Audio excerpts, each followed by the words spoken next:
Chapter 456. Your grandmother sent you a letter. She wants you to go back. His father's voice rang in the night shift room. His familiar tone made him sit up straight. What? He asked instinctively. Even though he was gradually getting used to the weekly report and was used to his father's businesslike tone, he could not help but be stunned when he heard his father say such unprofessional words after the routine report. The night shift room of the guards was located in a remote corner of Renaissance Palace. Compared to the noisy palace gate that faced King's Lane and the Hall of Stars that made people hold their breaths, this place was not noisy or quiet. The atmosphere was just right. His father spoke faintly, and his voice was hoarse. Your cousin is not in good health. In truth, it is very bad. He is not doing well in managing his fiefdom, and he needs help. Grandmother, cousin. These two names that he had not heard for a long time echoed in his mind, and he was dazed for a moment. It was as if he had returned to the distant past. Help? But he only instinctively thought about it before he spoke without hesitation. No, I'm not going back. When he heard his answer, his father crossed his arms behind the table. He leaned back in his chair while his armor clanked. His eyes burned, and he revealed the awe-inspiring aura that he had cultivated over the years. This made him feel a little uneasy. It had been a long time since he was alone with his father and talked about housework without a third person. But his father did not frown, and he did not show any hesitation. He seemed to have expected his answer. Your grandmother means that if anything happens to your cousin, someone needs to inherit the family's fiefdom and title, his father said softly. This made him frown. Fiefdom and title. Someone needs to inherit. He instinctively frowned, then snorted softly. He tried hard to suppress the disdain in his words. They won't be so kind. What are the conditions? His father's expression remained the same. He did not know whether it was because his many years of career made him unable to show his emotions, or because he knew too much about himself. His father said faintly, the condition is that after your cousin passes away, you have to marry your sister-in-law, who is your grandmother's grandniece. You have to give birth to an heir with her to maintain the relationship between the two families. Marry my cousin's widow? When he heard this, he raised his eyebrows slightly. He was satisfied that he found a reason to be disdainful. As expected. I understand. He crossed his arms as well, and there was a hint of contempt in his nasal voice. Tell them I won't go back. Let them do as they please. His father nodded without any surprise at his refusal, as if he had not just refused the right to inherit a noble title, but merely said, I'm not going home for dinner tonight. His father's gaze shifted to his bandaged finger. This time, the former truly frowned. Are you still practicing that sword technique? He subconsciously put down his arms, but before he hid them behind his back, he changed his posture at the last minute. He naturally assumed a posture of supporting himself with the arms of the chair. He nodded and tried to answer in the most nonchalant tone. Yes. However, his father's brows did not relax. Instead, they furrowed even tighter. Do you think you have a chance to defeat him in the next night competition? Or at least be on par with him and not be at a disadvantage? These words made his heart clench. Defeat him. Defeat him. It was him. That's right, just like that. Defeat him. Just like that Northlander. He wanted to say, in a confident, relaxed, steady tone. But for some reason, he changed his words at the last minute before he said them. His tone was a little deeper. We will know when the time comes. His father was silent for a while, but his eyes were still fixed on him. This made him very uncomfortable. I think you should know that skill is not the only criterion when it comes to the selection of the watchman, his father said slowly. His eyebrows were still furrowed.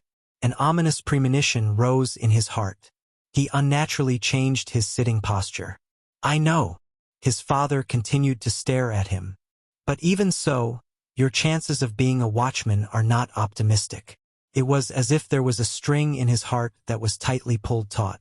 Zakriel's martial arts are the best, and he is deeply trusted by His Majesty. Nolaner has the support of the entire Northern Territory and a good relationship with others. Tony is someone Captain Cullen thinks highly of, and Cox's battlefield command and experience are highly praised and recommended by Prince Horace. They are all popular candidates. His father stared at him and said things that everyone knew clearly. It was like a seal that was deeply imprinted in his heart. But you only have me as your father. He did not know if it was an illusion, but when he said this, he seemed to hear his father exhale softly through his nose. He was a little annoyed. His father's gaze forced him to avert his gaze and look elsewhere. I know. But his father did not seem ready to let him go.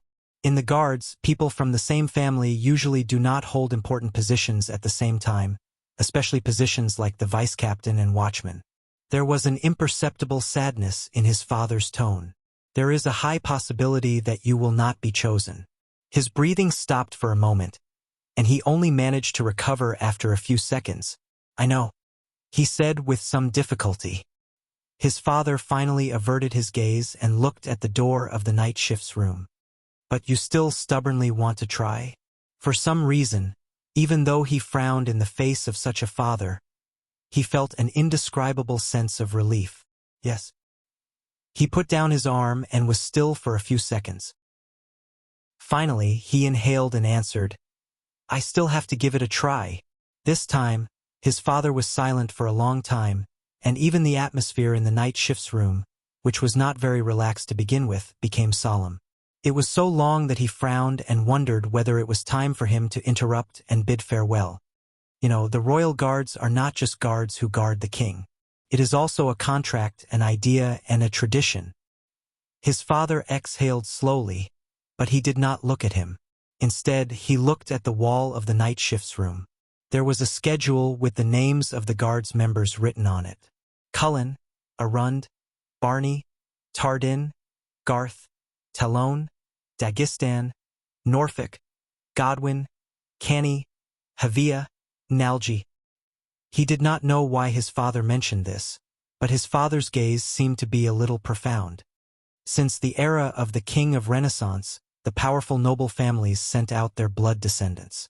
Regardless of whether it was the eldest son, the second son, or the main branch, they protected the king and cultivated a relationship with the royal family to win Renaissance palace's trust. The king also used this to maintain a tacit understanding with the vassal families and ensure his influence over the fiefs of his subordinates. His father sighed. His voice was a little different from usual. There was less toughness and more resignation. In a sense, for hundreds of years, the royal guards were a miniature version of the kingdom's territory. From the 6 great clans to the 13 distinguished families, from the 7 Jadestar attendants to the new nobles, the rise and fall of many families of various sizes were reflected in it. He frowned fiercely. He had a premonition that his father was a little different today. His father had always been very serious since he was young. He's never been so earnest, sir. He frowned and looked at his father.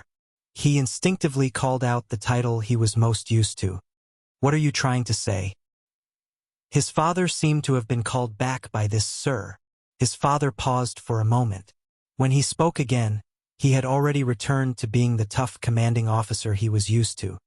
I know that you don't have a good impression of your family, and you don't have a good relationship with your cousin. His father looked at him again and sat up straight. His tone was stern. But if you go home, get a promise from your grandmother and cousin, and let His Majesty know that you have a high possibility of inheriting the title and fief from your cousin. He felt a chill in his heart. This again? Inherit? His father continued to speak and told him the whole story expressionlessly. Then, at least when considering the candidate for the watchman, His Majesty will look at you in a different light. I think he would prefer the person who is in charge of the kingdom for him to be a loyal guard close to him at all times. In fact, I can even resign and retire. This may increase your chances. Is that so? As long as I do this, as long as I accept it, my chances will increase greatly. He sighed silently. A faint sense of disappointment surged in his heart. After so many years, he and his father were certainly not the perfect example of a father being kind and filial. But at least, he thought that his father's view of that land, those memories, and those people should be the same as his. But, do you really want me to go back and inherit the family so badly? He spoke quietly. His tone was filled with a sense of alienation and hostility that even he himself was surprised by. But he did not want to retract this emotion. Instead, he let it slowly ferment and turn into cold, bone-chilling words. Go back and inherit the so-called family that forced us to wander, caused my mother to fall ill, and caused my sister to die early because of lack of medicine? In his cold snort, it was as if someone had opened the cold window of winter. It made his father suddenly turn into a terrifying ice sculpture. Only a pair of eyes were left, and they were aggressive. After a long while, his father answered stiffly, "This has nothing to do with them. Then what is it for?" He retorted rudely, "If it has nothing to do with them, why do you have to involve me? Why don't you just go back yourself, inherit that title yourself, marry that young and beautiful wife yourself, and become a good son of grandmother and a good subject of His Majesty?" Bang! There was a loud bang. He silently looked at his father's fist that hit the arm of the chair. The atmosphere became tense and oppressive. He realized that they were both panting slightly, and his father was like hundreds and thousands of times in the past. He used the gaze of an officer training new recruits to stare at him coldly, as if he was going to take out a whip the next moment. But this time he held his head high and puffed out his chest. He met the officer's gaze without flinching. After a while, his father, whose cheeks were twitching, forced out a sentence from between his teeth. "Because you are of my blood." His father exhaled. For some reason, his father slowly relaxed his stiff expression, relaxed his tense tone, and even averted his gaze, which was a rare sight to him. "I think that you should be the one to choose." "My son," his father said stiffly. He shuddered slightly. "Son? How strange. This isn't him." He looked at his father in front of him and said quietly. For many years, regardless of whether it was in public or private matters, his father, who was tough and rigid, had always called him by his name or title. Ever since his mother passed away, he had not called him that for a long time. "My son?" This made him not know how to face it for a while. Just like in the past, he was filled with anger, but at that moment, he could not find an opponent to vent it on. In the end, he could only force himself to snort coldly and turn his head in disdain. "So we still can't escape, right? Even if we moved out of the family's fief, came to the capital, joined the royal guards, and relied on ourselves for so many years," he said scornfully as he glanced at the schedule on the wall. "But we are still like animals in the wild who seek shelter from the rain. No matter where we go, there is always a dark cloud above our heads." His father looked at him quietly and sighed. His tone was a little tired. "No, we can't escape." The father and son were silent for a long time. "You have two choices.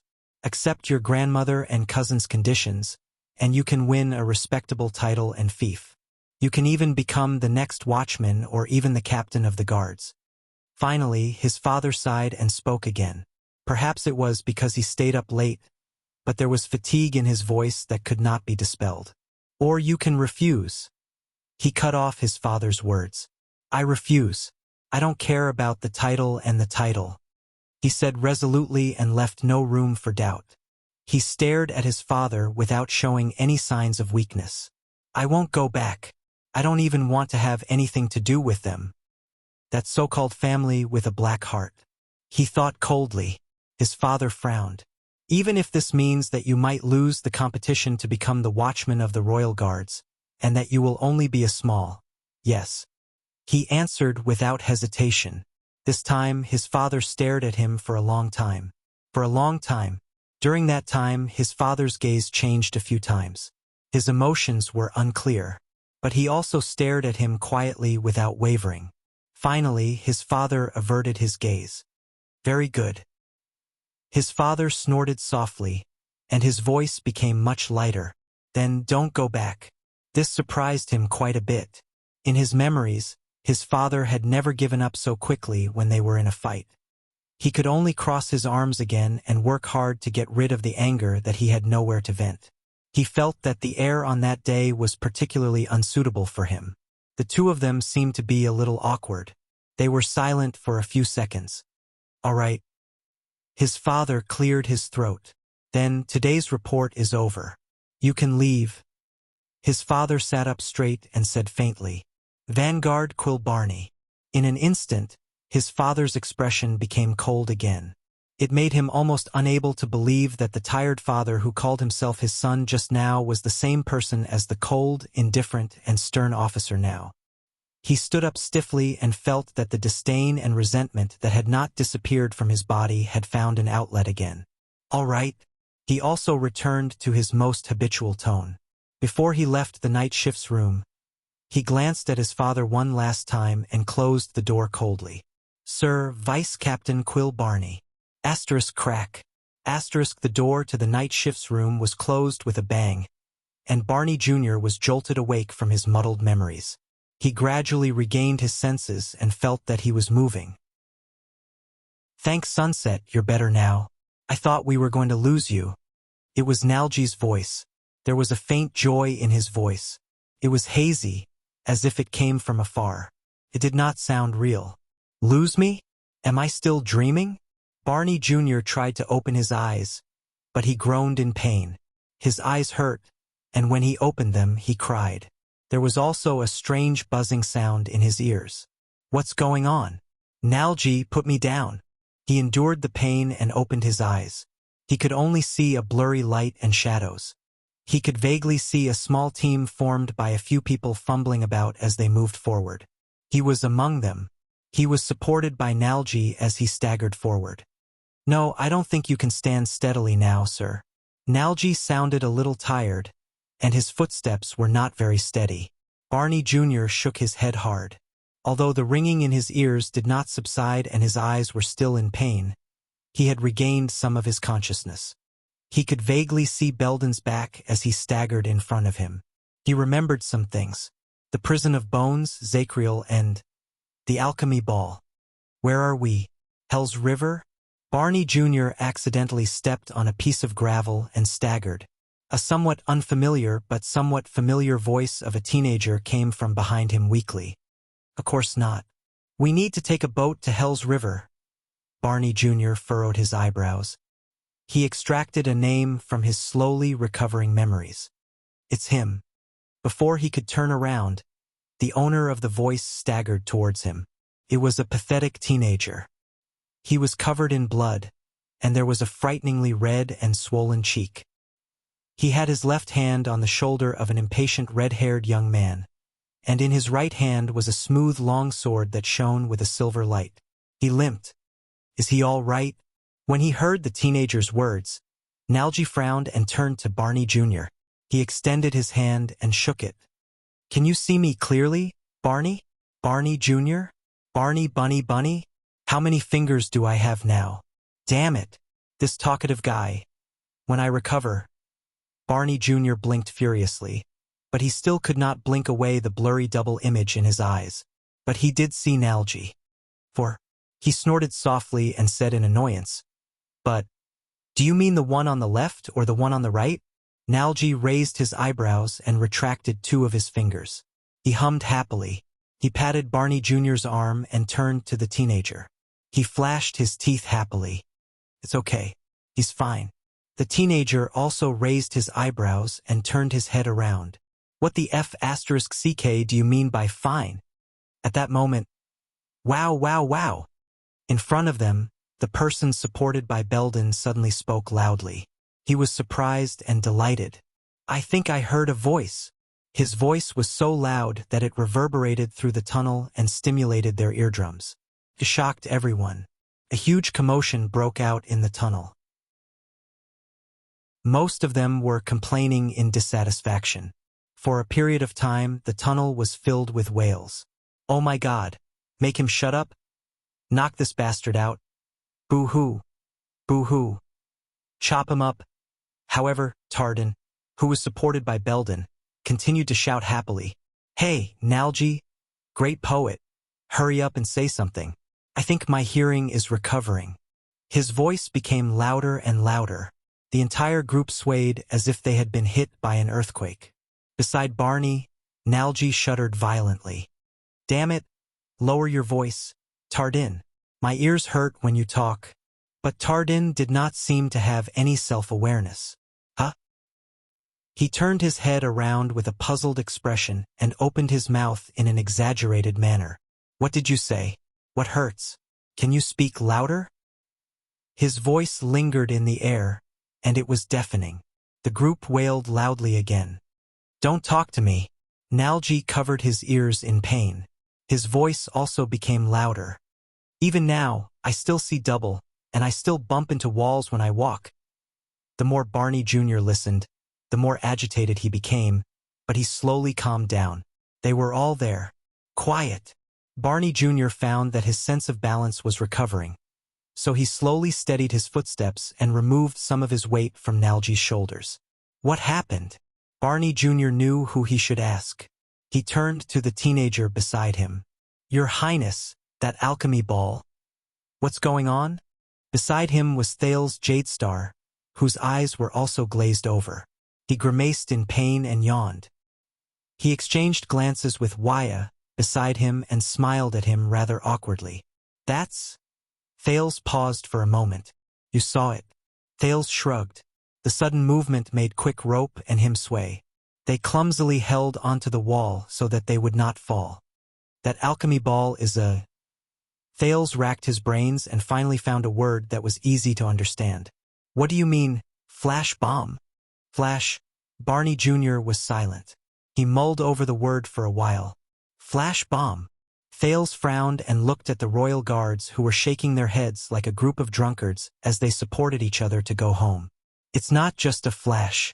There might be some sound effects from a stun grenade.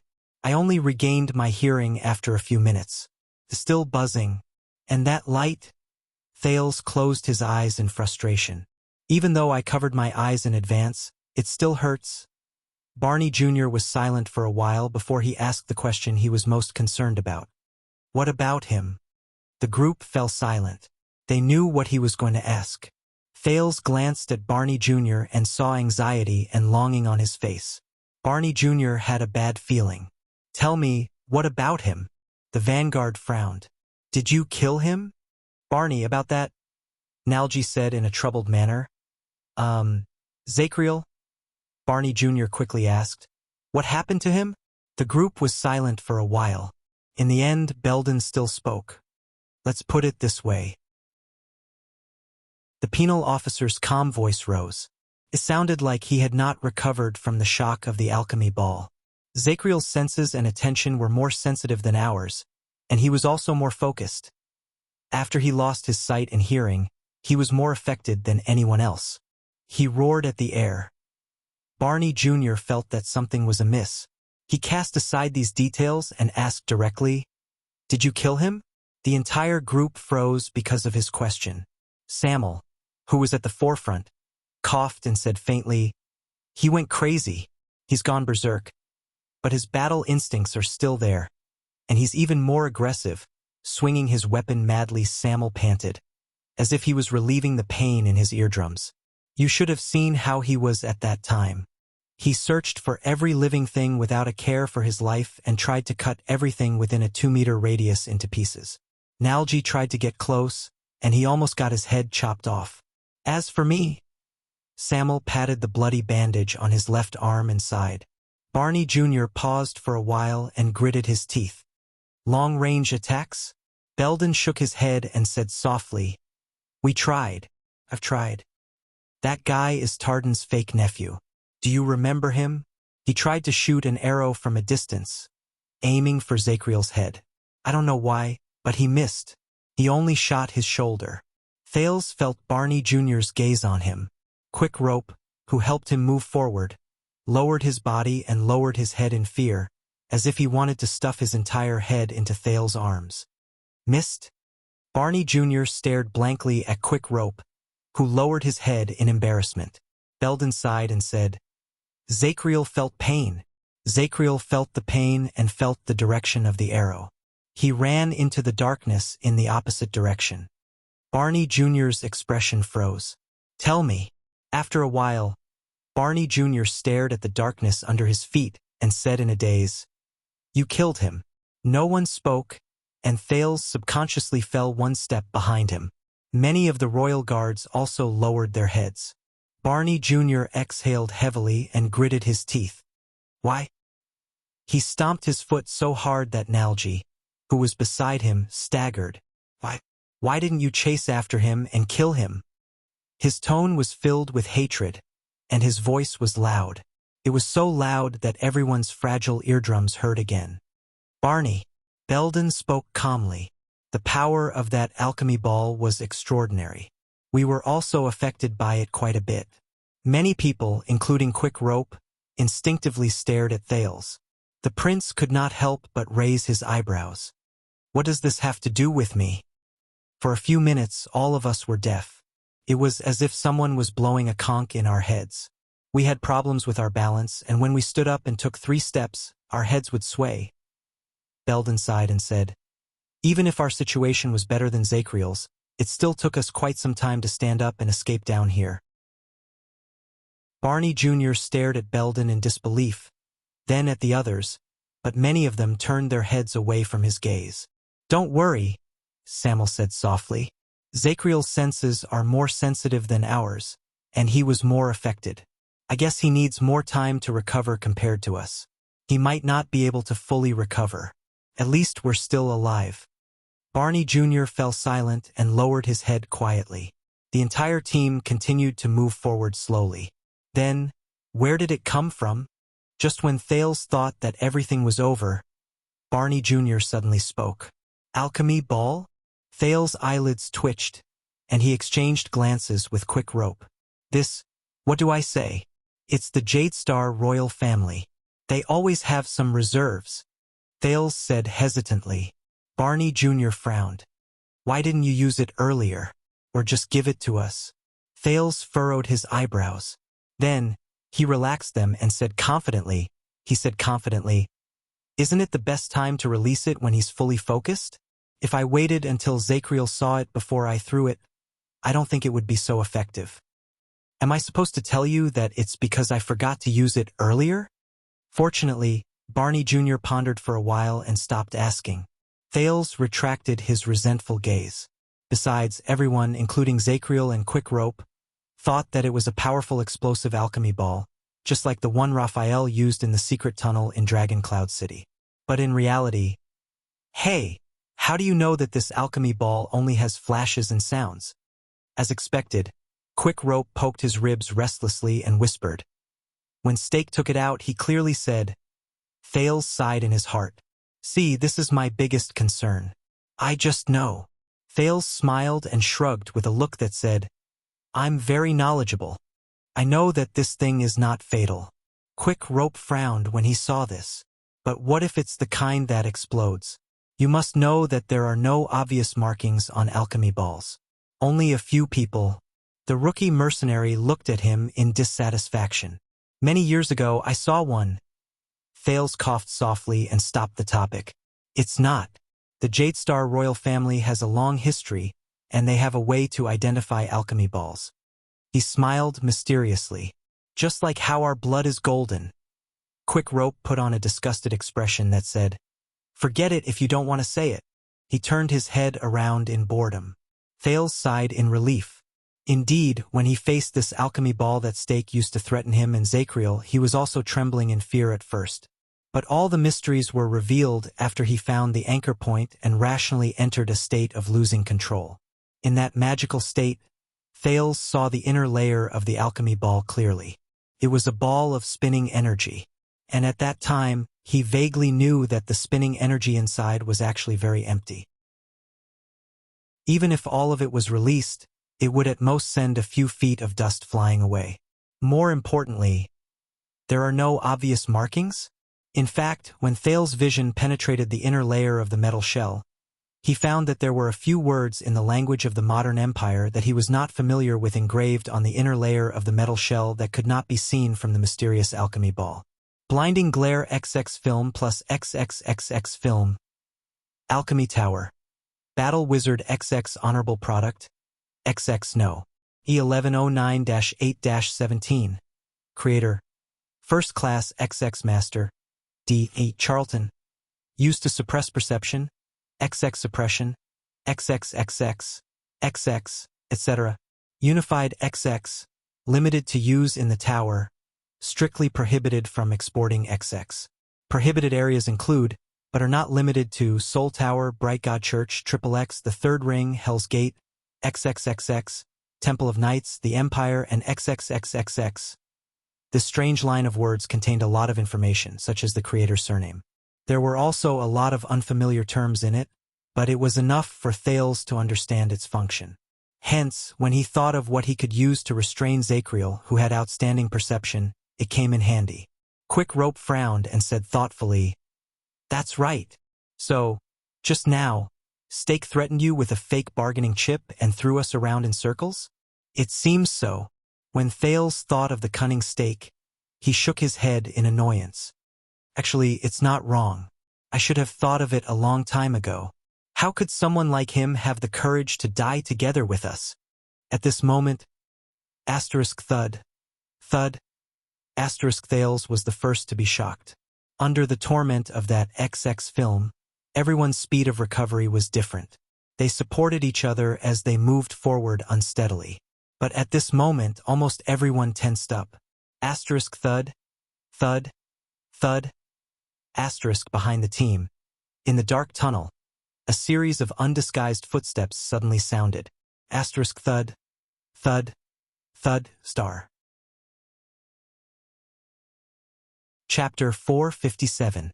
Thud, thud, thud.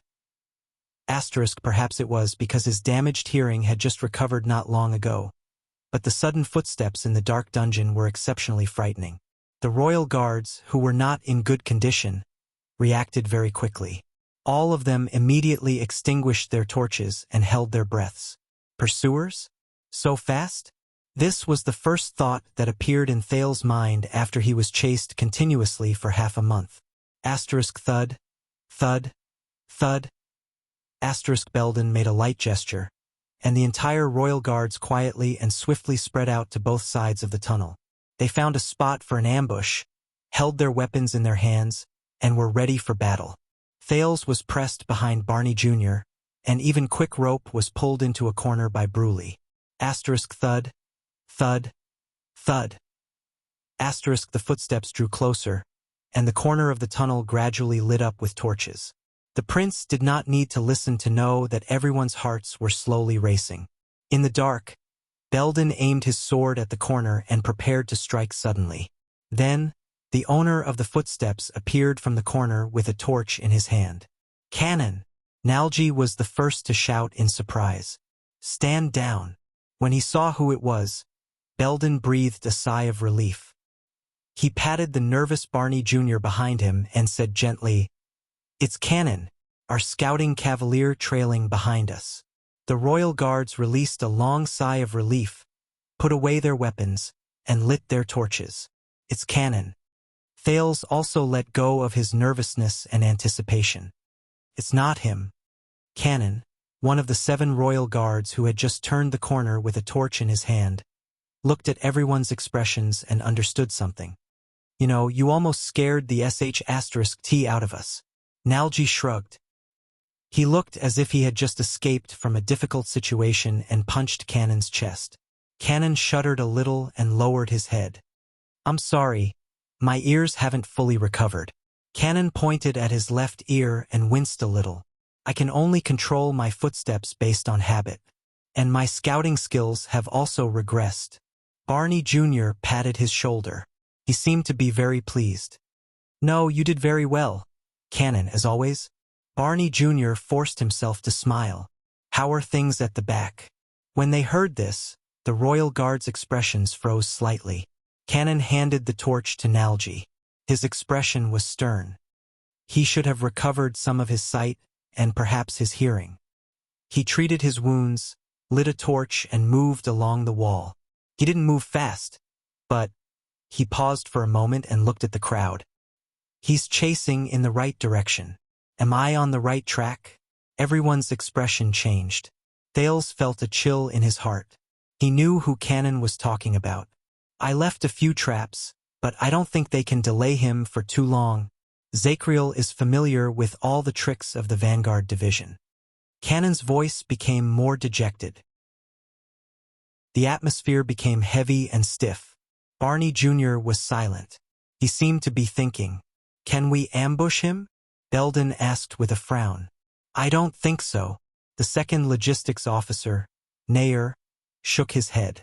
I don't need an assessment to know that this is not the best time for us to face the enemy. If we hope that Zachriel's condition is worse than ours, we will lose even more. Tardin ended the suggestion with a sigh. The guard's expressions became even gloomier, and this made Thales secretly realize that he was in trouble. Nalji observed everyone's expressions and coughed. Everyone, I don't think the most important thing right now is to fight head-on against Zachriel. In fact, I think we should avoid him if we can. Thales noticed that even though Nalji was looking at everyone when he said this, his gaze always drifted to the quiet Barney Jr., as if he knew that this was the key. Everyone was smart enough not to say anything. They just waited for the Vanguard's decision. Finally, after a brief change between Barney Jr.'s eyebrows, he raised his head, exhaled, and said, Nalji is right. Thales swore that he felt the crowd more or less heave a sigh of relief. From now on, our first goal is no longer to kill Zachriel. Barney Jr. turned to Thales. His eyes shone with a strange light. Instead, it is to protect His Highness. Thales' eyebrows twitched. He awkwardly returned a friendly smile to a few pairs of gazes that were directed at him. Perhaps you should be glad that they are still quite loyal? Quick Rope whispered to Thales. No, not completely loyal. Thales stared back at Barney Jr.'s expectant gaze and said in his heart, Then let us seize the moment. We will no longer rest and continue moving downwards. Samuel, the leader, walked forward and glanced at Barney Jr. Maybe we can find the exit before he catches up to us. Barney Jr. frowned. Wait, go downwards? He looked at his other colleagues in surprise. Aren't we going to the surface? After Belden sighed and Samuel explained the whole story in a cold tone, Barney Jr.'s face darkened. But when he saw the slightly troubled expressions on the others' faces, he did not say anything. He only clenched his fists and urged everyone to continue moving downwards. Hence, the royal guards and the two princes continued moving forward. But this time, their footsteps were much faster. You better find the so-called exit, Samuel. Barney Jr. walked to the front of the group and stood beside Samuel. He suppressed his emotions and spoke in a calm tone, but Thales could feel the Vanguard's dissatisfaction. Otherwise, everything we do today will be meaningless. Surprisingly, Samuel did not refute him. He only cast a profound glance at Barney Jr. and continued moving forward. The group of people walked quietly in the deep darkness. They felt less relaxed and more solemn. Samuel led the way forward. While he recalled what Ricky told him, he discussed their route with Penal Officer Belden, who had some understanding of the Prison of Bones behind him. Barney Jr. occasionally joined the discussion, but his communication with Samuel was still stiff. Behind the Vanguard were Thales and Quick Rope, who were trembling in fear. Nalji and Nair stood guard beside them. Bruley and Tardin, who could not speak, stood behind them like two iron walls, acting as a second barrier.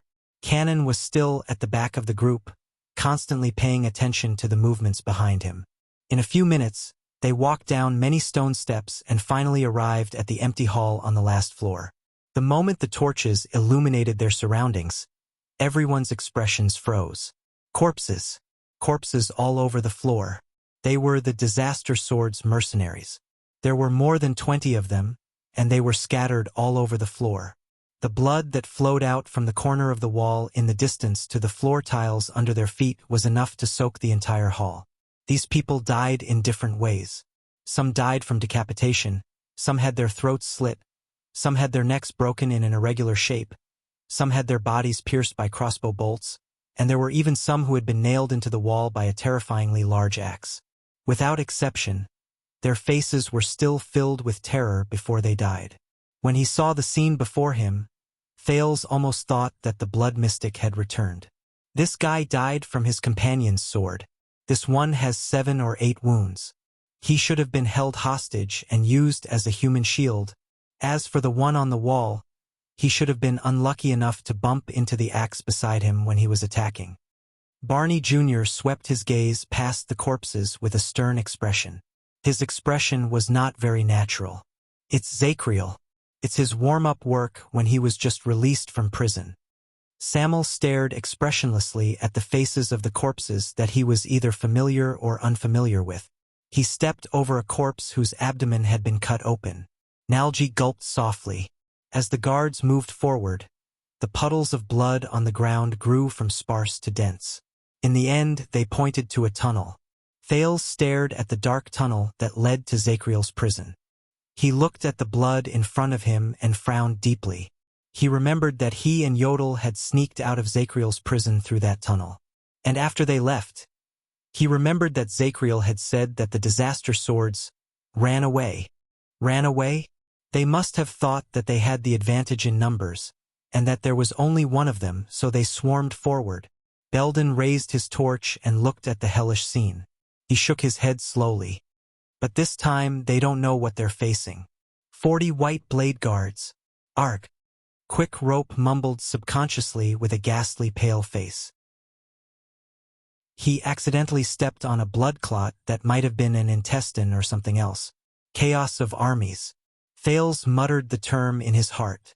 His nerves tensed up. He stepped over a mercenary who had a crossbow bolt stuck in his left eye socket. Nalji kicked away a corpse who had a short knife stabbed into his chest. He sighed and said, "I'm guessing. He's still considered polite to us, isn't he?" No one answered him. Samuel walked past the crimson tunnel that led to Zachriel's prison and lit up another fork in the road. Ricky said that this leads to the storage room. Thales turned around and tried his best not to look at the mess on the ground. He looked at the square tunnel that looked like it was left for the transportation of goods. Compared to the other two roads, it was inconspicuous. Ricky said that the Alchemy Tower has a secret tradition, to always be prepared for war. Samuel's expression was complicated. And the storage room is one of them. He raised his torch, strode forward, and took the lead to walk into the tunnel. The remaining guards looked at each other at a loss. Barney Jr. cast a glance behind him, sighed, and followed. The others shrugged in resignation and entered the tunnel in a single file. "How did you know about this place? How did you know about the secret that even the kingdom has not discovered? Did you find a forbidden wizard's handbook?" Barney Jr. pushed aside a thick spider web and carefully illuminated the area. "The place where Ricky came from has some research on these things." Samuel did not even turn his head as he walked forward.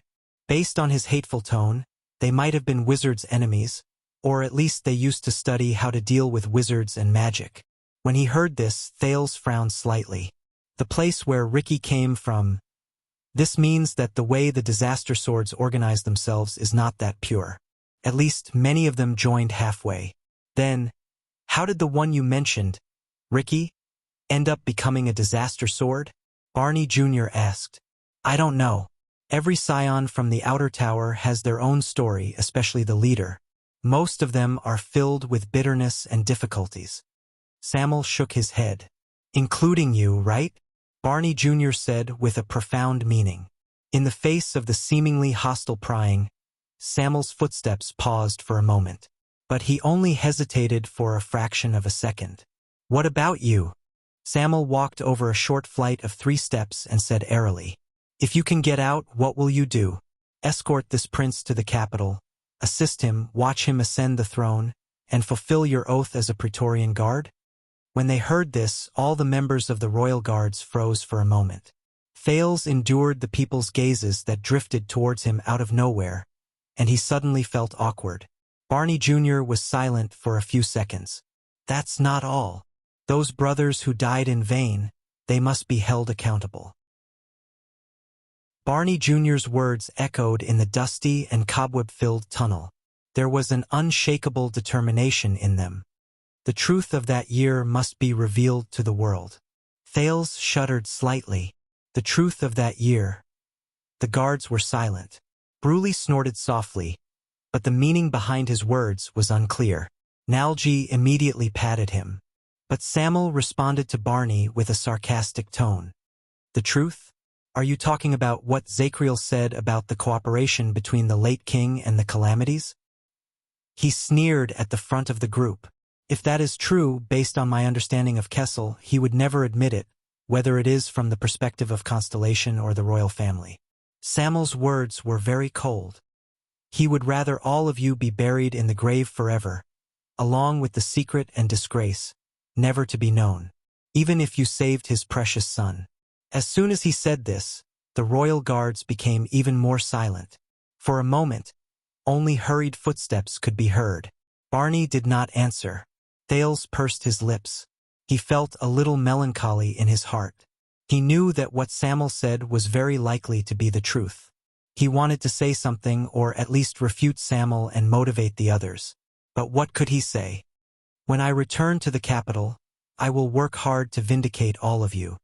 Thales thought of King Kessel's cold face and the Black Prophet's gloomy gaze. He pursed his lips again. He felt that his tongue was heavy, and he felt sad. Quick Rope obviously understood the atmosphere very well. He hid behind Thales obediently and did not dare to breathe loudly. Nalji coughed. Barney? His voice rang behind Thales, and it sounded a little shaky. I was thinking that maybe we need to hide part of the truth. At this moment, Barney Jr. suddenly spoke and interrupted Nalji. That's why we need this prince even more. Thales was stunned. He looked through the crowd and saw Barney Jr.'s back, but the latter did not turn around. He only stubbornly walked forward. Barney Jr. said airily, "He is luckier than us. He is luckier than the former king and the former princes. He was born after the tragedy, and he is not shrouded in the shadows of the past. I believe that compared to the king on the throne and the princes in Renaissance Palace, he is more qualified to handle this matter properly and reveal the truth of the past. Just like just now, if he was unwilling to abandon his companions, then he would definitely understand us. He understands the souls of the deceased 18 years ago, and the grievances they suffered during these 18 years. The breathing of the guards became disorderly. During the arduous trek, some of their footsteps even strayed from their original rhythm. Thales listened to his words and endured the gazes that drifted to his front and back. He only felt that his shoulders were getting heavier.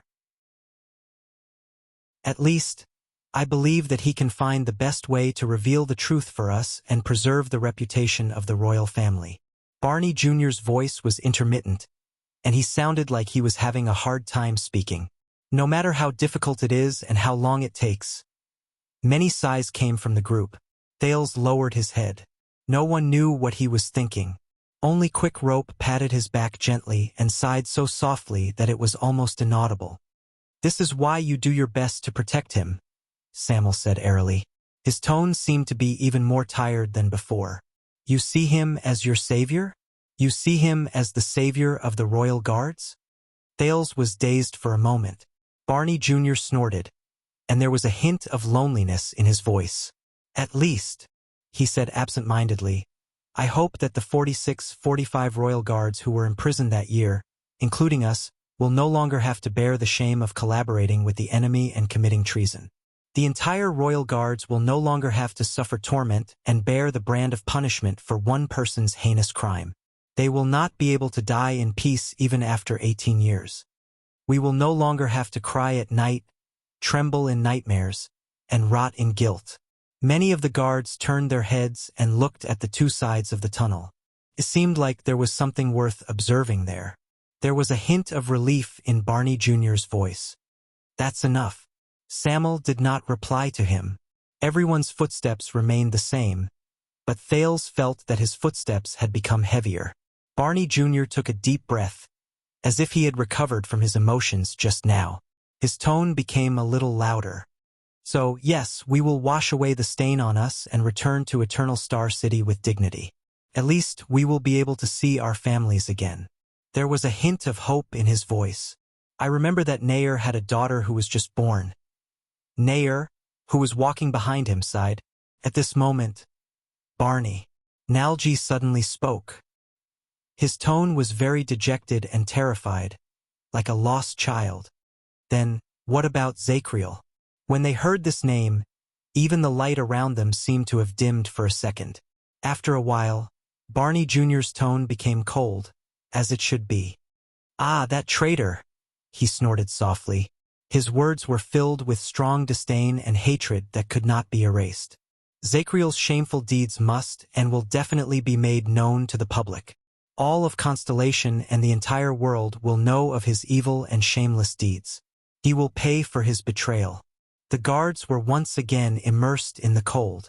It was as if Barney Jr.'s words through gritted teeth caused the temperature around them to drop. Regardless of whether he was alive or dead, he will forever bear the infamy and torment of a traitor.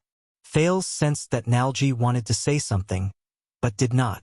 Barney Jr. snorted coldly. "Instead, we will eventually find him and find peace, be it ours or his." Nalji took a deep breath. But Zacriel, after all, he was once one of us. He was also one of the royal guards. His tone was filled with hesitation and pain. Everyone was silent. Barney Jr. frowned. "What do you mean?" Thales saw Nalji lower his head. His entire body trembled. "I think, be it him or us, everyone has suffered enough injuries." He seemed to be enduring something. With great difficulty, he squeezed out a few emotional words. Chapter 458. Brothers killing each other? Barney Jr. paused for a moment. His gaze was unfocused. It was as if he was recalling the past. When they heard this, the expressions of the guards varied. Belden and Nair were silent. Tardin snorted coldly. Bruley squeaked anxiously. Cannon, who was walking at the back, even lost his composure and let out an "ah." Nalji held the torch in pain. The light flickered. "Barney, please, after we go out, can we just forget about it?" Barney Jr.'s frown deepened. He seemed to be unable to understand. "Forget about it?" Nalji hummed in acknowledgement. His words traveled in the tunnel, and there was a vague emptiness in them. Find a place. Live the rest of your life in peace. Forget Zacriel. Forget him. As he listened to their conversation, Thales suddenly felt that the atmosphere had become a little off. As expected, in the next moment, Barney Jr.'s voice suddenly rose. "Forget him?" His footsteps paused for a few seconds. The group behind him was also thrown into disarray. What about the 37 brothers who died in prison? Barney Jr. snorted hatefully. What about the people who died in Renaissance Palace? What about the old captain, Tony, and my father? He held his sword and shield tightly. There was indescribable misery and anger in his voice. What about His Majesty and the princes? What about the blood that flowed in the kingdom? Nalji fell silent for a moment after he was rebuked. Belden patted Barney Jr.'s shoulder worriedly. The latter shook his head to show that he was fine. He then continued walking and caught up with Samuel. However, just when the worried Thales thought that everything had returned to normal, Nalji's faint voice traveled into his ears again. "But Barney, have you ever thought about those who died? Maybe they—" Nalji paused for a moment before he said with great reluctance, "Maybe they don't want to see us take revenge on each other and kill each other. Maybe they just want to rest in peace. They just want us to live in peace. They just want everything to go with the wind." Thales frowned. The atmosphere was becoming more and more off. "Nalji," Tardin could not help but say. "Stop talking." Nalji fell silent. Barney Jr. snorted softly. "Gone with the wind." He stared at the torch beside him and slowly became perplexed. Then he became determined. When my father's arms were broken, his blood was drained, and his eyes were wide open in pain like a stray dog on the roadside.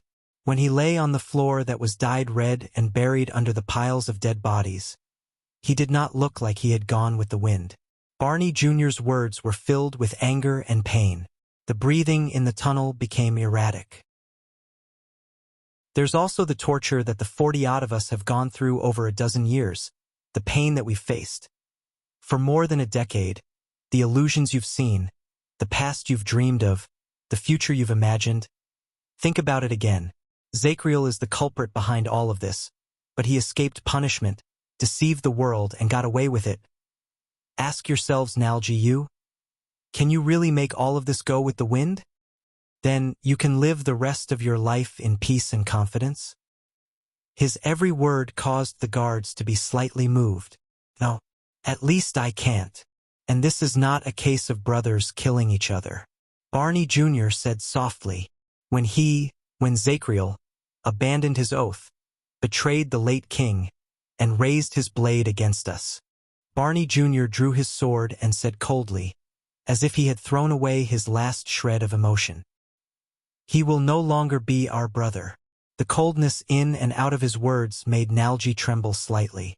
We will do everything in our power to find him, capture him and kill him, no matter where we are, be it in the mountains, in the oceans, at the ends of the earth, or in hell on earth.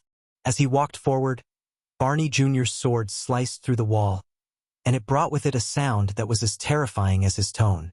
We will force Zachriel to give us an answer and make him witness his own fate.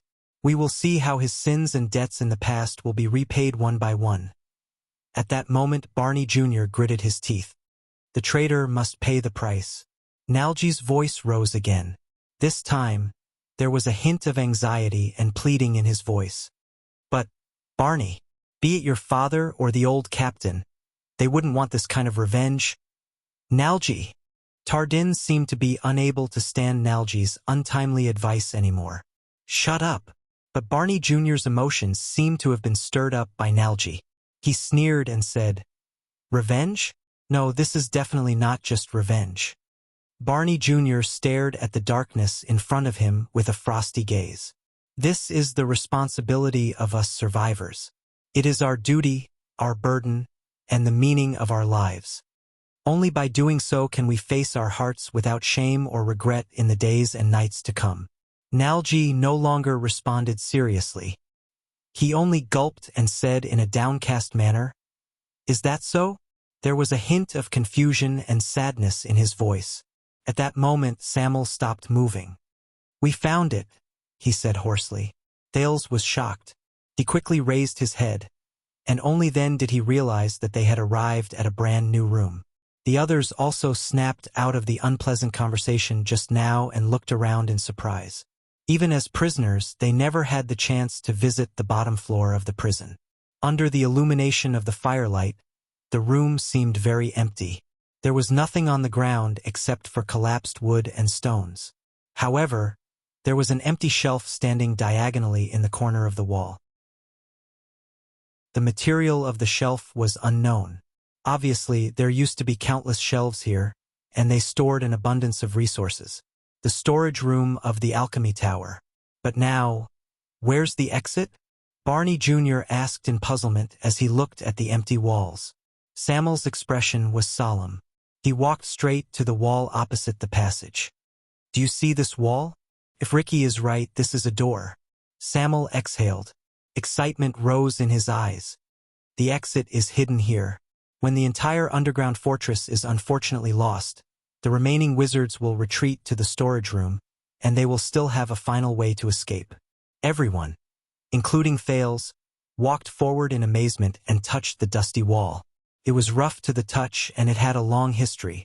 This huge, spacious wall that didn't even have any joints was actually a door? Now, we only need to find that special, hidden keyhole. Samuel's tone was filled with hope. Open this door. He turned to Thales.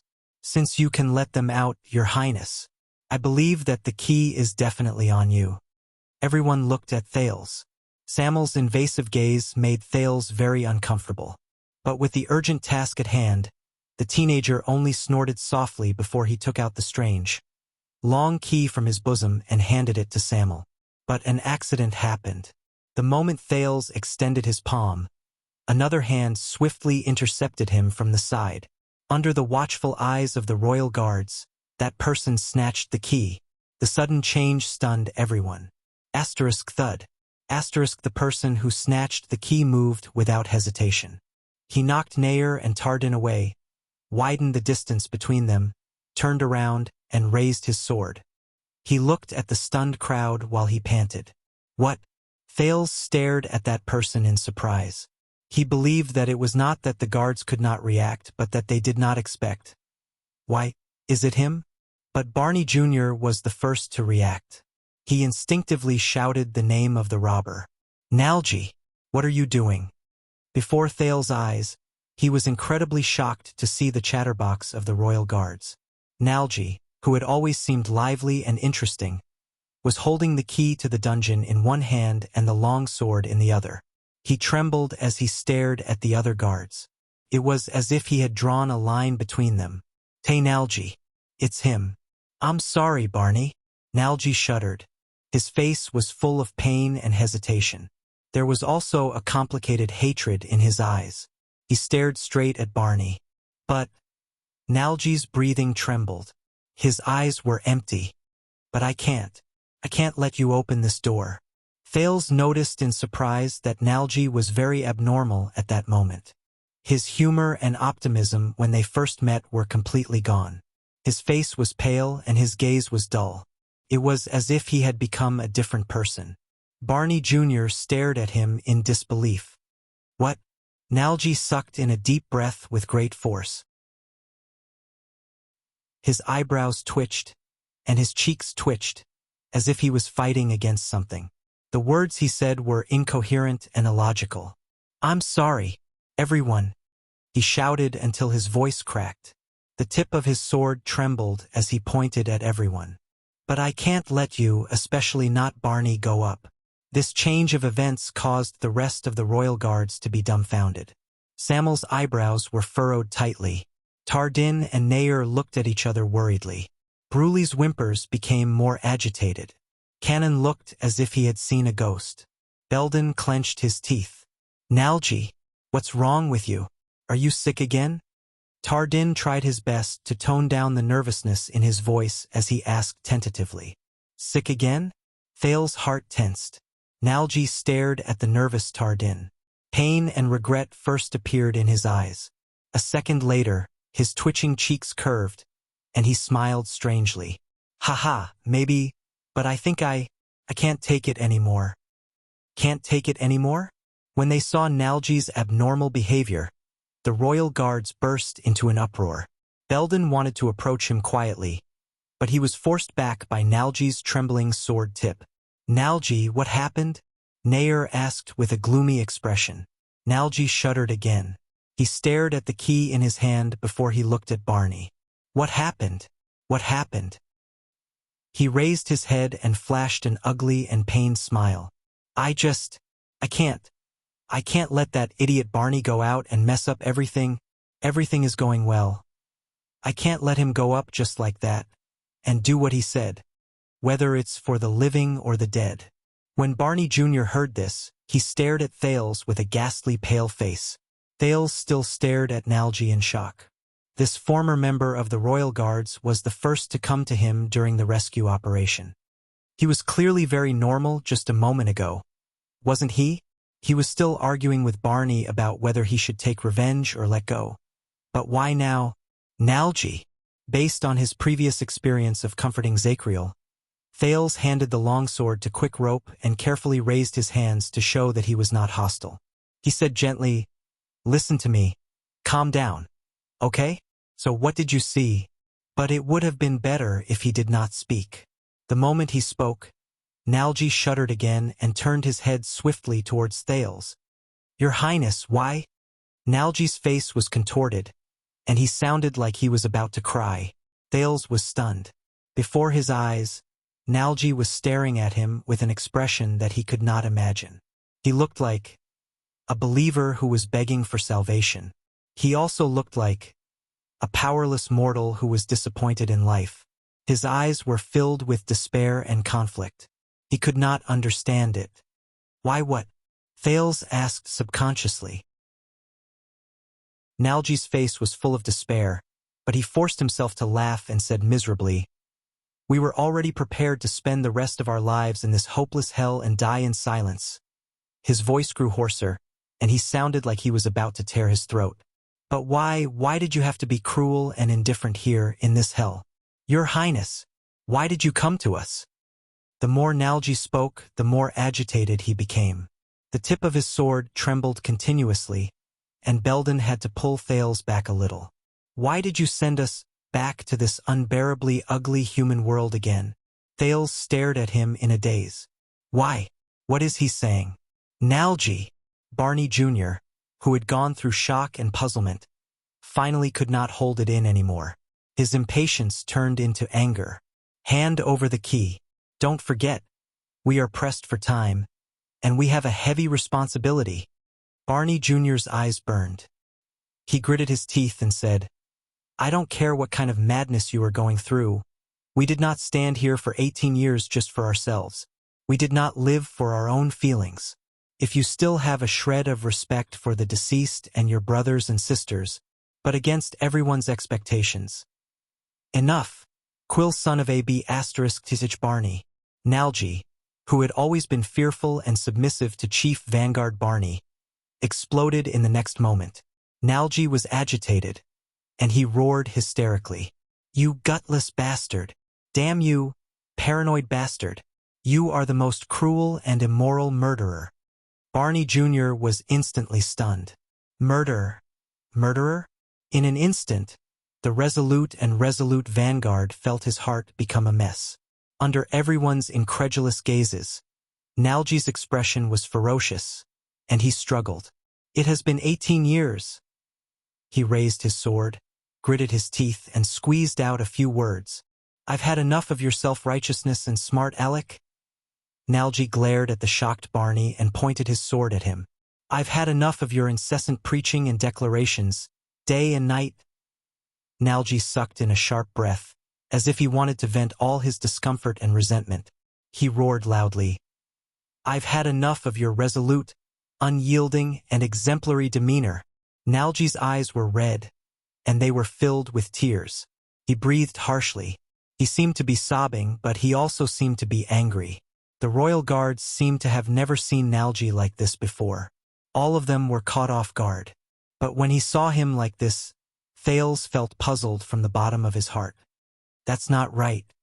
The sin of Hell's River surged into his brain. Thales began to force himself to recall.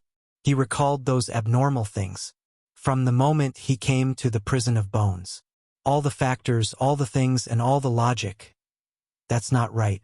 From the moment he saw Zacriel, Nalji's attitude was very wrong. No. It's not just that place. Earlier. Nalji.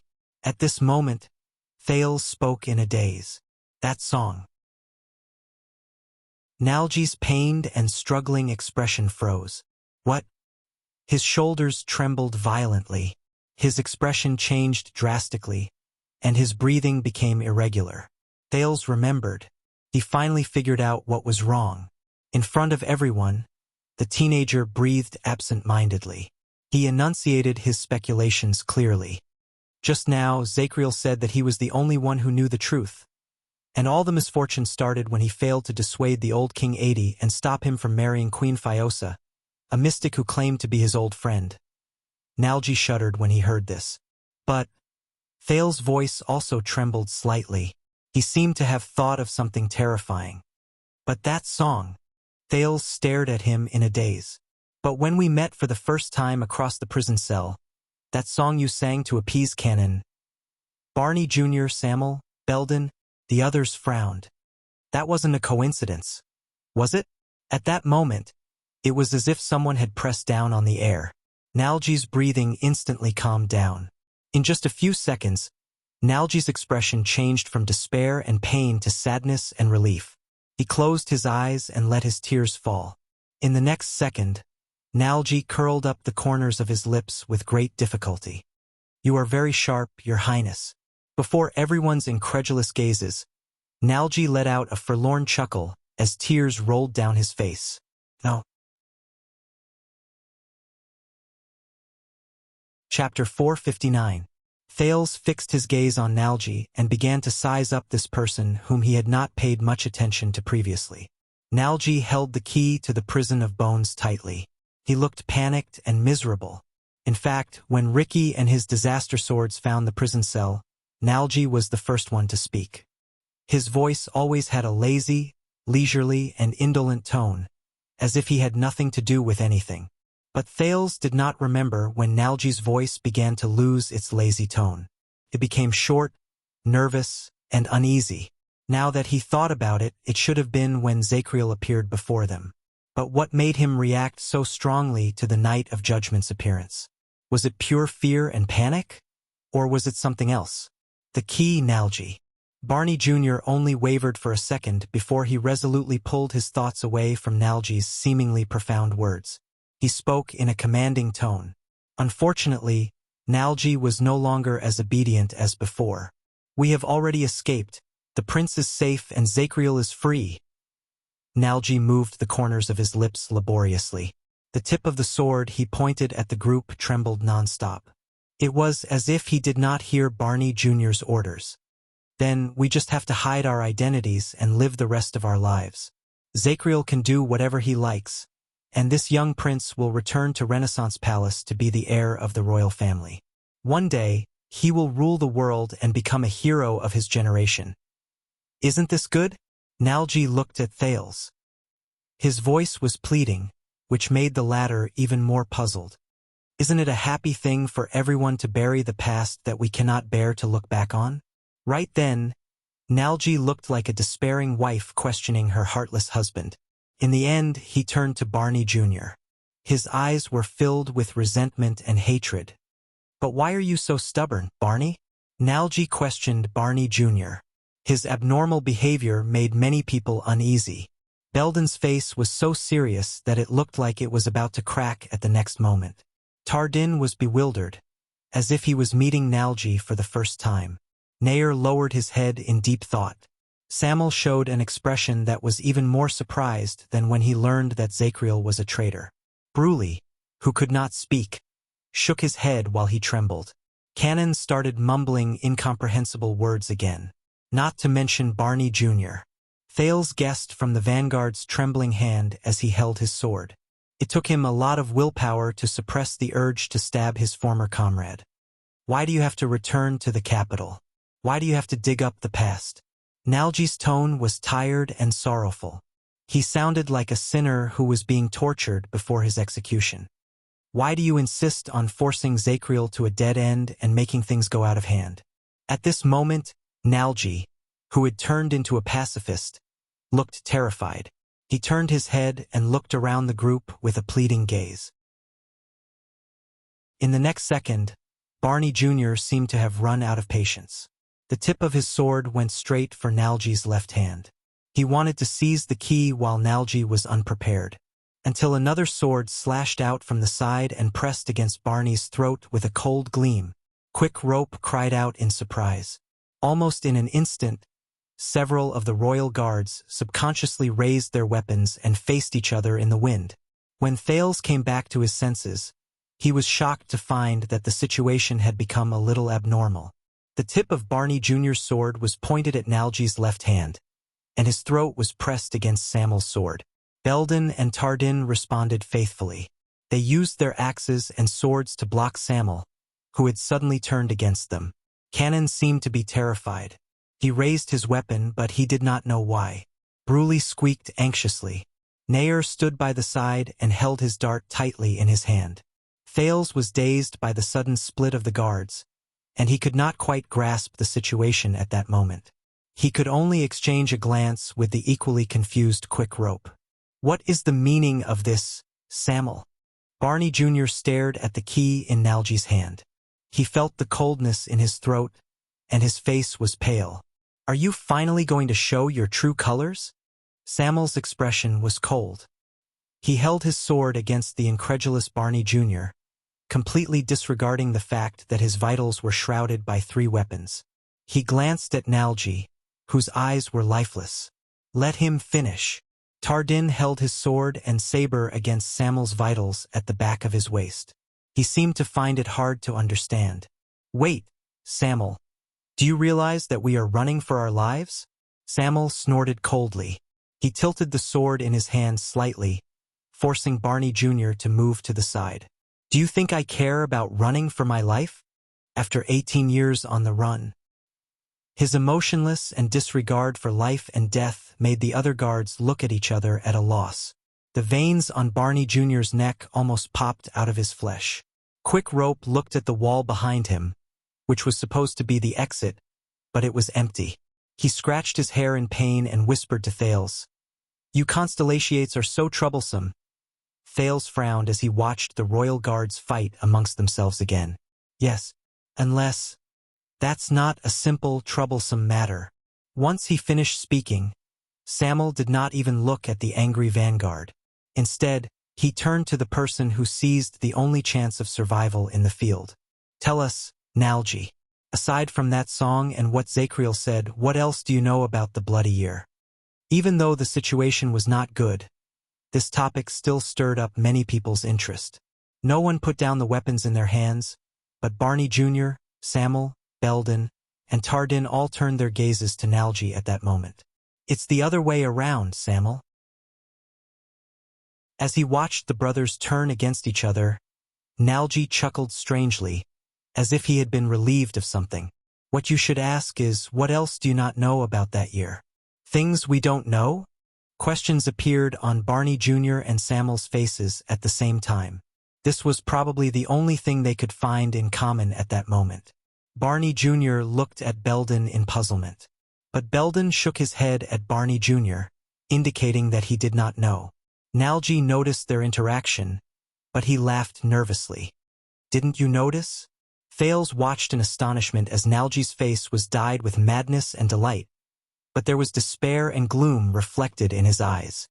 "Didn't you notice that when Zacriel wantonly exaggerated his dissatisfaction towards the late king and expressed his hatred towards the calamities, his acting was really bad? His explanations were very far-fetched, and his words were pale and powerless? Bad acting. His words were pale and powerless." Barney Jr. paused for a moment. Nalji laughed again. He pointed at Samuel, and there were tears in his laughter. "Haven't you noticed that Samuel is still filled with misgivings? He is questioning and doubting every single word that our famous watchman says." Thales was filled with doubts. He carefully thought about every word Zacriel said. What does he mean? Is Zacriel lying? He was not the only one who was puzzled. Barney Jr. and Belden looked at each other. They were very puzzled. Then, Samuel continued Nalji's words. "So, his betrayal was not because of those **T reasons," he said. Samuel shook his head gently. Surprise flashed in his eyes. It was because Zacriel had no choice in that matter. He was in a dilemma, and he could only go with the flow, right? Nalji turned his head and cast a tired glance at Samuel. He did not say a word, but his tense face relaxed. Thales noticed that many people's expressions had changed. Samuel was still holding his sword, but all his attention had been shifted to Nalji. He asked skeptically, "Nalji, Nalji." He asked tentatively, "And today, when the truth is about to be revealed, he is also in a dilemma. He is in a dilemma, and he would rather bear all of this himself." When he said this, Samuel's expression slowly changed. "I still remember that when Zacriel gave the main force of the royal guards the strange order to lure them away from their base and weaken their defense, most of the people behaved." Nalji laughed again. This time he laughed especially happily. "Samuel, you son of **TCH, you are indeed a member of the flag-bearer division." Samuel's expression changed completely. Barney Jr., who was held in the middle of the field, could no longer stand it. He said loudly, "What are you talking about?" The absent-minded Nalji seemed to have only noticed Barney then. He snorted softly. "Ha ha ha, Barney." He looked at Barney Jr., who was holding a sword of righteous indignation, and shook his head in disdain. "I was thinking, just how stupid and bigoted do you have to be to believe that the noble, virtuous, and cautious Knight of Judgment is the source of all evil and the mastermind behind the scenes? That you will believe that he is the person who betrayed his loyalty and killed the late king because of righteous indignation, delusion, injustice, and anger? Then you will deceive yourself and search for your so-called justice on him?" Nalji held the key and pounded his chest. He swept his gaze over everyone with a mocking gaze. Do you really think that he can make dozens of noble, outstanding, smart, and powerful royal guards, including us, obey his orders without hesitation, easily dismantle the defense of Renaissance Palace, and allow the despicable assassination to happen just because he is the watchman? Many people frowned even more. Wait, he means... Thales's expression slowly changed. Samuel wanted to say something, but he stopped. Barney Jr.'s expression did not change, but the meaning in his eyes slowly changed. Do you really think that the betrayal and assassination that shook the Western Peninsula in Eternal Star City all those years ago? Nalji panted, and the brand on his face became even more unpleasant.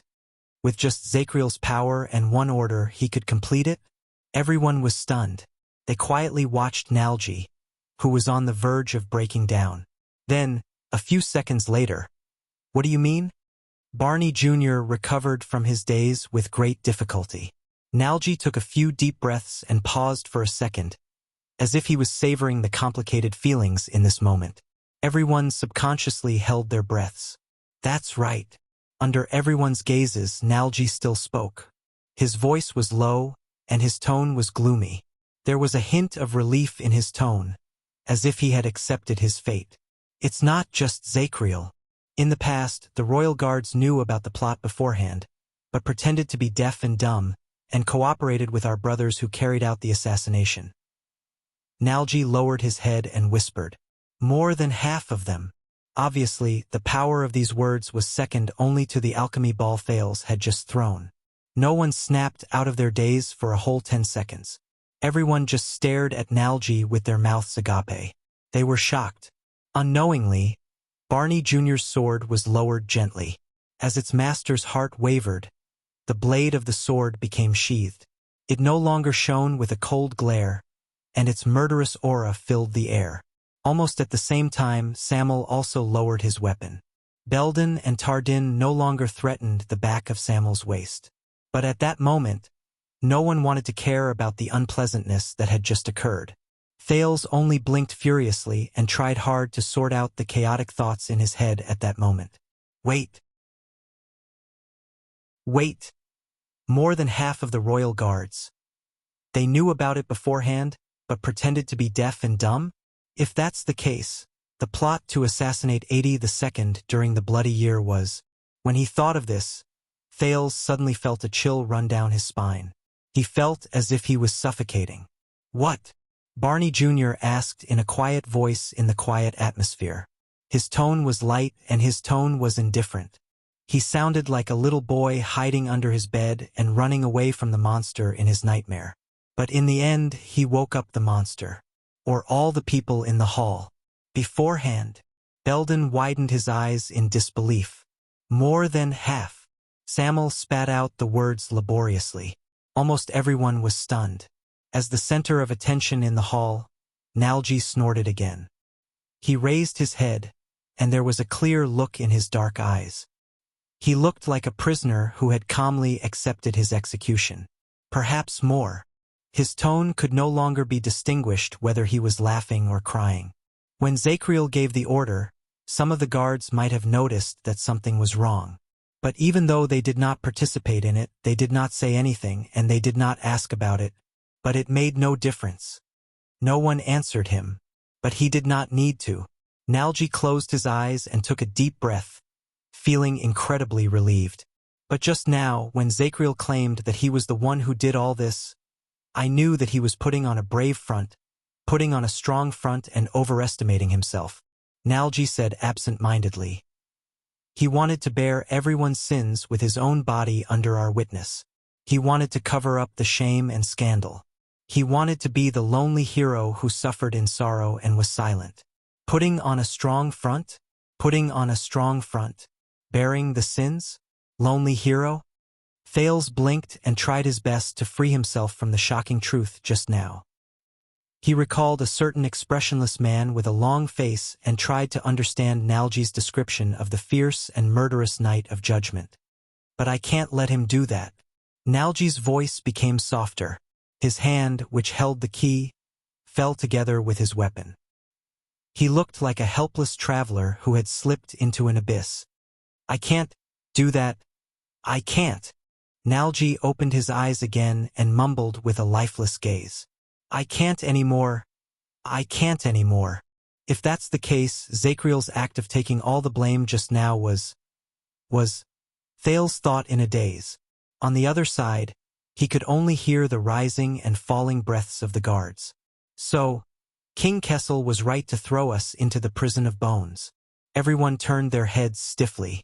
In the suffocating darkness, Samuel's voice traveled into their ears with great difficulty. Because through a certain method, he truly knew that the royal guard's loopholes and dereliction of duty behind the late king's misfortune were not a coincidence. Samuel looked at everyone helplessly. He saw that they were also unable to accept this fact.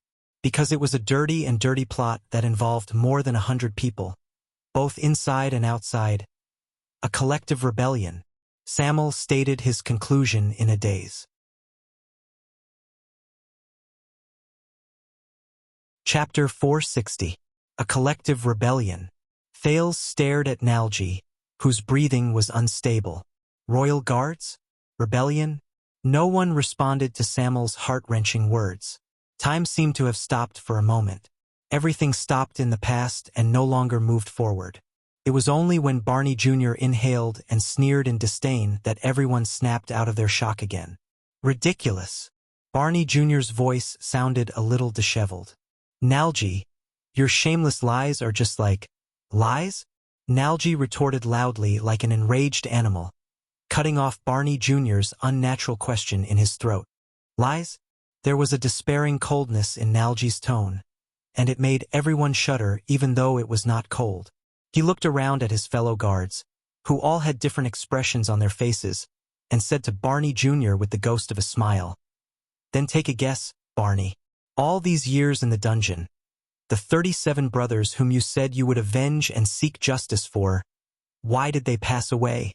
37. Without any warning, Barney Jr. shuddered. He was not the only one who reacted this way. Samuel, Belden, Tardin, Cannon, and many others had different expressions on their faces.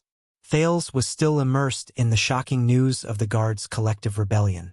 He sized up the crowd again with a pale face.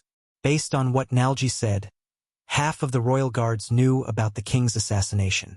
Perhaps many of them were not participants, but at least they were bystanders who did not do anything. Then, in the royal guards, most of the participants and insiders who were no longer alive, what was their relationship with the bloody year, the tragedy of the royal family, and the mastermind behind the scenes?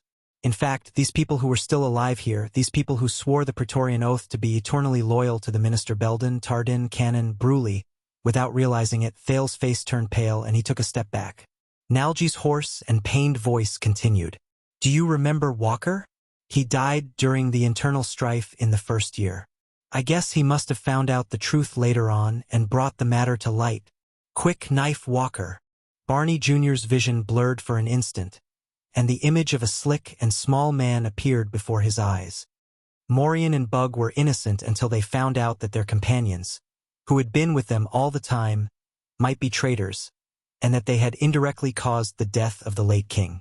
These facts were unacceptable to them. Nalji's words were weak, but they contained a shocking meaning. It caused the expressions of the guards to change drastically. Samuel even exhaled in pain. Kamal knew about it, but he was too proud. He was so proud that he couldn't be loyal and guilty at the same time. Facing your merciless scolding, he still lived as if nothing had happened. Morian, Bug, and Carmira. Barney Jr.'s breathing slowly stopped. Belden's aura trembled. Tardin's eyes were filled with fear. There's also Larley, the big guy. I'm not familiar with him, so I don't know if he wanted to kill because he discovered the truth, or if someone else discovered the truth and wanted to kill him. One name after another floated in the air. Nalji's words were filled with misery, and he was sobbing. Gold and Skeleton might not have participated in it, but they always carried a deep sense of guilt, and it was difficult for them to get over it. Until the two bastards decided to throw everything away.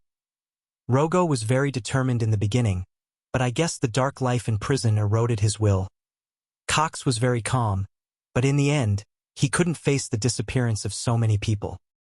He couldn't accept the fact that he had implicated them because of his own selfishness. As Nalji spoke, the guards had long since lost their composure and were moved. Samuel's eyes were bloodshot from exhaustion. Nair stood dumbfounded. Bruley clenched his fists in pain, and Cannon covered his forehead as he trembled slightly. In the end, Nalji, whose face was covered in tears, was practically roaring. How many of them died because they couldn't bear the pain of being imprisoned? How many of them died because they were wronged? How many of them actually died because they were filled with guilt and depression? Do you really not know, proud and resolute Kulbarni? As Thales listened to Nalji's words, he felt increasingly depressed. Back then, the 46 royal guards of Constellation who were imprisoned because of shame, guilt, pain, crimes, and the unspeakable truth. How did they spend the past decade or so? Barney Jr. opened his mouth helplessly, but he had no words to say. He could only gasp for air. But Nalji's words became sharper and sharper. Nalji gritted his teeth and said, "And you paranoid maniac, have been complaining about your injustice in front of them day and night for more than 10 years. You've been cursing the damn traitors, and you've been spitting on shameless conspiracies." Barney Jr. seemed to have remembered something. His expression became dazed, puzzled, and surprised. A few seconds later, the emotions on his face turned into the deepest fear and panic. When you made a solemn vow in front of those 37 people that you wouldn't turn back even if you died, threatened to dig out the truth, exposed everything, threatened to make the sinners pay the price, let our brothers avenge their humiliation, and even force them to support you. Nalji's tears flowed down uncontrollably. Do you really know what your seemingly righteous and loyal accusation and determination meant to them, who were already dispirited and unable to escape from their nightmares? At that moment, Barney Jr.'s body swayed.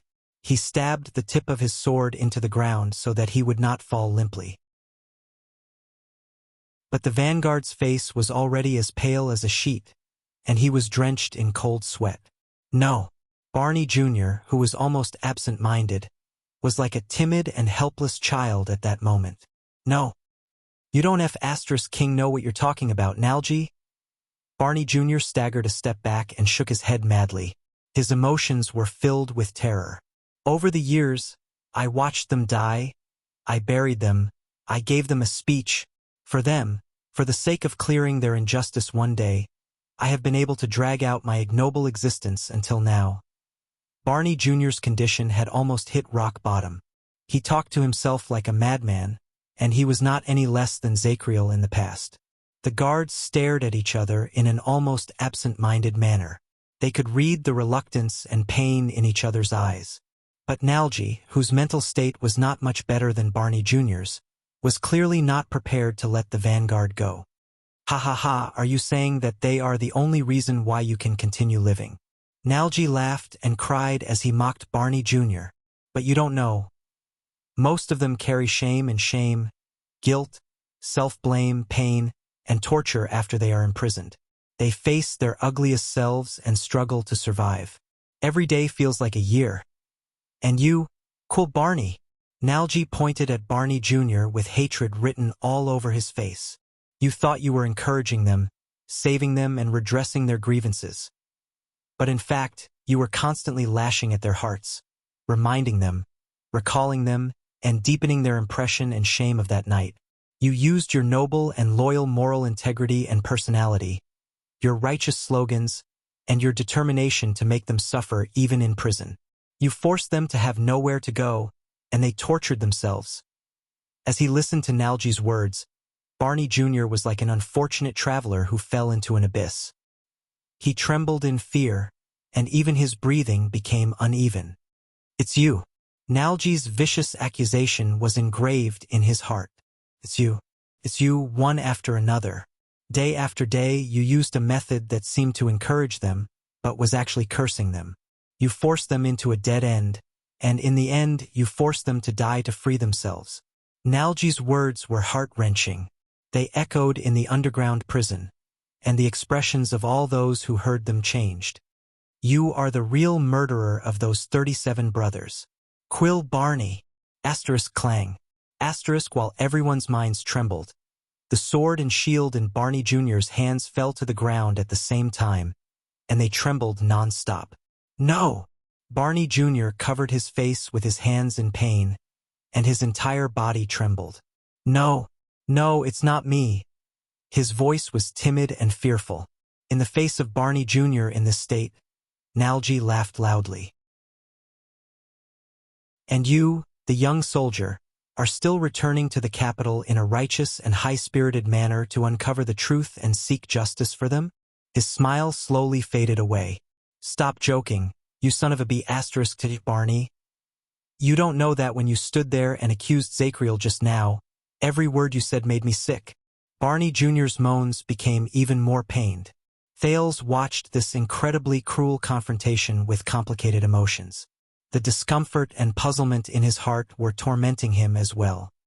He remembered the brutal and merciless confrontation between the Star Killer and the Raven of Death in the land of barren rocks in the city of faraway prayers. But even then, it could not be compared to the scene before his eyes. The other guards watched this scene in a daze. Even Samuel was speechless. For a time, only Barney Jr.'s pained moans could be heard in the underground prison. He bent down and pressed his hands on his knees.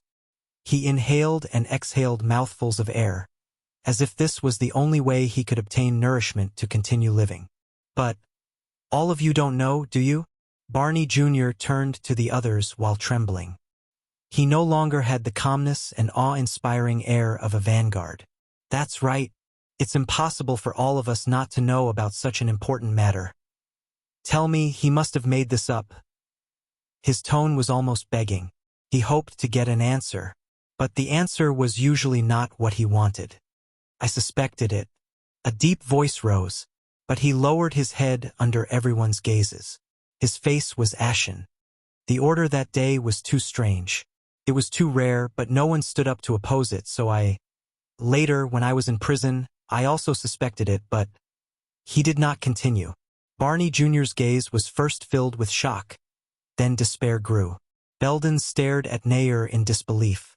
Another calm, frail, and frighteningly frail voice cut in. It's true. Everyone turned their gazes to the other person. It's true. I know what Nalji said. The speaker answered with a lifeless voice. Barney Jr.'s voice trembled as he looked at the speaker. Tardin? You? Thales furrowed his eyebrows. Tardin threw down his sword and spoke in a desolate and deathly manner. If they told me that this would happen, if I knew that Constance would, then I wouldn't have. As he spoke, tears rolled down his cheeks. I wouldn't have. Tardin's throat seemed to be blocked. It lowered along with his head, and he no longer responded. Samuel stared at him in shock. No. This was the dumbfounded Barney Jr. A third trembling voice rang out. It shouldn't have been like this. Thales turned his head. Cannon was shivering as he leaned against the corner of the wall. I was the one who delayed them. I recalled the sentries and left the door open, but according to the plan, everything should have been simple and straightforward. It should have ended before they even realized it. Then I should have died with the assassins. I shouldn't have lived until now. Cannon's eyes were lifeless as he muttered to himself, I'm sorry. The light in Barney Jr.'s eyes gradually dimmed, as if his last glimmer of hope had been extinguished. Cannon let out a strained laugh. Nalji was right. Samuel was also right. This is our fault. We can't run away from it. He shook his head nervously and muttered to himself, we can't let Zacriel be alone. He's already shouldering too much. When Nalji finished speaking, the dungeon was silent for a long time. Then, Barney Jr.'s hoarse and numb voice rose again. Is there anyone else? A few seconds later, Bruley sobbed in pain and knelt down. He stuttered in pain. Bruley. Barney stared at him in a daze. Nalji chuckled softly. His eyes were unfocused. This is why he can't speak anymore. Nalji said softly.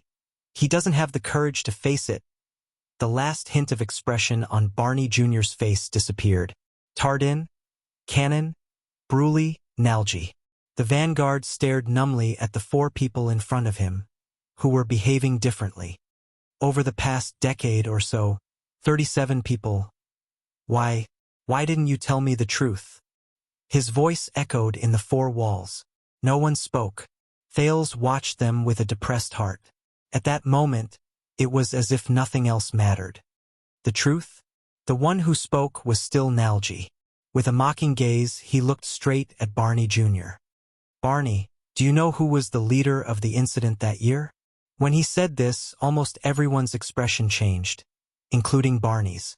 His almost numb and lifeless face twitched again. Thales suddenly moved. He seemed to have understood something. Nalji bent down and laughed in pain. Barney, you pathetic fool. He really loved you, didn't he? There was deep hatred in Nalji's words. That's why he protected you too well. You didn't know anything. Perhaps he was betting on both sides. He still hoped that after the incident, you could escape with your innocence and ignorance and stay in the palace. And even take over his position? Barney Jr.'s eyes suddenly widened. No, no, the vanguard mumbled. A great wave of grief and despair came crashing down on him. That's right. He heard Nalji say coldly. That year, the person who led us to gather together instigated us to let the rebellion in the palace run amok, threw us all into the endless abyss, and then escaped. The final judgment alone was not someone else. Nalji gritted his teeth. The emotions in his eyes were indescribable. I hate him. I curse him. He said hatefully, that's right, the vice-captain of the Royal Guards. Quill Barney the Senior. Your damned father. Asterisk thud. Asterisk Barney Jr.'s weapon fell from his hand, and his knees touched the ground. He knelt on the ground in a daze. His breathing was intermittent, and his eyes were empty. From that moment onwards, there was no longer a hint of life on his face. Chapter 461. In the dead silence, Thales stared quietly at the dazed and helpless guard who had nowhere to hide. He stared at this group of men who were in despair and were about to fall apart. A myriad of thoughts ran through his mind. Why? Barney Jr. knelt on the ground, stiff and lifeless. Father! He stared at Nalji in a daze, as if he was looking at a stranger. Why? Why did he do this to me? Aside from Nalji, almost everyone turned their faces away. Only Belden and Nair were left. They were also shocked and speechless. Do you really not know? Nalji asked in return. He sneered and mocked. So, you live like a child in Renaissance Palace, don't know anything, don't care about anything, and only want to be a loyal and stupid chess piece? No one spoke. Only Quick Rope whispered in Thales' ear. The situation is bad. I think they have forgotten to run for their lives and look for a way to survive. Thales shook his head with a profound expression. He seemed to be deep in thought. It's not that they forgot to run for their lives, they just don't care anymore. Quick Rope was stunned. What about us? But Thales still shook his head with a serious expression and ignored him. Quick Rope was so anxious that he scratched his ears and cheeks. Why, father? But Barney Jr. was still expressionless like a puppet. It was as if he was talking to the air. Why did he do this? Nalji stared at Barney Jr. with hatred and snorted softly. Samuel looked at Barney Jr. with a solemn expression and clenched his fists gently. You really are an anomaly, Barney. Nalji stared at the crumbling Barney Jr. His expression was relaxed after taking revenge, but his voice was still sad. Quill Barney, you are a noble existence who abandoned your family and bloodline like a pair of worn-out shoes.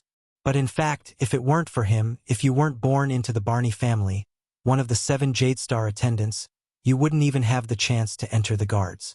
Nalji said coldly, just like all of us. A noble existence who abandoned his family and bloodline like a pair of worn-out shoes. Barney Jr.'s lips trembled. When he said this, Belden, Nair, the dejected Tardin, and Bruley, and even the trembling cannon all lowered their heads. Only Samuel continued to stare at Nalji without moving. But Thales sensed something. He subconsciously took a step forward. Why? The young man's sudden words attracted everyone's attention. If you don't want to tell him, then tell me. Tell the last descendant of Jadestar. Thales's words echoed in the dungeon, and even Quick Rope was shocked. This sentence stunned Nalji for a moment. He stared at the teenager in front of him, as if he was getting to know him all over again. It was as if he wanted to recognize something from the other party's serious face. Hey, these lunatics are enough of a headache. Quick Rope pressed on Thales's shoulder and whispered anxiously, "We should focus on finding a way to survive now. What else do you want?" But Thales only sucked in a light breath and firmly pushed Quick Rope's hand away. "Just like you said. Find our way out." Quick Rope was stunned. Thales looked at Nalji again. His gaze lingered on the key in Nalji's hand. "Tell me, why did Barney's father and you, and even Zacriel, do that?" Thales furrowed his eyebrows tightly. "Or should I say, what else did the King of Eternal Rule, 80 II, do aside from the so-called alliance of the three disasters that Zacriel mentioned?" Nalji's gaze gradually became confused. Barney Jr. raised his head in a daze, but he only repeated the same sentence. "Why, father?" Nalji looked at everyone in a daze, but he found that many people had shifted their gazes away. Only Samuel was staring at him. Finally, he seemed to have figured something out. He chuckled in relief. "You are right, Your Highness. The tragedy at that time was far from just the fight between His Majesty and the cunning vassals, not just a game of loyalty and betrayal, and not just the hostility between Constellation and the world. Be it the natural disaster or the rebel army, there was naturally a reason for the chaos in the kingdom at that time." Thales' frown deepened. The Knight of Judgment thought that the late king was bewitched by some legendary monster, and that some people were conspiring to bring chaos to the kingdom, but that was just his wishful thinking. Nalji returned to his state as if there was no one else around him. It was as if he could see the past. Because Zacriel was just an antique family name that had been in decline for 1,000 years, and did not even have a castle or a fief, he was too naive. He could not sense it. He could not sense our despair. When he said this, Nalji shuddered. On the other side, Tardin sighed softly. A thought appeared in Thales's mind. Despair? Nalji sucked in a breath and recalled the most unbearable years. He smiled bleakly and said, "Back then, there were countless rumors circulating in Renaissance Palace. Not everyone knew about the taboo between the late king and the calamities, but there was one thing that everyone was very clear about. Many people's breathing became chaotic." Barney Jr. slowly focused his gaze while he knelt on the ground. "What is that?" Thales listened solemnly. Nalji turned his head and said absent-mindedly, "During those years, His Majesty wanted to make a difference. He gave many orders." Make a difference. Many orders. Thales' heart clenched. For some reason, he suddenly thought of the old Crows class. So regardless of whether it was the 7 Jadestar attendants who were directly under the royal family like Belden, Tardin, and Barney, or the so-called 13 distinguished families like Talon and Caribbean, or the 6 great clans who founded the kingdom like Arund and Tabark, we saw and experienced it all. Barney Jr. recovered from the shock and stared at Nalji in a daze. Nalji swept his gaze over each of his royal guards and said airily, "With every move His Majesty took, our days became harder, our future became more hopeless, and our future as nobles became even bleaker." Thales was shocked. Tardin's expression changed slightly. He wanted to say something, but he did not. But before he could say anything, Thales, who had a premonition a long time ago, hurriedly urged him. "What happened?" Nalji raised his lifeless eyes and shook his head with the ghost of a smile. His tone was full of grief. "I don't know. First of all, because of the land measurement order, my family's fief was reduced rapidly. The farmers on the arable land moved to the city because of the household measurement order." He spoke tirelessly, and his gaze was dreamy. Every word he said was filled with complicated and chaotic emotions. The suzerain's bureaucrats lost their prestige after the cleaning of officials was issued. Because of the tax order, we were forced to live a life of poverty and bankruptcy. We had to disband the army of servants in our territories and castles to reduce our expenses. My mother and sisters had to sell their jewelry to supplement our family's income. The expressions of the prisoners in the royal guards became increasingly worse. Nalji sneered. The irony is that the nouveau riche, who are from the countryside, can use money to obtain a status and life that is equivalent to ours, but it is illegal for us to even raise taxes on our own fief to tide us over difficult times. There's also that damned naming order. It clearly divides our titles and duties. And finally, the relocation order that came with the general edict. Nalji shook his head mockingly and said, "The 6 great clans and the 13 distinguished families might be able to withstand twists and turns, losses, and the king's sanctions, but for us, families that are neither good enough nor good enough." He stared at the air in a daze. It's as if the whole world changed overnight. The happiness and stability you used to take for granted have all turned into disaster and turmoil. Can you imagine? At this time, being born into nobility doesn't sound so good anymore. The happiness and stability we used to take for granted have turned into disaster and turmoil. Thales was stunned. Nalji spoke very slowly, but no one interrupted him. There was a weariness in his tone, as if he had given up on himself. With every word he said, Thales' expression darkened a little. Assassination, foreign enemies, war, conspiracy. In the past, he thought that this was everything that the bloody year would reveal, but now it seemed Thales remembered the old crow, Hicks, as well as the lesson he had taught himself. Victory and defeat, enemies and friends. Do not underestimate war itself. It is not as simple as you think. It is not a game where you have to win or lose, where you have to pay the price, where you have to live or die. The bloody year. Aside from victory and defeat, from what angle and to what extent should we evaluate this tragic year filled with war? At this moment, the teenager was suddenly moved. The bloody year was not just a war, a conflict, and it was not just a grudge between the 2 empresses and the calamities. Everything was fused into the big furnace of constellation in the past, and there was no way to escape it.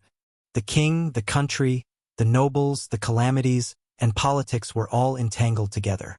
They affected each other in this furnace, entangled with each other, and could not be separated. Thales remembered the virtuous king of Constellation, who Lampard was very wary of. Mindes III. A strange guess rose in Thales' mind, but he quickly shook it out of his thoughts. I used to find it strange that when the people's hearts were disorganized and chaos was about to come, why did the 6 prominent and powerful guardian dukes, and the 13 distinguished families, who were as powerful as the 13 distinguished families, swallow their anger and accept His Majesty's orders in silence? But after listening to Zakriel's words, I seemed to understand.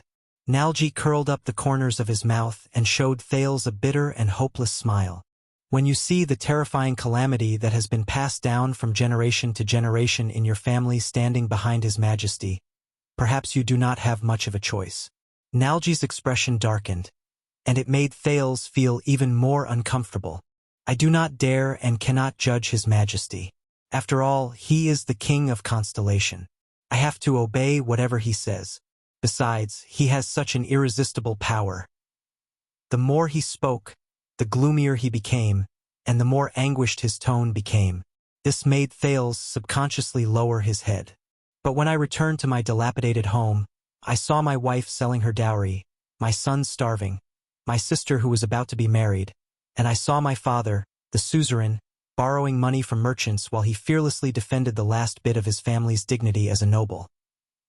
Nalji's words were filled with anguish, and it caused many of the prisoners to have strange expressions on their faces. Thales did not speak. Nalji snapped out of his daze and looked at Thales again. His eyes were filled with the vicissitudes of life. Ever since I could understand things, my father has taught me that the Nalji family has been granted land since the virtuous king's era.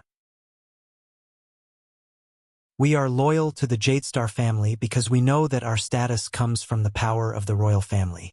Our children being selected as royal guards is a symbol of our loyalty to the royal family. But, like a drowning man looking at his last straw, Nalji stared at Thales fervently and longingly. The color in his eyes was like that of a person who was about to die. Tell me, Your Highness, shouldn't the king protect the interests and dignity of his vassals? Shouldn't he protect the prosperity and happiness of his vassals? Why is it that the more loyal we are to His Majesty and to the kingdom, the more? Nalji's voice faltered. He became weary, confused, and puzzled. Do I not love my kingdom enough? Or does my kingdom not love me enough? At that moment, Thales, who was in anguish, opened his mouth to speak, but he couldn't say anything. At that moment, all the guards in the underground prison fell silent. Nalji snorted. His entire body was filled with a sense of relief, as if he had given up on everything. So, when we are lost day after day, and the despair that grows heavier with each passing day, when someone promises us hope, and someone tells us that all of this is just the king's momentary foolishness, that the nobles in the court are bewitched, and that all we need to do is wait in silence. He did not continue speaking. On the other side, Cannon began to sob softly again. Bruley no longer snorted. Tardin was dejected. Belden and Nair, who did not know what was going on, were in a daze. Only Barney Jr. and Samuel mumbled something that only he could understand in a daze, and the other held his weapon with gritted teeth. Tell me, Your Highness. On one side, there is my lovely wife and weak son who are filled with hope, my elderly parents who hold fast to the past, and the glory of my family that I am proud of. On the other side, there is the gentle and kind king, the cruel and merciless king's decree, and the Praetorian oath that is engraved on my life. Nalji's face contorted. His eyes were filled with tears. Who should I be loyal to, and who should I betray? Thales closed his eyes gently. Father. Barney Jr. pressed his head in pain. Father. No, all of this is too unfair. Barney Jr.'s moans echoed in the air. Thud. On the other side, Tardin knelt on the ground. He covered his face, and his shoulders trembled slightly. Nalji laughed in a neurotic manner and waved the key in his hand. If you are loyal to His Majesty and Constellation, it means that you betray the family you were born in, and the wife and child you love. Tell me, Your Highness, what should I do to not be considered a betrayal? What should I do to be considered loyal? Thales exhaled laboriously. He had nothing to say. Nalji looked at the prince and smiled. It's okay, because I finally understand. Look at us now. He swept his gaze over everyone, and tears streamed down his face uncontrollably. Whether it is Jenny, Luna, or my beloved wife and child, and His Majesty, my oath. Nalji stared at the empty air in a daze. Whether it is loyalty or betrayal, we all have nothing. At this moment, Thales felt that the air in the underground prison was stagnant and heavy, and it was unprecedented. It was filled with a thick aura of death. At this moment, a hollow and dry voice that was filled with the same pain and hesitation rose out of nowhere. Enough! The voice echoed in the dark room. Everyone trembled at the same time. In another direction, Zacriel, the Knight of Judgment, supported himself against the wall weakly. He struggled to walk unsteadily as he stood in the shadows outside the storage room. His gaze was unfocused, and his voice was intermittent. Nalji, enough, he said in pain.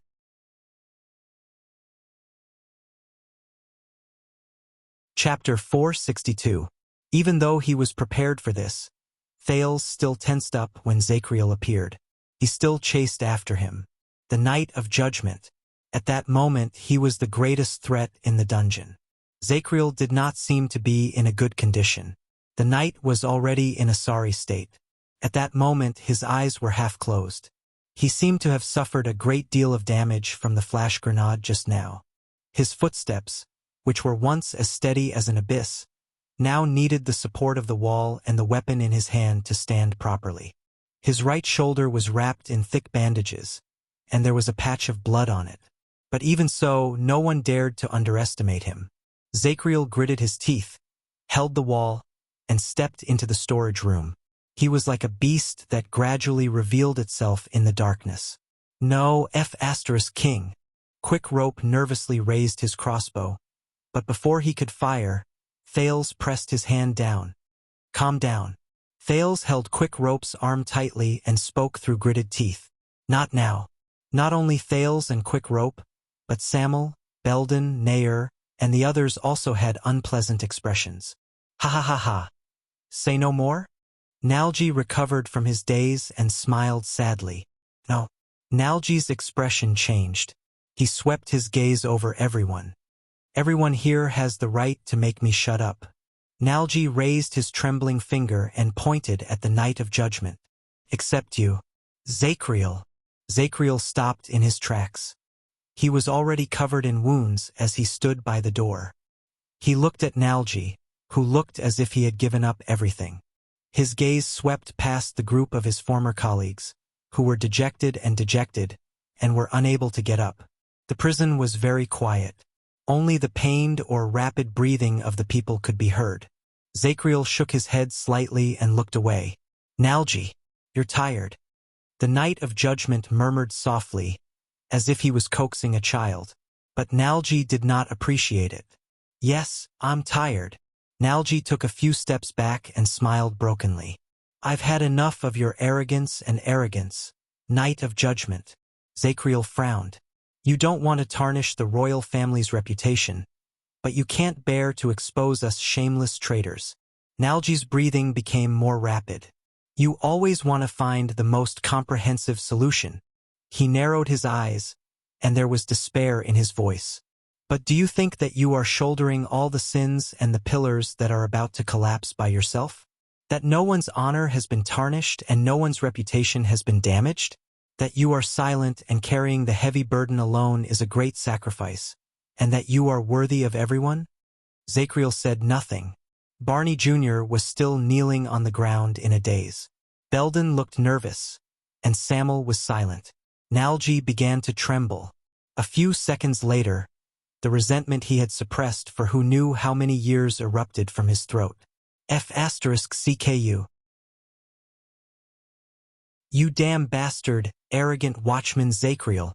His curses echoed in the storeroom, causing the torch in Samuel's hand to flicker. But no one made a sound, including Zachriel. As he stared at Zachriel and Nalji, who had a mental breakdown, Quick Rope gulped and poked Thales nervously. What did I say? I knew it. These lunatics are unreliable. However, Thales only looked at the people in the field with a complicated gaze and did not say a word. Yes, he stared at Barney, who had a mental breakdown, and Nalji, who had lost his soul. But if it weren't for these unreliable lunatics, we would have become part of the prison of bones a long time ago. You thought you were protecting us, protecting those who have passed away. Nalji's eyes were red. He roared at Zachriel, who had a melancholic expression on his face, like a wild beast. But you don't understand. Nalji's voice gradually became softer, but the difficulty and despair in his words became more obvious. You sacrificed yourself for others and took responsibility for your own crimes. You are great, glorious, selfless, a hero. The poor prisoner of the royal guards collapsed and knelt on the ground. His weapon and the key slipped from his hand at the same time. But you, a selfish bastard who calls yourself a saint, threw endless self-blame, guilt, and torture back at us. You made us play the ugliest roles on the stage and face the painful reality that you could not face. Nalji hit his chest hysterically. We. Zachriel lowered his head and remained silent amid the deafening accusations. It was as if he did not exist in this world. Nalji seemed to be tired of cursing. He collapsed on the ground, and with a hoarse voice, he mumbled absent-mindedly, You and Barney Sr., both of you are executioners who kill without spilling blood. This sentence made Barney Jr., who was kneeling on the ground, shudder. Nalji sobbed and said, The only difference is, Barney Sr. made us hate him. You made us hate ourselves. Nalji lowered his head and buried his face between his hands. His shoulders trembled. A few seconds later, Zachriel raised his head in the seemingly endless silence. He extended his hand in Nalji's direction in a daze, but his hand trembled halfway, and he slowly lowered it. The past cannot be changed. But at least, Zachriel averted his gaze, as if he did not dare to look at Nalji again. Instead, he staggered towards Thales. This made many people nervous. Barney, wake up. As Zachriel drew closer, Belden, who was the person with the highest position after Barney Jr., even though he had been stripped of his position a long time ago, anxiously shouted the vanguard's name, hoping that the latter would do something. But Barney Jr.'s gaze was unfocused as he knelt on the ground, as if he did not hear him. Zacriel glanced at Barney Jr. with a deathly still gaze. When he saw the brand on the latter's face, he immediately averted his gaze. "He's gone," Zacriel said to himself in silence. The resolute and unshakable vanguard, Quill Barney, was no longer here. He turned his head around dejectedly and continued to move forward. "Damn it!" Belden cursed and gave up on waking Barney up. He frowned and looked back. Other than the absent-minded Nalgi, Cannon was kneeling on the ground and sobbing in pain. Bruley covered his head and closed his eyes tightly. Tardin was dejected and did not move. The veins on Belden's hands tightened. No. The truth of the past caused everyone, including him, to be in a state of chaos. His colleagues who had gone insane made him at a loss, and Zacriel, who he once looked up to, was a stranger to him. Behind him was the Jade Star bloodline, which he swore to protect, even though they had long since tainted this mission. What should I do? In the face of his disorganized colleagues and Zacriel, who was getting closer and closer to him, Belden, the only one left among the guards, finally made up his mind and raised his weapon after a few seconds of hesitation. "Nair, Sam'el, help me!" He summoned Nair, who was still somewhat normal, and Sam'el, who had a grave expression on his face, and tried to organize his final defense. Nair sighed and walked to his side. Sam'el hesitated for a moment before he threw down his torch and raised his long sword. Zacriel continued to walk forward, swaying step by step. He ignored Belden and the other two, who retreated as if they were facing a great enemy. Thales slowly furrowed his eyebrows before he slowly relaxed them. "I understand, commanding officer." Belden raised his axe and stood in front of Thales. He hissed at Zacriel. "You might not be that traitor. At least you are not the only one. Perhaps you have your own difficulties, and we no longer have the right to criticize you." Belden gritted his teeth. "But no matter what happened in the past, you cannot touch this child." As he walked forward, Zacriel's face was completely illuminated by the torch on the ground. The brand on his forehead became even more obvious. "Look at them, Belden." The Knight of Judgment stared at Barney and Nalgi, who knelt by the side, with a dejected look on his face. He looked as if he was about to break down. He shook his head with a sad expression. "Trust me. Bury everything here. This is the best way." Zacriel drew closer. The blade of the axe in his hand reflected a cold light. Thales could not help but bite his lip when he saw Belden, who still stood in front of him despite his poor condition. At that moment, the Knight of Judgment suddenly stopped moving. Belden, who was extremely nervous, exhaled. Zacriel furrowed his eyebrows and slowly turned his head around. Barney Jr., who knelt on the ground absent-mindedly, extended his hand and grabbed the knight's calf weakly. "Zacriel, tell me." The pale Barney Jr. raised his head and glared at Zacriel with bloodshot eyes. His voice was half pleading and half questioning. "My father, why did he do this to me?" Barney Jr. looked as if he had just woken up from a nightmare. His expression was absent-minded. He stuttered, "Vice Captain Quill Barney, what kind of person is he?"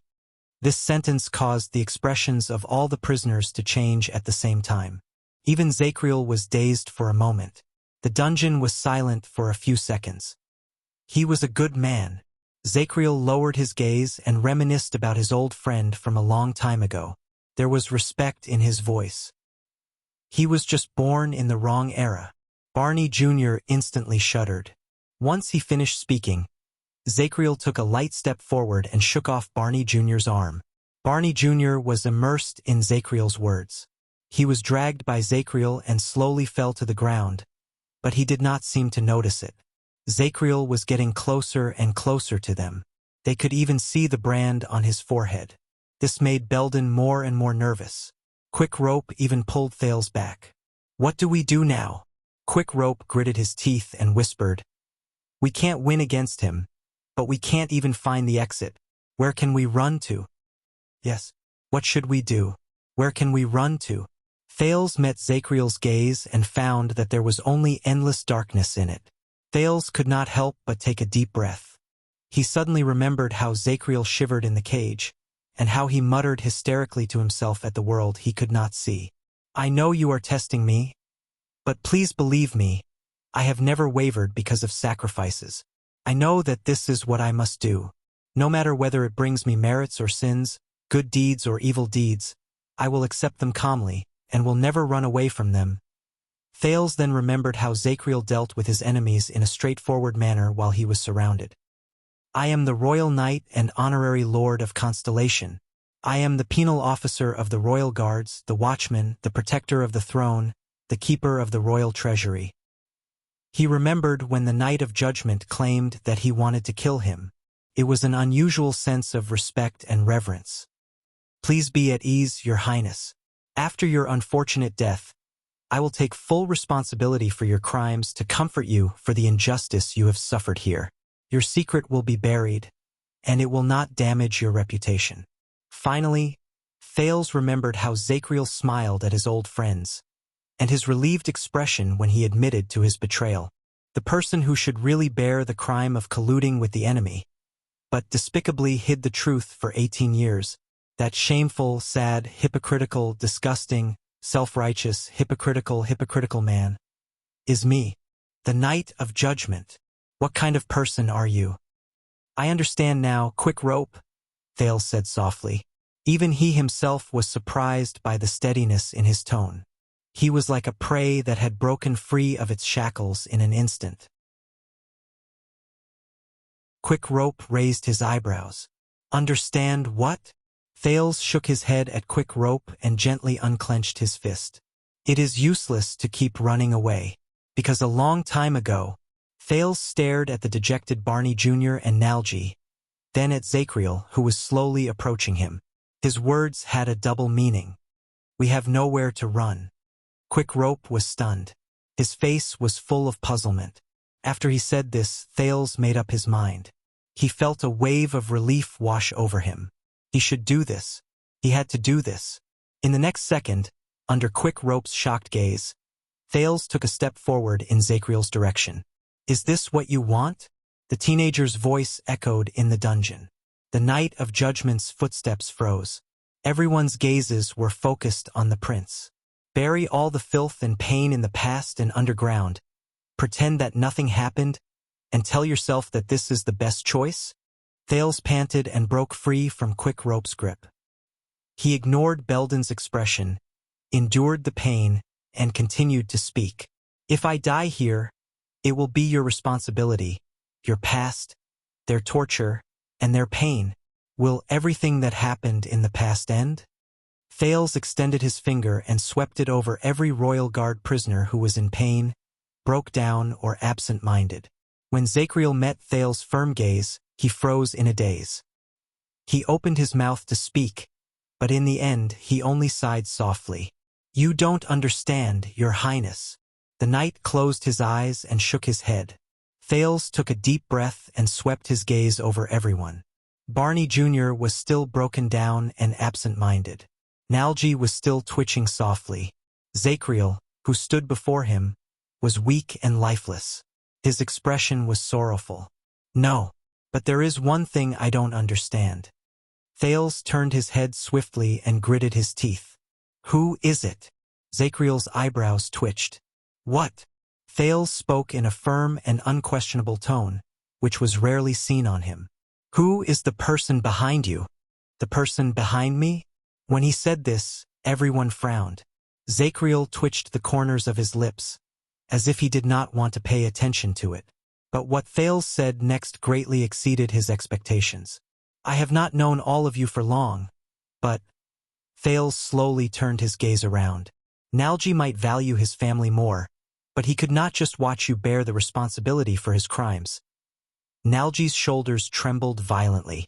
Thales turned to the other side. Canon Bruley Tardin, you might have known what happened in the past, but you have never been calm about it. That is why you are still tormented by your own conscience even after being imprisoned for 18 years. Canon's sobs died down. Bruley stopped trembling, and Tardin became dumbfounded. Finally, Thales looked at the absent-minded Barney Jr. I do not know Barney Sr., but I can tell from him that his father is probably just as stubborn and resolute. Once he has a thought, he will carry it through to the end, and he will never waver. Zachriel's eyebrows furrowed even more. Thales exhaled. With the sin of Hell's River, he calmed his increasingly rapid heartbeat. What I see from all of you is not the despicable and inferior nature of traitors, the prince said firmly. Instead, it is a painful predicament where you are caught between a rock and a hard place. Everyone raised their heads and stared at Thales with either shocked or puzzled gazes. Zachriel suddenly took a step forward, but Belden and Nair blocked his path, and it looked like they were going to die together with him. Thales was shocked, but he still braced himself and said the following words. I believe that as royal guards and the king's close vassals, no matter how depraved, evil, and selfish you are, you will never abandon the pride in your hearts and betray your Lord for glory with a clear conscience. You are not that kind of people. You do not dare and you cannot. The prince gritted his teeth and said, unless there is another reason, a more logical reason for you to convince yourselves that this is the right thing to do, and that it is not a betrayal. Zachriel's expression became more and more unpleasant. Thales knew that he had made the right choice. Hence, the prince ignored Quick Rope's gaze, puffed out his chest, and continued to speak. As for you, Zachriel, you are a noble knight and a loyal guard. Even if you are about to attack me in the next second, you still treat me with such respect. I believe that the only thing that can tarnish your honor and mission is an even greater honor and mission. When he finished speaking, Zachriel shuddered. Then, what kind of mission can make you betray Jadestar without hesitation? Everyone's expression slowly changed. Thales said coldly, unless... The Knight of Judgment could no longer remain calm. He roared, Your Highness! But Thales ignored him. He only raised his face from the floor and spoke laboriously under the dim firelight. Both the Northlanders and Shadow Shield hinted at me, but I was never willing to believe them. Thales clenched his teeth and stabbed Ricky's long sword into the crack between the ancient tiles. So, tell me, Zachriel, who is it? Zachriel's expression changed a few times before Thales' eyes. Thales continued to speak. Back then, he stood behind you, a group of desperate nobles. He used his noble status to bribe all parties. He used the chance to save your families as bait to encourage you to slacken your defenses.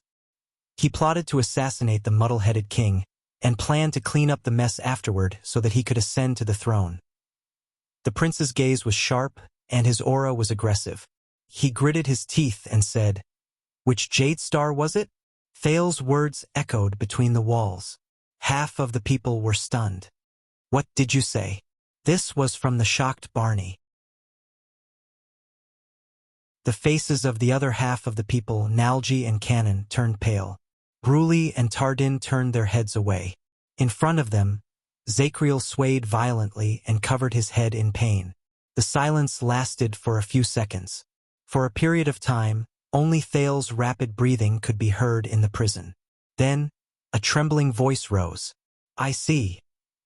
This is why you wanted to bury the truth and shoulder all the crimes. Samuel swept his gaze over everyone. His voice trembled slightly, and his face was filled with shock and realization. This is why all of you kept it a secret, and why all of you were in conflict until now. Some of you may have been directly involved, and some only guessed the inside story. But this is the reason why all of you refused to do anything at the same time. A Jadestar of the same legitimate lineage supported all of you? He took a step back and panted. There was a cold sneer in his voice. Calamities and anti-mystic equipment are not reasons. This is the biggest scandal of the Jadestar royal family that cannot be made public. The tip of Samuel's sword trembled slightly. What a joke. Betrayal, loyalty, they are all *T. The so-called bloody year, the nightmare that tormented me for 18 years, the assassination and rebellion that all the nobles kept a secret, was actually an internal conflict within the Jadestar royal family. Internecine conflict? In the face of Barney's question, Zacriel heaved the longest sigh he had that day. The palm he used to cover his forehead trembled even more violently. Barney Jr. widened his eyes in disbelief. He straightened his body again. Thales did not speak. He only exhaled softly. Quick Rope opened his mouth wide. He did not know how to react. Zacriel still had his eyes closed. He did not seem to know how to answer. Belden and Nair looked at each other. Their gazes were filled with sorrow, pain, and a final hint of disbelief. Samuel laughed again. His laughter trembled, and it was very frightening. Ha ha ha ha ha. Let me guess. His gaze was complicated and difficult to understand. It was mixed with hatred and disdain for some unknown reason. Is it Crown Prince Midir, who fishes for fame, is unpredictable, but can directly benefit from the death of the late king? Samuel raised his head abruptly and said hatefully. Or is it Horus, the sword of reversing light, who is a hero, has countless achievements, but is ruthless, bloodthirsty, and ambitious? Is it Fatty Bancroft, who appears to be fat and mediocre, but is actually greedy for pleasure and accumulates wealth without limit? Is it Beauty Herman, who has a good appearance and literary talent, but is narrow-minded, sinister, and ruthless? Samuel's choice of words made Thales frown. He had heard about these princes from King Kessel's recollection in the Jadestar family tomb. But fishes for fame, ruthless, bloodthirsty, accumulates wealth without limit, sinister, and ruthless. These descriptions, Samuel panted and continued to speak. Or is it the Duke of Star Lake, the king's younger brother, John, who commands the army, is in the prime of his life, but according to the order, as long as the descendants of the late king's descendants do not die out? A thought appeared in Thales' mind. Previously, Marina of the Disaster Sword's request to him reappeared in his memory. In the extreme silence, Samuel roared angrily. Is it a son killing his father, or a brother killing his brother? No one answered him, including Zacriel, who was already on the verge of collapse. Or, to be even more vicious, the Iron Hand King who mercilessly swept you, me, and all those who knew or did not know about it into the trash heap after the deed was done back then. While he sat on the throne and enjoyed everything Kessel, Samuel seemed to be greatly agitated by this truth. He looked at the silent crowd, raised his voice, and sneered.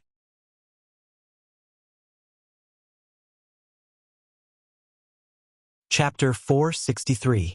Guy walked in the garden in front of Mindy's hall, passing through the pebbled path that was filled with morning light and greenery. He was in a good mood.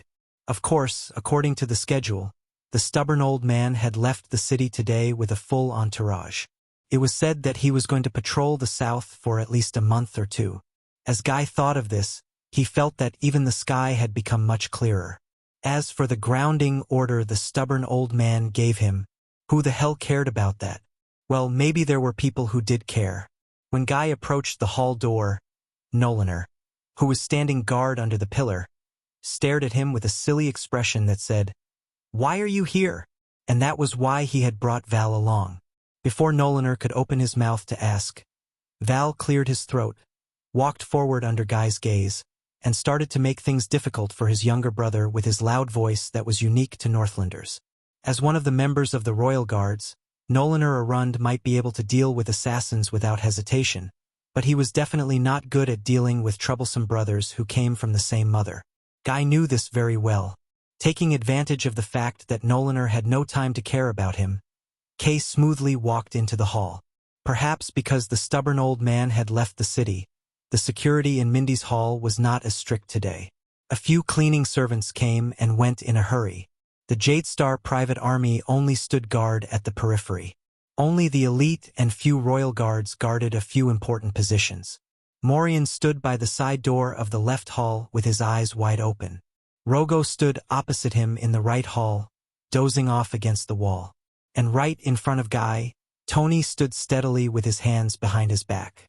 Behind him were the stairs and the statues of the 3 constellation kings on the wall. His Majesty has grounded you. Tony's voice was emotionless. You should not be here. Guy snorted and continued to walk towards the stairs. You should not ask where I am going. But Tony reached out and stopped him. "Go back," he said coldly. His tone left no room for negotiation. "This is for your own good." Guy glanced at the knife at the back of Tony's waist. Trouble. Guy had always believed that there were two types of people in the world. Those he could defeat and those he had to call for help. Like Val and the strong attendant Kana to defeat. But without a doubt, the famous chief guard of the Royal Guards, Lord Conrad Tony, belonged to the third category. Morian and Rogo, who were standing on both sides, looked at each other, as if they were anticipating what was going to happen next. Guy sighed and took a step back. "Well, do you know the most interesting part about what happened next?" Tony pursed his lips. Kai smiled brightly and danced to express himself. "I wanted to go up, but you wouldn't let me. Then I insisted, so you started fighting. But I struggled, and the commotion was big enough to flip the roof of the hall. Then the messenger came down with the order to stop, to bring me up." Tony frowned and glanced at the steps behind him. Guy crossed his arms and smiled confidently. "So why don't we skip all the steps in the middle and get to the end result? Let me go up?" Tony's expression became even more unsightly. On the other side, Morian blinked and pointed to the top of his head. He has a point. I mean, let him go up?" In the right hall, the corners of Rogo's mouth twitched. He looked as if he wanted to laugh but couldn't help it. Guy felt that he had indeed won, because Tony snorted angrily, but did not do anything. He retreated to the side. "That's more like it." Guy proudly raised his nostrils in victory and walked past Tony, ignoring the other man's livid face. In order to provoke him, he even raised his hands and snapped his fingers rhythmically. He tapped his feet, hummed a tune, and shook his shoulders. Ignoring the strange gazes from the servants and the royal guards around him, he sashayed up the stairs. Guy arrogantly walked past the portrait of the three kings of Constellation, the bastard king, the wife king, and the bad debt king. The last time he called him that, the old stubborn king personally held him down in the Constellation tomb and beat him with a rod 30 times until his pregnant mother heard the news and rushed back from the tea party to save him. He winked at the two maids who were coming down the stairs. They were so frightened that they dodged to the side, turned around, and ran away. "It's still a beautiful day, isn't it?" Guy thought contentedly as he stared at the back of one of the younger maids and admired her shaking hips. However, he had only taken a few steps when he saw a strong man dressed in black walking down the stairs while being escorted by two attendants. Guy's light footsteps instantly stopped. No, the moment he saw the man in black, Guy wailed in pain in his heart. "It's him. The person I don't want to see the most. The most there is no one of. Why is he here? Why isn't he in the place where he should be the most? The dirty military camp, the harsh north, where he continues to drink his people's blood and chop off their heads." Guy clenched his teeth in pain. He lowered his head in a practiced manner and leaned against the side of the stairs to minimize his presence. Then, like a lowly servant, he silently turned around and planned to slip away. He did not expect the man in black to ignore him, but in the end, his wish was not fulfilled. "Where are you going?" Guy froze in his tracks. A familiar yet unfamiliar voice came from above his head. It sounded like an old organ that had been corroded for many years. When it was played, every string was a murderous weapon. "Is this your reaction after a year of separation?" The man in black walked down the stairs with a majestic gait. He had an imposing appearance. Morian, Rogo, and Tony all stood solemnly and bowed to the man. It was a treatment that Guy had never enjoyed before. "Wait a minute." Kia glanced down at Morian and suddenly understood. They knew he was here. They did it on purpose. Hiding, running away, turning a blind eye, just like how you run away from your identity and duty. This man had eyes as sharp as a blade, a firm and resolute face, a broad chest, and a body that seemed as if it would never bend. Most importantly, his appearance was like a dose of ice and snow. It chased away all the warmth in the hall and replaced it with heaviness and tension. Guy exhaled in resignation and turned around with a numb scalp. The man in black stood above him and said coldly, "My dear little brother, Cold sweat broke out on Guy's forehead. Panic and fear, which he had not felt for a long time, assaulted him at the same time. Damn it. Guy sighed silently in his heart. He did not want to, not that he did not dare. He looked straight into the man's eyes and only fixed his gaze on the front of the man's chest. I am not afraid of him. You are not afraid of him. Damn it, Guy, you are not afraid of him. Guy repeated it 3 times in his heart. Guy raised his head and forced himself to squeeze out an ugly smile. Hi, Horace. My dear brother. The weather is not good. When did you return to the capital? God knew how much effort Guy had put in to squeeze out this sentence amid his fear and nervousness. Horace frowned slightly. It was as if the temperature around him had started to drop. Indeed, in this world, Guy was one of the people Guy did not want to see the most. It was his tall, strong, courageous, murderous, and mentally unstable second brother who lacked love. Of course, Guy would not usually say the last description to his face. If I had known earlier, I could have prepared.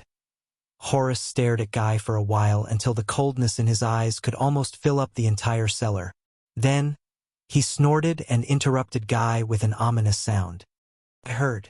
When the police station was chasing after the fugitive, they coincidentally dragged you out of a club in Red Street Market. Guy's smile instantly froze. Wait, this? Horace continued to stare at Guy expressionlessly. All right, as usual, this guy has no intention of making small talk. But Guy shook his head laboriously.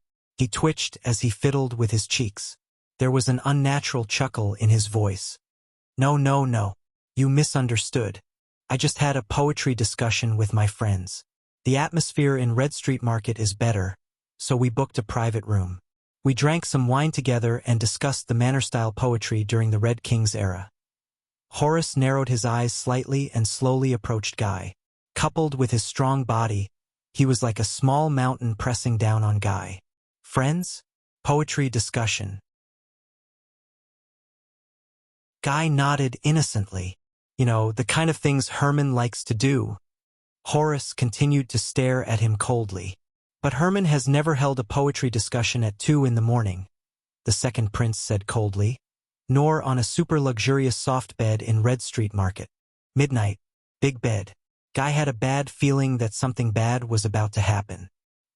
He also never got stuck in the middle of 3 naked women in a drunken stupor when the police officers arrived. Then, he was dragged naked on the street until he cried out the name of the royal family. Horace spoke very slowly, and every word sounded muffled. Guy's expression froze. Damn it. Isn't this supposed to be a secret? Where did he find out about it? The police station? He swore that when Horace said the words naked women, Morian, who was below them, glanced at them while holding back his laughter. Even though the fact that Guy was grounded was public, the truth behind it, the stubborn old man has given strict orders. Other than those involved, shouldn't this matter be covered up? Guy twisted his neck unnaturally and looked elsewhere. Where? Did you hear about it? Horace's eyes were filled with contempt. My wife, and she heard about it from Madame Hebron. Madame Hebron? Wait a minute. So it means... Guy seemed to have figured something out. A huge haze of impending doom flashed across his mind. Oh no. The noble women in the capital's circle of gossipy noblewomen. Don't expect me to be their mouthpiece ever again. Except for Madame Élysée. After all, her moans are too moving. But Horace's voice interrupted Guy's thoughts, which had already drifted to the Far East. After you were caught lying naked on a bed with a cheap whore, the widow of a meritorious minister, and a viscountess whose husband did not know about it, and your identity was known by half the people on the street. His second brother did not hide the disgust in his tone. The dignity of the royal family, the loyalty of the nobles, the stability of the rule. Do you know how much effort father had to put in to clean up your mess? Just because you could not control your lower body? Guy raised his eyebrows. He did not think much of it. I kind of know. The whipping marks in Renaissance Palace are still fresh in my mind. There are also a lot of gifts and gifts to comfort the vassals, especially to the husband who was known to the entire king to be cuckolded. But Guy is certain that the coward who likes to listen to his wife's screams used this in exchange for a promotion. He must be very happy. Is this not enough? Every time we thought that you would know your place and repent, you would impatiently jump out and tell everyone that you are still the most disgusting clown. Guy realized that he was trembling slightly. Our enemies should really thank you. You single-handedly turned our family and surname into the biggest joke in this country. Horace's gaze was like that of a military judge in a military camp. See, this is what they care about. Surname. Family. Really old-fashioned. Is there anything else? Guy sneered in his heart and made up his mind. I'm going to go against him. This arrogant bastard. And he knows how to provoke Horace. Guy looked like he did not care at all. He snorted and said, "Joke? I'm not sure." Anyway, that night, Madame Élysée laughed quite happily. I mean, who doesn't like to discuss poetry?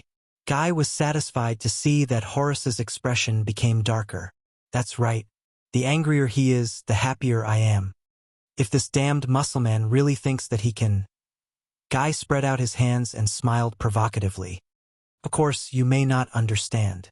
You may prefer to be in a military camp, rubbing shoulders and sweating buckets with tens of thousands of burly men every night. In the next second, the black-clothed Horace suddenly swung his right arm, and his fingers grabbed out like an eagle's claw. Asterisk slap. Asterisk he grabbed Guy's shoulder joint in a death grip. He shuddered, hissing at the sudden pain. He subconsciously raised his hand and struggled against Horace's fingers in a flurry. But his brother used some unknown technique. With a flash and a wave of his left hand, Guy's right wrist became numb, and then it drooped down powerlessly. Is this all you can do? Horace's gaze was as sharp as a knife as he approached him. The strength in his hand slowly increased, and Guy was in so much pain that he was sweating all over. You can't even break an egg. How do you get women? Let them *CK you? Damn it. Damn it. Damn it. Guy's face twitched and his shoulders trembled. He turned his body sideways and tried his best to resist the rough, hook-like hand. He wanted to break free, but he could not. Damn it. Damn it. Where did this damn muscleman get his strength from? Cry, scream, just like before. It's a pity that I can't come and save you anymore. There seemed to be a storm in Horace's eyes. Or continue to run away from home like a coward, just like you did 3 years ago. Oh, I forgot. You're a young master with soft skin and tender flesh. You can't even reach Cold Castle.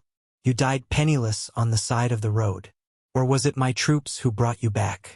Guy wanted to kick with his right leg, but Horace, who could predict the future, kicked his ankle in advance, and he returned empty-handed. Behind Horace were 2 fierce-looking attendants to the prince. They were Poke and Surd, who were obviously not good people. They seemed to be used to their master punishing people. They only cast each other a glance before they quietly took a few steps back and looked elsewhere to give their prince some space.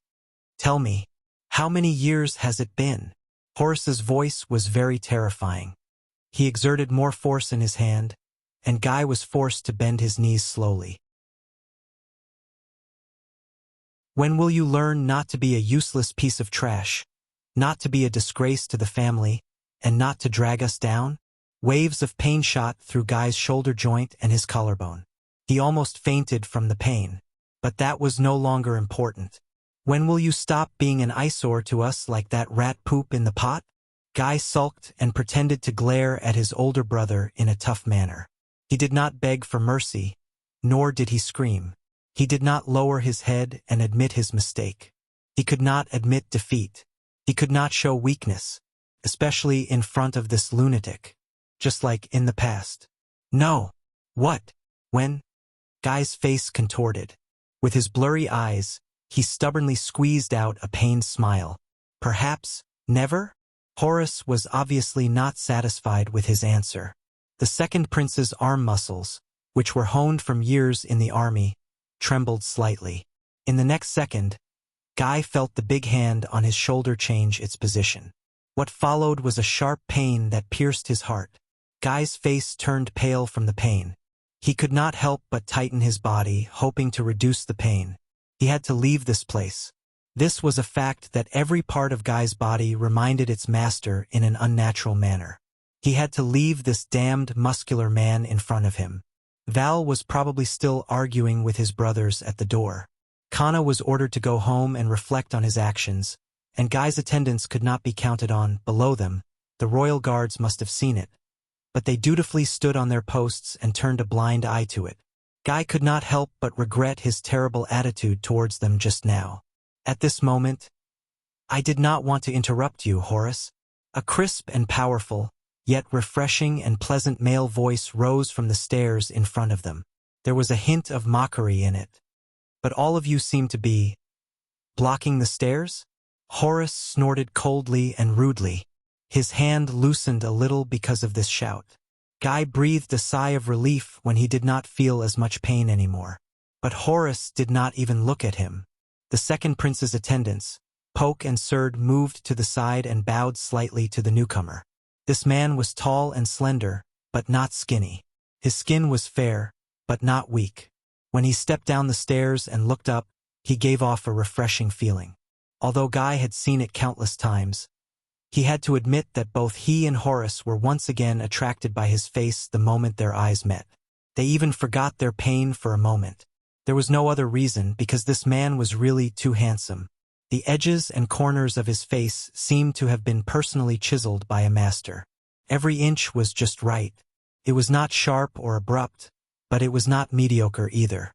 His entire body gave off a natural, elegant, and valiant aura. When he did not smile, he was like a still painting. Every part of him was exquisitely carved. When he smiled, it was like a blossoming light, making people forget about him. And his gaze was like the work of the gods. When it was bright, it was like a whirlpool, captivating one's soul. When it was dim, it emitted melancholy, making people feel sorry for it. When he looked directly at it, it was full of sincerity, and when he looked disdainfully, it was dignified. Look at him acting like a ruffian. Horace's hand was still on the pale guy. He did not even turn his head around. "I just don't understand. Why are we brothers and share the same surname?" The terrifyingly handsome man cast a glance at Guy. He curled his lips and revealed a smile. It was like a blooming flower, and it dazzled Guy's vision. "Yes, sometimes I wonder about this as well." The handsome newcomer shrugged. Guy began to tremble slightly. Brother. This was his brother, his family, and his damn bloodline. Things he would rather not have. When he thought of this, Guy gritted his teeth, raised his head again, and spat. "Yes, why? Ask our mother," Li Hua said. Horace's expression turned cold, and he exerted force with his fingers. Guy felt his shoulder starting to hurt again. But at this moment, the beautiful man by the side coughed softly. "Forget it, Horace. Your time is much more precious than this guy's. It's not worth wasting your time." The beautiful man pointed above his head. He had a smile that could kill both men and women.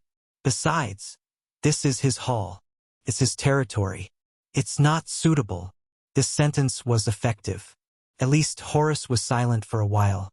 Guy still tried his best to fight against his elder brother's love, but his struggles were useless. It was like he was scratching an itch for Horace. After a few seconds, the second prince seemed to have figured something out and finally let go. Once he was free, Guy leaned against the wall as if he had deflated. He panted harshly and rubbed his shoulder. He looked at the beautiful newcomer, rolled his eyes, and called out the newcomer's name weakly. "Herman." If someone asked Guy what was worse than running into a bastard brother early in the morning, the answer would definitely be running into two bastard brothers.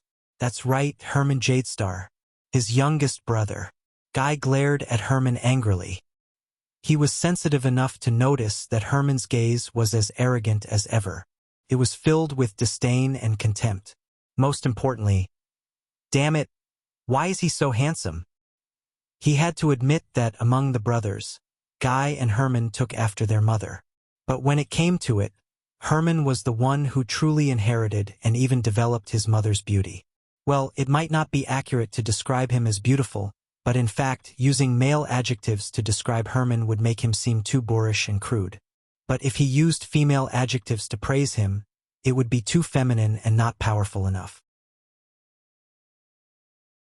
So, Guy found a nickname for him that would not be too boorish and masculine, and would not be mistaken for a female. Sissy. Even though Guy was certain that all the people who had seen Herman with their own eyes would not agree to use this term. But what else could Guy do? There were only so many words in the world, right? He had to choose one. This was definitely not because he was jealous of Herman's looks. Yes, maybe a little, but definitely not much. Even though Guy would never forget that Herman Jadestar was the man who attracted the most attention at any ball. Over the years, the #1 spot on the list of people who wanted to have a good time with the ladies in the capital, and perhaps some men as well, Guy thought maliciously, and the #1 spot on the list of people who wanted to have a good time with them the most was firmly controlled by this sissy. But this sissy also understood the profound principle of letting go of the reins only to grasp them better, and giving them what they wanted. He pretended to be aloof, and never pretended to be courteous or hinted at, which made the ladies even crazier for him. This extremely hypocritical hypocrite made Guy, who also had the blood of the royal family flowing in his veins, look like a vulgar and despicable street whoremaster who would go to any hole he found. And every time, Herman would stare at him with a disdainful gaze. A mechanical and boring voice joined the conversation. "Your Highnesses, is there a problem?" As the footsteps drew closer, a long-faced man dressed in the attire of a guard appeared on the stairs above. He looked down at the three princes from above. When he saw this person, Horace narrowed his eyes and sized him up. Guy subconsciously shrank back. The fourth prince, Herman, shrugged and nodded in a fitting manner. His voice was pleasant to the ears, and his smile was brilliant. "No, Lord Zachriel. We are just brothers who have not seen each other for a long time to catch up." The Lord nodded, but did not move. He only stared at the three of them with a burning gaze. He seemed to be waiting for something. Horace understood what was going on. He grinned and chuckled. He no longer looked at Guy, who was panting against the wall. He brought his attendants down the stairs and left. Zachriel watched his back as he walked further and further away. It was only then that Guy exhaled, as if the disaster was over. Herman chuckled and turned to Zachriel, who was above his head. "You know, Your Highness, my brother has always admired you. He thinks that you should be serving the kingdom in his military camp, not in the royal guards." The long-faced man was expressionless. "I know." Herman quirked an eyebrow and stared at him for a long time, but he did not say anything else. "All right." The fourth prince sighed and nodded. "This is probably what he likes about you." Zachriel did not say anything. Herman turned around and extended his hand to help Kessel, who was leaning against the wall, but the ungrateful Guy flung his hand away. "So, you're hanging out with him now?" Guy stared at him coldly. "You're making friends with your brothers? And this makes you feel good?" The beautiful prince frowned. "My feelings are not important. What's important is that, without me, you and Horace—" Guy stared back at him arrogantly. "Come on, sissy, we all know what kind of person you are. Stop pretending." Herman could not help but laugh. He snorted and shook his head. His handsome and sharp features, which looked like they came out of a painting, shone slightly under the sunlight, and they could not help but stare at him. "Do me a favor, Kessel." Herman started calling him by his full name again. God knows how much he hated this name. Guy turned his head away in disdain. Hyman said with a smile, "Next time you want to discuss poetry with someone, buy a hat first and cover it up." When he heard the words "discuss poetry," Guy already felt that something was wrong, but he was still stunned for a second. "Hat? Buy a hat? Cover what?" he asked stupidly. Herman was like a loving older brother. When Guy could not react, he stroked his younger brother's head in a doting manner. He smiled brightly. "Don't you understand, little fool? Block the hole in your head." "Huh?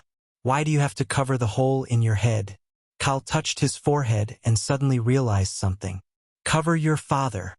However, Hyman had already walked away with his handsome face that could topple all living beings. Following behind the ice-cold and sharp Horace, who seemed to be waiting for someone to swallow them up, Hyman had already left.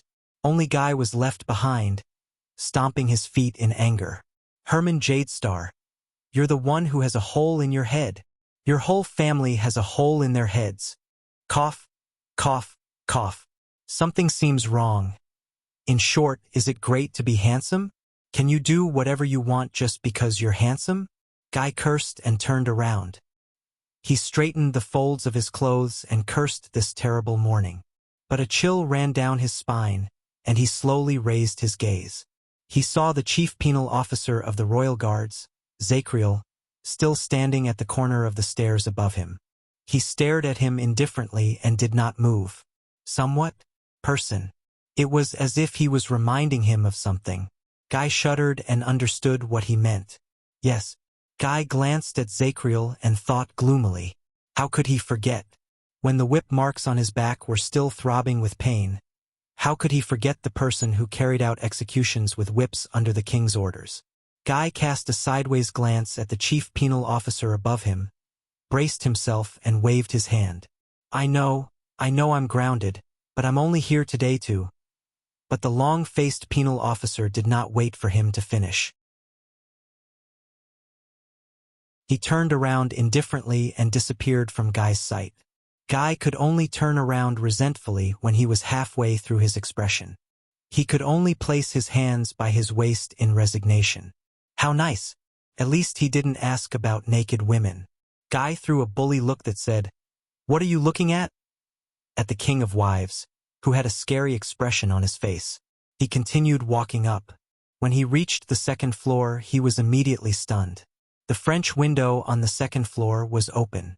2 large drawing boards and countless paints were placed in front of the window. A plump man dressed in luxurious clothes sat between the drawing boards.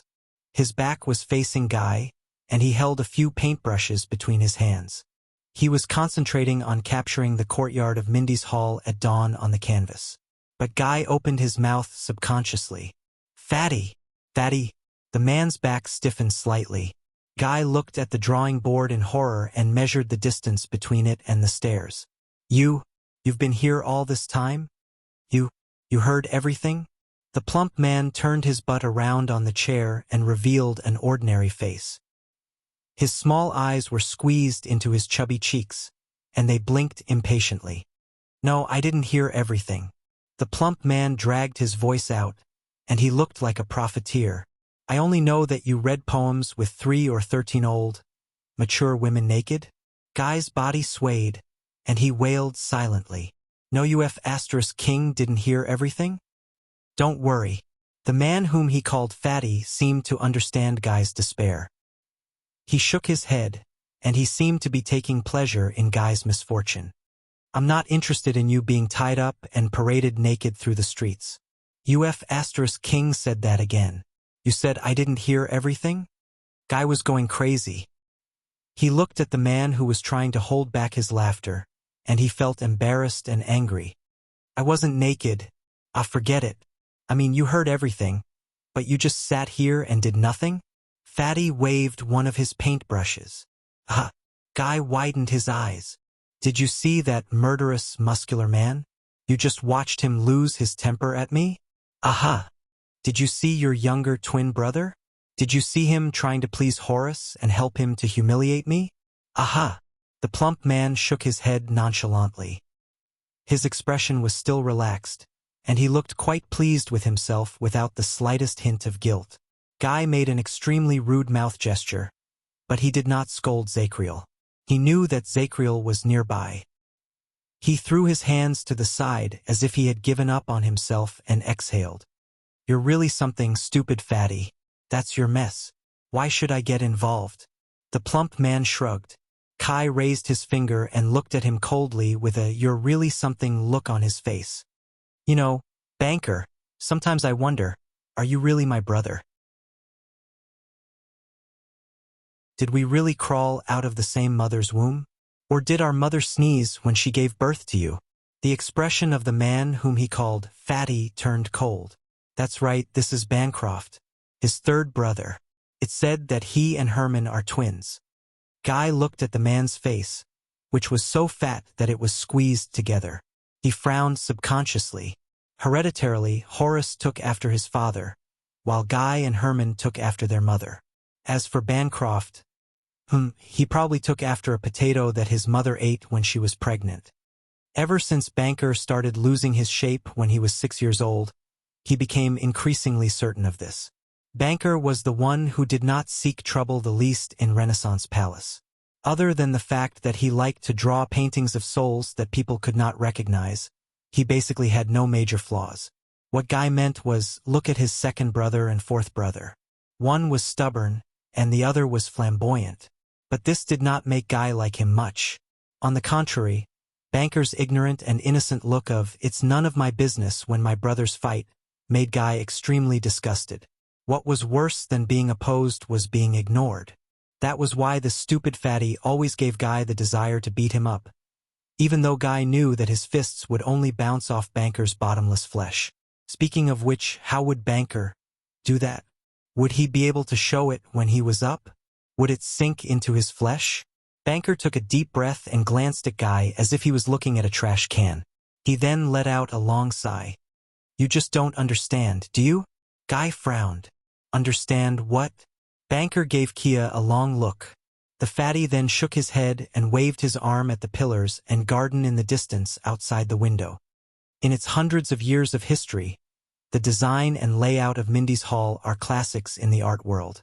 The garden is an original work that has been passed down from generation to generation. Every angle is like a landscape painting. Many artists and masters of architecture have yearned to see it, but could not. His tone was filled with admiration. Guy raised his eyebrows and looked in the direction of Banker's arm. He only saw a stretch of black and gray stone pillars and a bunch of red and green flowers. He turned his head rather stupidly. Landscape painting. So, after Banker finished admiring the scenery, he immediately put on a stern face. But when you stand here, little Kessel. Leyland's eyes widened. Banker grabbed the paintbrush and added some color to the canvas. He said with a look of disgust, with a disgusted expression, he said, it's like an extra stain on the canvas. This is why you are ostracized everywhere and why everyone hates you.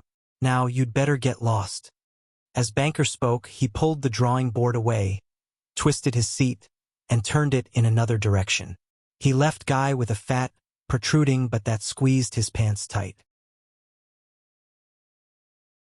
Guy's smile froze. He instinctively wanted to touch Banker's painting. Don't touch my stuff. Banker did not even turn his head. Otherwise, I can't guarantee that when I tour the South next season, the beautiful ladies and madams of Blade Edge Hill will not know about your naked-ass poetry recital. Guy's foot that was about to kick out froze in midair. He moved his lips, but in the end he could only turn around mechanically. Very well, Guy said angrily. Just hold on to your paintings that you can't sell, and hold on to those little people on your paper for the rest of your life. Damn fatty who doesn't have a sexual life. Be single for the rest of your life. The damn fatty did not even turn his head. He only waved his right hand and stuck out a fleshy middle finger between the 4 paintbrushes. Guy walked up the stairs to the 3rd floor angrily. But he kept thinking about that sentence. This is why everyone hates you. Everyone hates you. Guy clenched his fists. He was wrong. Kia said gloomily to himself. Banker was wrong. Not everyone. Once upon a time, his mother liked him. She would laugh heartily at his pranks and praise his creativity when the old stubborn man was angry, regardless of whether they were appropriate or not, regardless of the consequences. Until she, not everyone. Guy stopped and looked up at the room in front of him, the most important main room in Mindy's Hall. He gulped, cleared his throat, and tidied up his clothes. But before Guy could knock on the door, it opened. A prince's attendant who was born in a low-ranking noble family bowed and smiled at him, indicating that he could enter.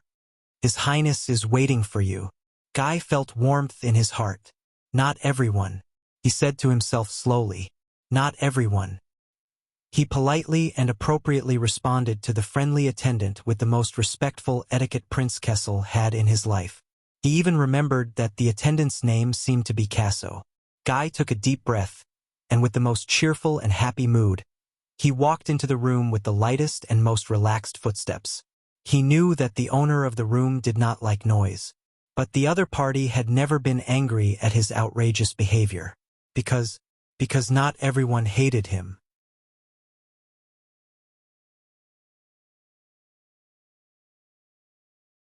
Chapter 464. Guy walked into the elegantly decorated room, and just as he expected, he found the owner of the room behind a desk filled with countless papers and documents. The man was dressed in an inconspicuous but fitting attire.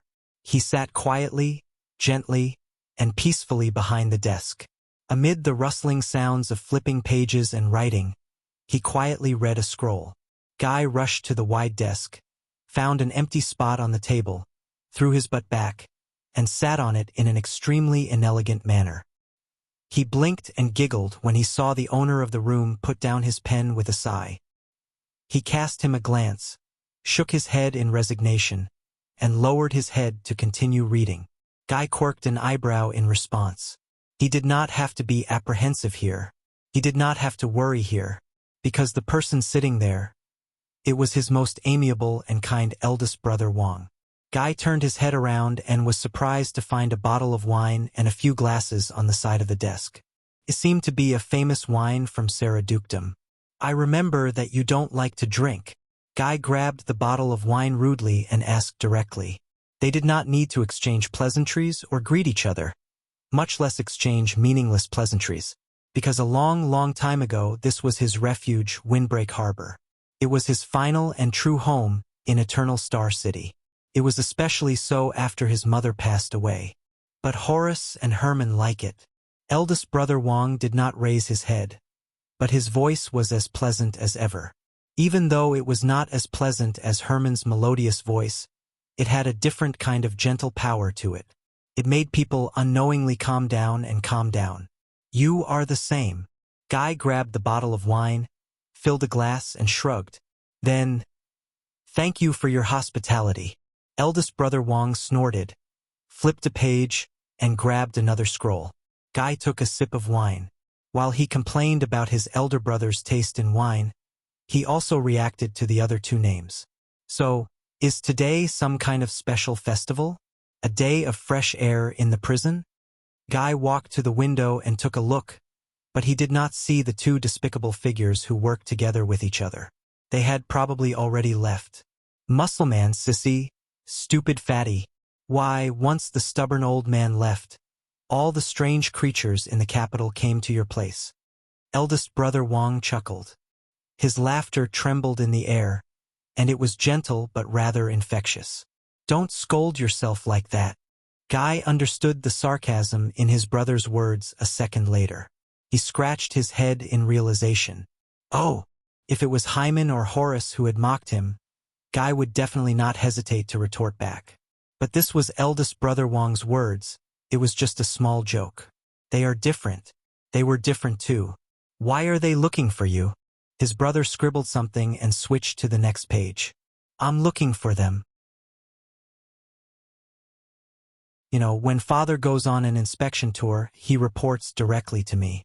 Guy came to a realization. Oh, no wonder Horace has such a sour face.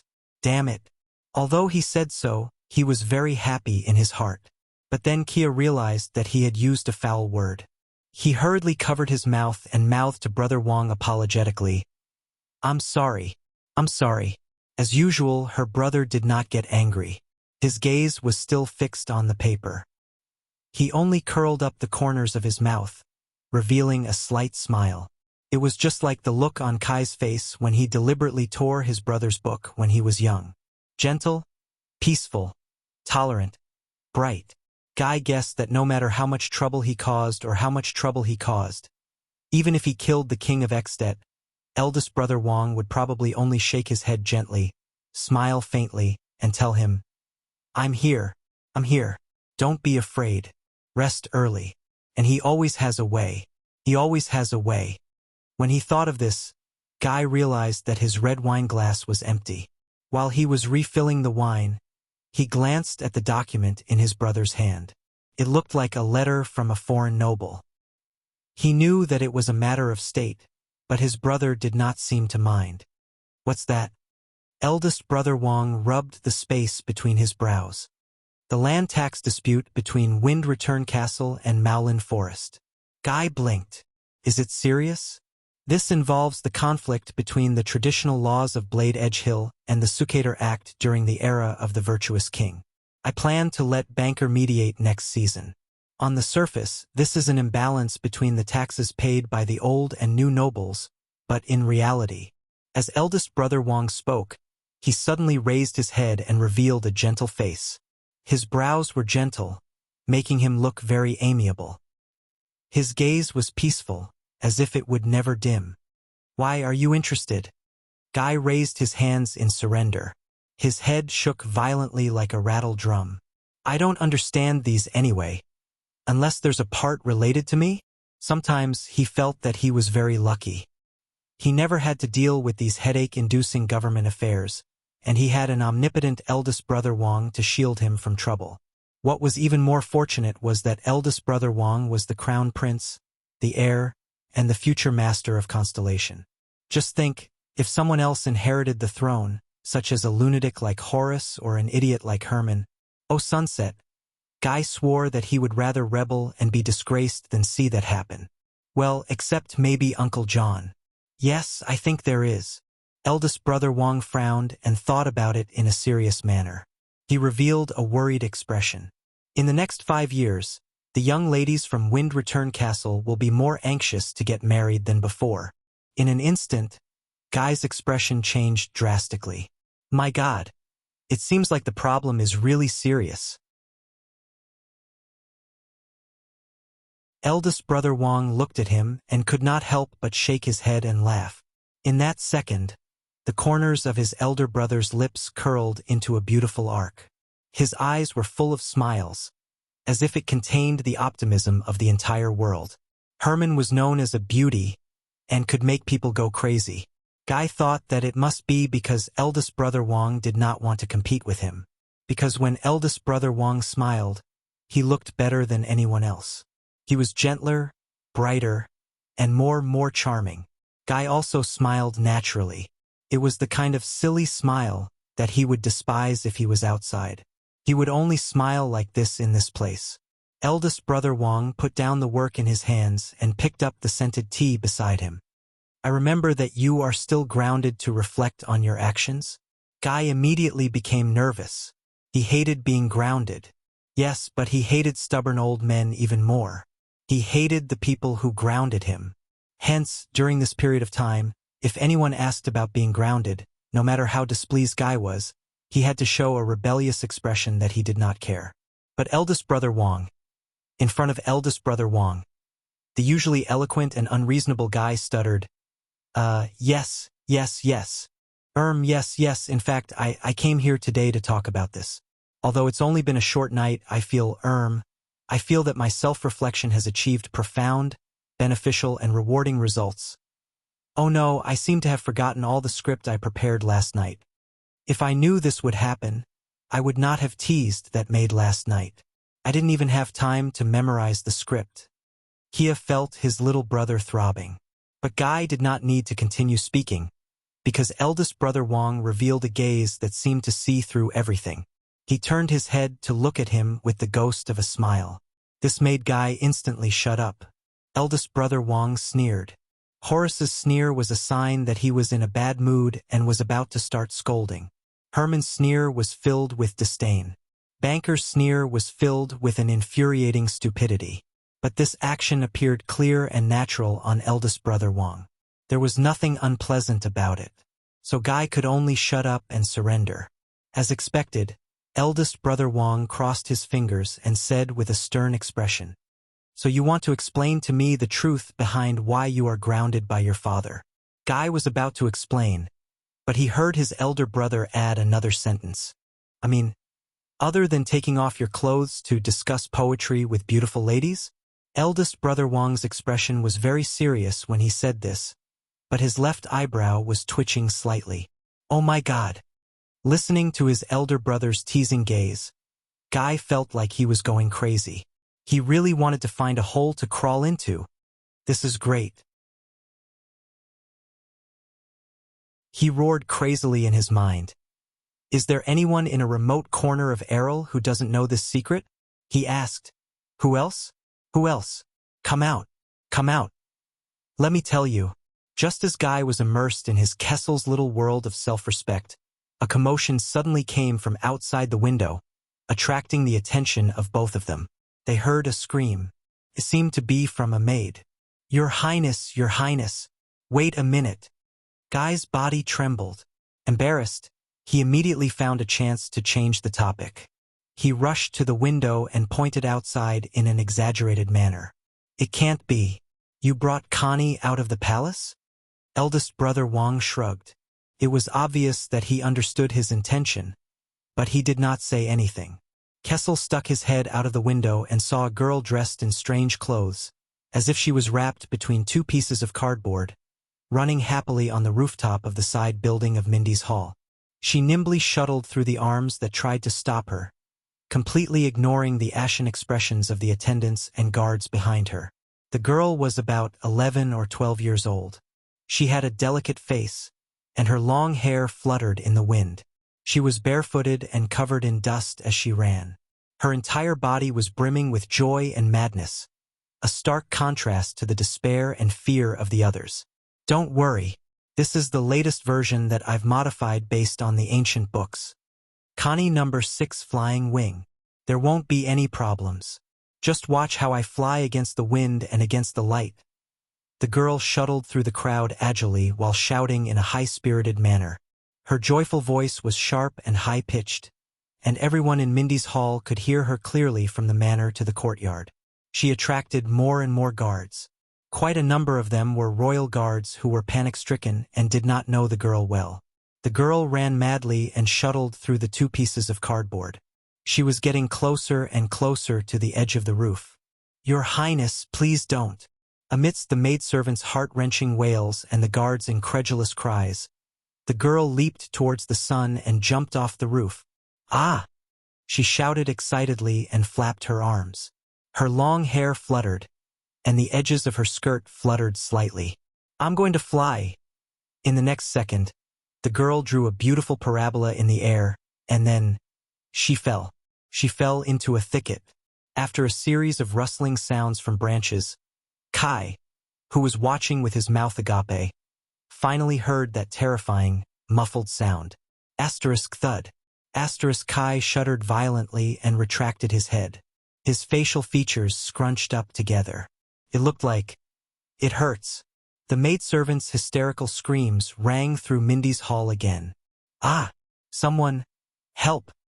Your Highness, Your Highness, Your Highness, Your Highness, fell again. Hence, another large group of people rushed downstairs in a hustle and bustle. The sound of their footsteps was rather loud and pleasant, comparable to that of a drum band. After watching all this, Kai, who was still in a state of shock, retracted his head from the window with great difficulty. With great difficulty, he straightened his lips and revealed an ugly smile. Are you really not going to do anything about it? At some point in time, Wang Chongqing regained his posture as if he was dealing with government affairs. He calmly flipped through a warrant without any surprise or joy. He hummed in acknowledgement. Do what? Kai pointed under the window and revealed an ugly smile. He saw Morian and Rogo rushing over to the scene. About how to stop our little troublemaker sister from destroying Mindy's hall? Wang Chongsheng snorted and revealed a gaze that reminded him of when he was a child who was pranked by him. Don't be afraid. Ida will take good care of her. Don't be afraid. When he heard this, Kai was dazed for a moment.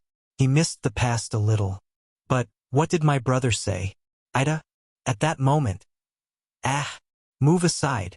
As if to prove her brother's words, another short and slender figure made a fuss and flew out of the window. She cried with a heart-wrenching, earth-shattering voice. No, no, no, no, no. Little Connie, please be all right. Asterisk thud. Asterisk there was another dull thud. A few guards were sent flying, including Morian. Kai's cheeks twitched again. Little Connie, good Connie, wake up, wake up. All right, as long as you wake up.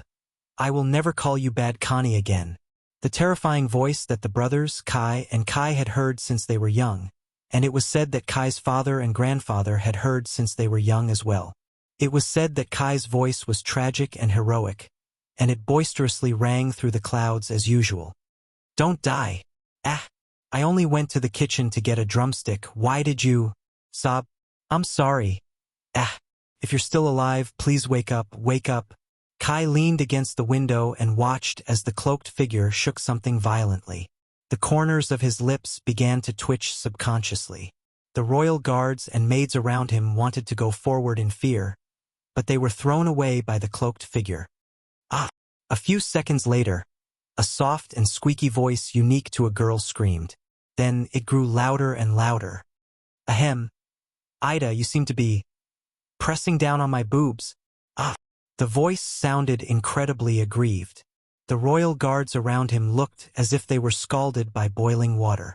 They turned around and returned to their posts as if nothing had happened. Kai sighed. Just as he expected, the loud and terrifying voice that had been crying just a second ago rose again.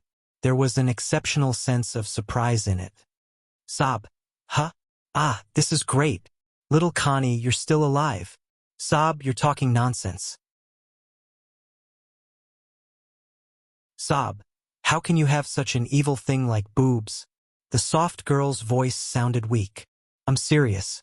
The books say that this will cause stunted growth.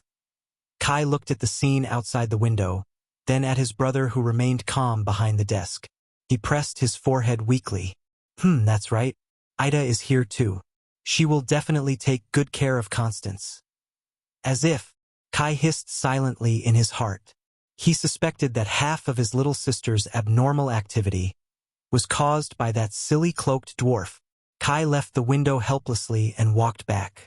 He picked up his wine glass again. But that terrifying voice, Ida wailed again. Sob, little Connie. I will never leave you again. By the way, do you want a drumstick? It's warm. Here, open your mouth. I'll tell you a little secret that I overheard just now. Don't tell anyone. My boobs.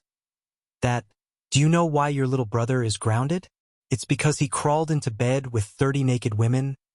Puffed. Kai spat out the wine on the carpet and coughed violently. *CK me. I shouldn't have come today.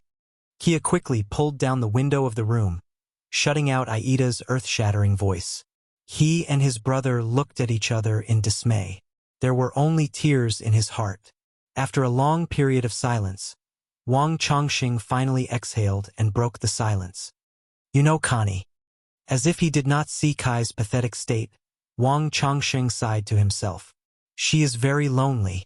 Lonely. She yearns for attention and recognition. Kai, who was coughing non-stop and immersed in Kessel's self-respecting little world, was stunned when he heard that. He looked up and met his elder brother's gaze. At that moment, Wang Chongqing's gaze was different from usual. It was not only gentle, tolerant, and comforting. There was also something else in it. His elder brother said faintly, That's why she is eager to do something, and we all understand that feeling. We should also understand. Kai was silent. He opened his mouth to say something, but his elder brother's gaze was fixed on him, as if he had seen through everything. So Kai lowered his head. After a while, the commotion outside the window finally stopped. Kai straightened his breathing and let out a long sigh. It's all thanks to that stubborn old man. He snorted softly and crossed his arms. His tone was full of deliberate venom. For more than 10 years, it's as if he doesn't have this daughter. Wang Chongqing was silent for a while. Don't blame our father. After a long while, the usually gentle elder brother suddenly said this. This was unusual. Normally, Kai would not argue with him, because Wang Chongqing was usually not wrong. Even if he was wrong for a reason. But today, especially after being stared at by the elder brother with that strange gaze, Kai suddenly felt as if there was a fishbone stuck in his throat. Father. He turned his back to his elder brother and said sarcastically, Then what kind of father would hate his own child? Wang Chongqing hummed in acknowledgement. This time, his words were a little more serious, with a rare lament. That's not hate. Father was too shocked by Mother's death. When he sees Constance, he will think of Mother and the pain she suffered before her death. Kai's expression dimmed. Mother, is that so? Wang Chongqing sighed. His deep love for Mother became a torment and burden when he faced Connie. The deeper the love, the heavier the torment and burden. Father stayed away from Constance for her own good, because he was afraid that when he thought of love, he would become someone who would not even recognize himself. When he said the last few words, even his elder brother seemed to be in a daze. Kai clenched his teeth and shook his head. Love? Humph. Nothing is more ridiculous than this. He knew that if Mother saw how he treated Connie, she would definitely fight him to the death. Just like how she protected us, protected all her other children. Wang Chongqing did not answer immediately. The room was quiet. Even the sound of turning pages and writing was not heard. Yes. Kai heard his elder brother speak very slowly. She will. Kai suddenly thought, not only Connie. If Mother saw her beloved sons end up in this state, hating each other and being wary of each other, what would she think? Every time he thought of this, Kai's heart clenched. Eldest brother Wang heaved a deep sigh before he resumed his gentle and cordial tone. So, the responsibility of caring for her sister can only be borne by her older brothers for now. Wang Chongqing patted the back of his neck, as if he was relaxing his muscles and bones. Kai also patted his head, pulling himself out of the abnormal state he was in just now. Forget about those naked women. Forget about it. Forget about it. By the way, I found you a job. Wang Chongqing's words gave Guy a shock, and he immediately forgot about the naked woman. He turned his head abruptly, and the expression on his face was extremely interesting. Work? Kai almost thought he heard wrong, but his elder brother only nodded kindly. After all, Father told me before he left that any form is fine. What you need is to reflect. You don't want him to fly into a rage when he comes back, do you? Or do you really want to be grounded? Kai's eyebrows twitched. The stubborn old man told me that? Was there such a sentence in the original words? Make that trash behave, or tell him to get out of my sight? What a joke. As the Prince of Constellation, does he still need to work? Alright, Horace leads a group of soldiers, Banker is an honorary director of the National Research Association, and even Herman carries the title of a special envoy of the royal family. Counting them, he is indeed the only one who is a little When he thought of this, Kai's expression immediately changed. He said seriously, "Oh, work. I also have this plan." Kai scratched his forehead in pain, looking for an excuse. In fact, I am preparing to leave the city and go to Star Lake Castle in a few days. John told me that he needs help there. But Wang Chongqing only shook his head gently. There was a nostalgic look on his face. The anniversary of John's wife's death has arrived. His words choked Kai's excuse in his throat. Now is not a good time to disturb our uncle. The fifth prince was silent for a few seconds. In the end, Kai scratched his head in annoyance and looked at his elder brother innocently. He said pitifully, "Wait, are you serious? You're not going to let me deceive you, are you?" His elder brother smiled. He was still as gentle and amiable as ever, making it impossible for anyone to have any rebellious thoughts. "Don't worry. The job I found for you is in Eternal Star City." Wang Chongqing accurately pulled out a stack of papers from the pile of documents and threw them to him from afar. Western City Police Station. Go and help maintain the order in Western District, Lower City District, and Western City Gate. This or grounding. Choose one. Kia smacked himself on the forehead. There is no hole. At least I did not touch it.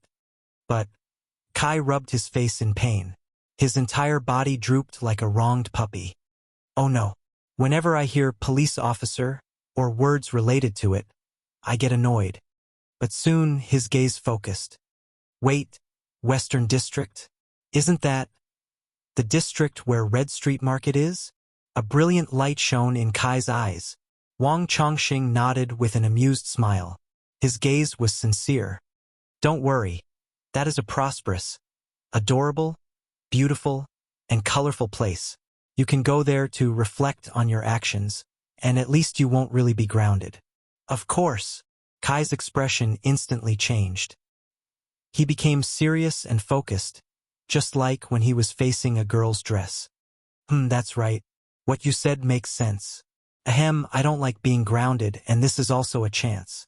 As a police officer or other civil servant, I can properly patrol and understand our city and serve the kingdom, especially Red Street Market. Wang Chongqing smiled again. His smile was very gentle. It made him feel very at ease. Kai pretended to be serious as he flipped through the information in his hands.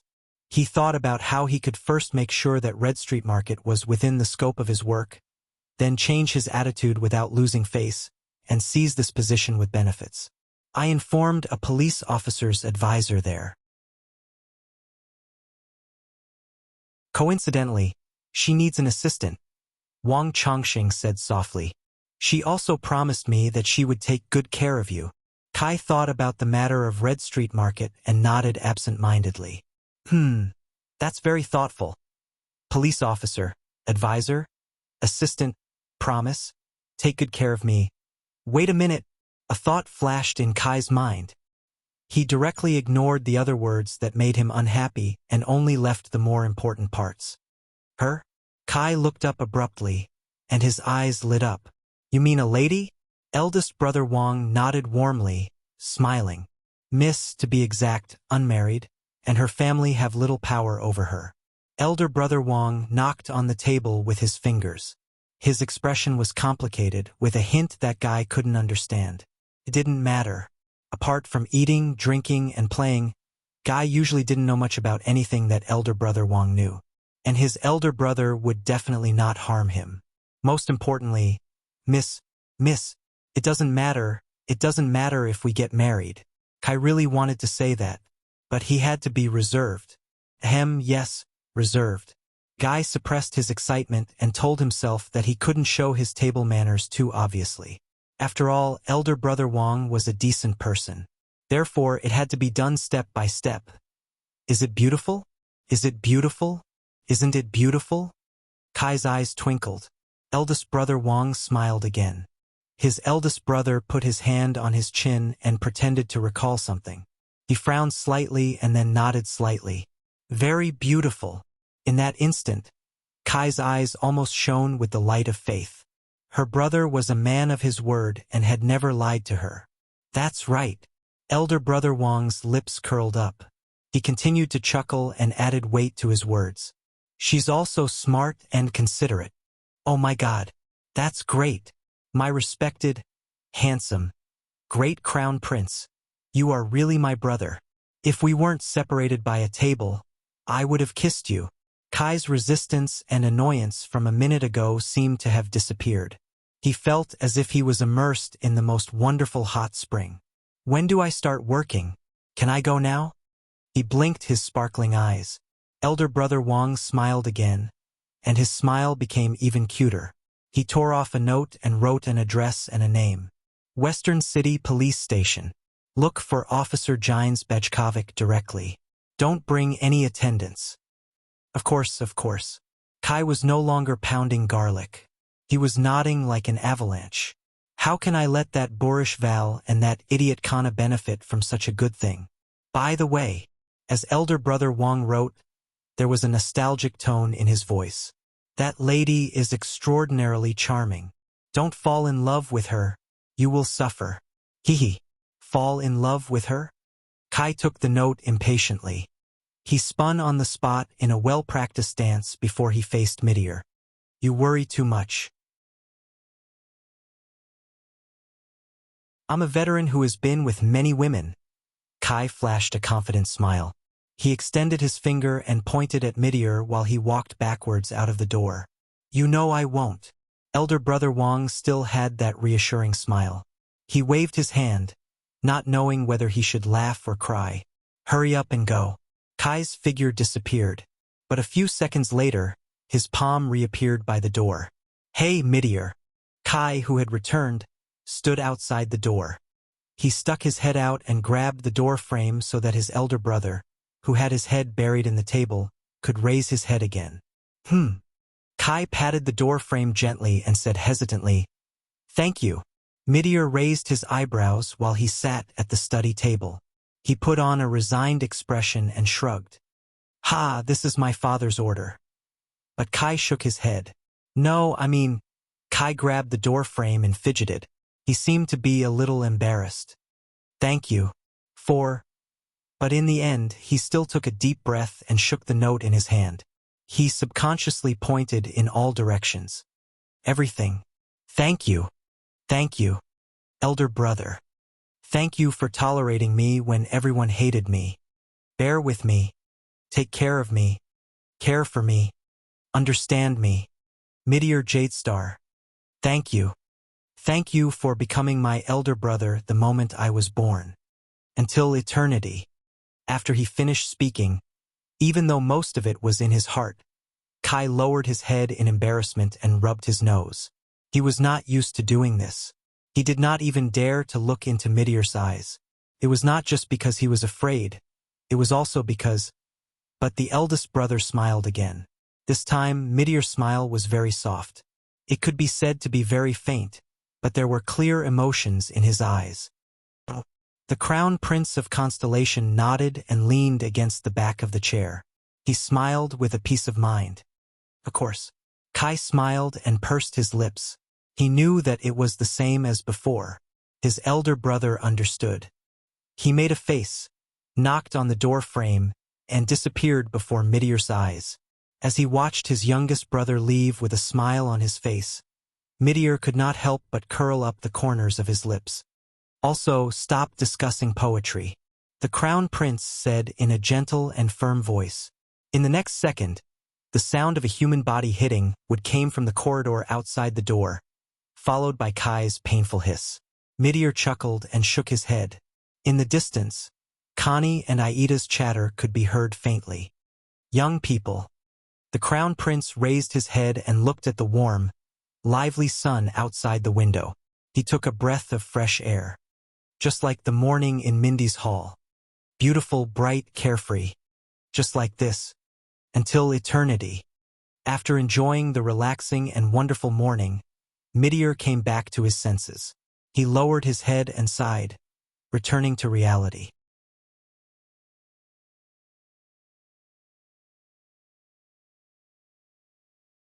Chapter 465. 6 years ago, Thales, who had yet to become a prince, was told by Gilbert in Mindy's hall. "The history of Constellation has never lacked blood." Blood? Is this the real blood? Thales stared at the agitated Samuel. The man reminded him of the Duke of the Northern Territories' almost hopeless roars in Renaissance Palace a long time ago. The same hatred, the same pain, the same desolation. Similarly, he would stake everything on a single throw. The atmosphere in the storage room reached its peak. Even Belden, who stood in front of Thales, put down his weapon in a daze. Samuel's panting was filled with anger that had not subsided for a long time. Nalji bit his lower lip tightly. Barney Jr. was like a lost traveler who fell into the fog. He raised his head in confusion. As for Zachriel, he only pressed his hand against his forehead and lowered his head. He did not say a word. Even Quick Rope, who tried his best to act as if it had nothing to do with him, inadvertently revealed a contemplative and surprised expression that a low-ranking mercenary would not have. He looked at Thales. "What do you want to do?" But Thales ignored him. He only stared at the center of attention in the room. Finally, after the extreme clamor and the extreme silence, the voice that had disappeared for a while reappeared shakily. "What are they talking about, Zachriel?" Thales, who felt complicated and could not put his feelings into words, turned his gaze. Barney Jr., who was kneeling on the ground, widened his eyes, which looked as if they had been ravaged by a storm. "Father? Jadestar? They..." Zachriel did not speak. The knight shuddered and turned his head slightly. At that moment, he hid his expression so that his colleagues could not see it. This was not what he wanted. No, never. But from Zachriel's silence, Barney Jr. had already sensed something. They are loyal to another Jade Star? The other, Highness? Barney Jr. repeated in a daze. He ignored the disappointment on Nalji's face and the indignation in Samuel's eyes. Answer me. The man's unusual silence agitated Barney Jr. His tone became more and more anxious. Nalji snorted. Barney Jr. turned to him for help. Go and ask your father. Ask our respected vice-captain, Nalji said softly. The sarcasm and reproach in his voice still lingered. He is the instigator who appeared in secret, followed orders from his superiors, and made promises to his subordinates. Too bad he didn't tell you. Barney Jr.'s unfocused gaze became focused again. On the other side, Nair sighed as if he had accepted his fate. Enough. Finally, Zakriel's dull and mechanical voice rose into the air. He released the hand that was pressing down on his forehead, exposing his face to the light of the fire again. His pupils were dim, and they reflected the burning torches on the ground in a lifeless manner. Apathetic, just like a dead person. Why can't you just let go? The Knight of Judgment asked absent-mindedly. Let go of everything in the past. Keep everything in its original state, no increase, no decrease, no more, no less.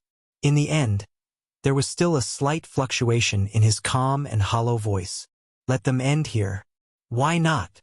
His words caused the expressions of many of his colleagues to change. Nalji's shoulders trembled. He looked at Barney Jr. and flashed a sarcastic, bitter smile. Yes, why not? Asterisk rumble. Asterisk Barney Jr. got up from the ground abruptly. His senses, which had been ravaged by the alchemy ball, made him stagger for a second before he managed to regain his footing. Because, Zakriel, because if it's true. At that moment, the disheveled Barney Jr.'s numb eyes shone with a rare hint of excitement. If the bloody year is really a lie, then it means. He looked at his other colleagues eagerly and longingly. The sobbing Canon, the whimpering Bruley, the desolate Tardin, and Belden and Nair, who exchanged glances. They seemed to want to get some support, but his colleagues did not respond. Only Samuel sneered in disdain. Thales sighed softly. He cleared his throat and spoke in the unbearable silence and darkness. That means, Barney, that the people who swore loyalty to the Jadestar royal family in the past, including your father, might not have committed treason. The prince's words echoed in the dungeon, and the light in Barney Jr.'s eyes grew brighter. Thales sensed the fatigue and pain all over his body. He tried his best to make his voice sound calm and amiable so that he could slightly comfort the pitiful man in front of him, who was covered in wounds. At least it was not so absolute and thorough. The prince's voice caused the guards to react differently. Some lowered their heads and did not speak. Some opened their mouths, and some closed their eyes and sighed. But Thales ignored them. He only spoke slowly, and there was a desolation and sorrow that the teenager usually did not have. They are still loyal to the Jadestar royal family, and they only listen to orders. In the internal strife of the royal family, they choose a side. Choose their own masters, and fight to the death. Thales buried these words in his heart. Barney Jr.'s expression relaxed a little, as if he had obtained some sort of release. The guards fell silent, regardless of whether they knew about it or not, regardless of their ranks.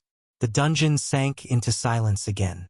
But Quick Rope, who was watching from the side, felt that the silence this time was not so unbearable. Is it? Barney Jr. nodded faintly and repeated blindly. They're just. On the other side, Zakriel released a long sigh. Don't blame them, Barney. There was sadness hidden in the Knight of Judgment's eyes, especially your father. In that chaotic era, families, oaths, righteousness, loyalty, traditions, royal power, family, the kingdom, His Majesty, His Highness, they just don't know that among so many people. Zakriel paused for a moment as if he was organizing his words. What should they be loyal to? After he finished speaking, The Knight of Judgment closed his eyes in desolation and unclenched his fists. Barney Jr. stared at the floor tiles in a daze. He was filled with conflict and realization, and he seemed to be unable to speak anymore. But at this moment, Nalji let out a disdainful sneer again. He. Everyone looked up. You're too optimistic, Zacriel. Nalji shook his head. His eyes shone with gloom. You've left out a part. For us, the worst part. Barney Jr. was stunned. Thale's expression tensed. What? There was a suffocating pain in Nalji's voice. If this is the truth of the bloody year, it means that we... Nalji paused, as if he could not continue speaking. Zacriel did not speak, but his numb facial muscles began to tremble. Samuel seemed to understand as well. He took over the conversation. I understand now. Samuel's resentment disappeared without a trace. What followed was gloominess. If the bloody year was a bloody internal strife in the family, and blood relatives killed each other, Barney, even if I did everything I could to escape from my imprisonment, and tirelessly sought help and revenge, even if you worked hard to atone for your crimes by sending this Jade Star prince back to the capital. A few seconds later, Barney figured something out. His face, which originally had some color in it, froze again. The relaxed look on his face disappeared, and what followed was fear that could not be dispelled. The reactions of the guards varied. Some looked relieved, some shook their heads numbly, and some furrowed their eyebrows. Even if we found out who the mastermind of the coup was and who the spy was, even if we proved that we and the rest of our colleagues were innocent and loyal, even if we... When he said this, Samuel choked a little. He lowered his head and spoke in a desolate tone. There is no meaning to it anymore. Barney Jr.'s body swayed violently, as if he had been hit by a heavy hammer. For the stability of the reign, for the reputation of the royal family, and even more so for the authority of Renaissance Palace, whether it is King Kessel or his successor, or all of Constellation, they will never allow the ugly truth of the bloody year to be revealed, let alone make it known to the world. Samuel glanced at Thales from afar. There were too many things contained in that glance. Hatred, indignation, desolation, despair. It made Thales feel even heavier. On the contrary, the people we swore allegiance to will do everything in their power to bury the truth, conceal it, and distort justice. Because the people's impression of the noble and wise Jade Star family cannot be the ones responsible for the bloody year. The true culprit of that year will always be the rumored mysterious mortal enemy of the Jade Star royal family. It will only hide behind the curtains and never show itself. Barney Jr. listened to Samuel's words in a daze, as if he was a walking corpse. As for us, our comrades who died in battle will never receive justice. The 37 people who died in battle will never receive justice.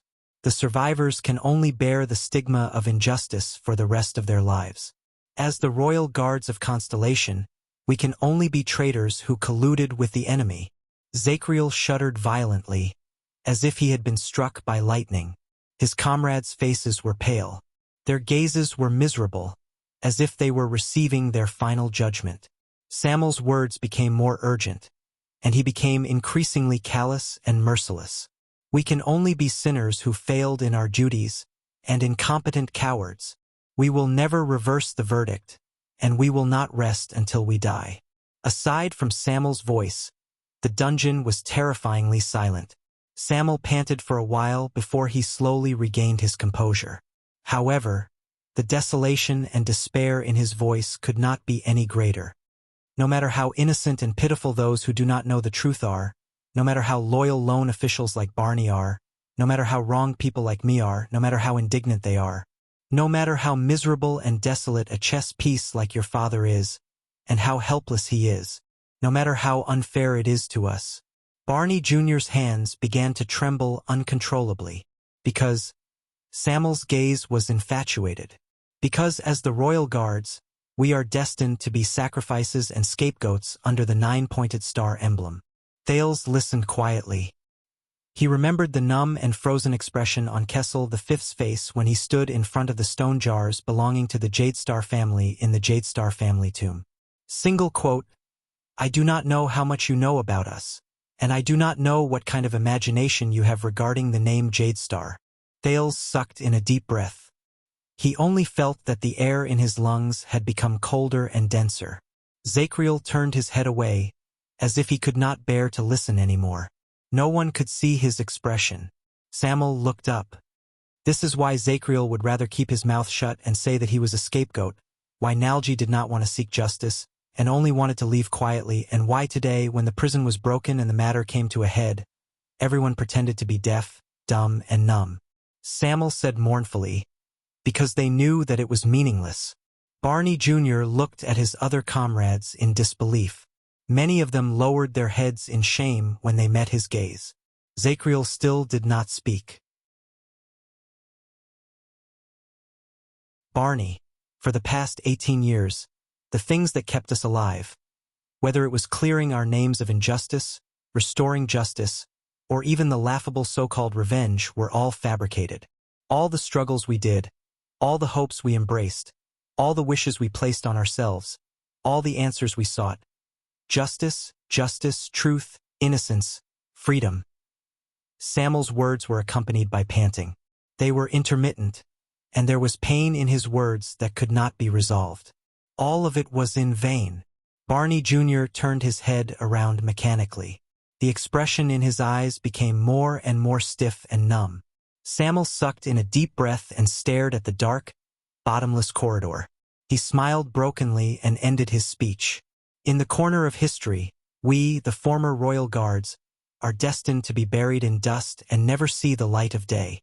Asterisk thud. Asterisk. The few words were light, but they seemed to contain a great force that Barney Jr., who had just stood up, fell to the ground again. Nair exhaled softly. Belden did not move. Tardin, Bruley, and Cannon seemed to have sunk into an eternity of stiffness and silence. Silence returned to the underground prison. Nalji stared at a torch beside him with the ghost of a smile on his face. He turned his face away in an unaccustomed manner as the light from the torch shone on him. He made a muffled sound in his throat. "Do you know what I am most jealous of and hate about you, Barney?" Nalji said in a low voice. "For 18 years, even though you foolishly lived in a lie, but at least you still lived in the hope you weaved for yourself.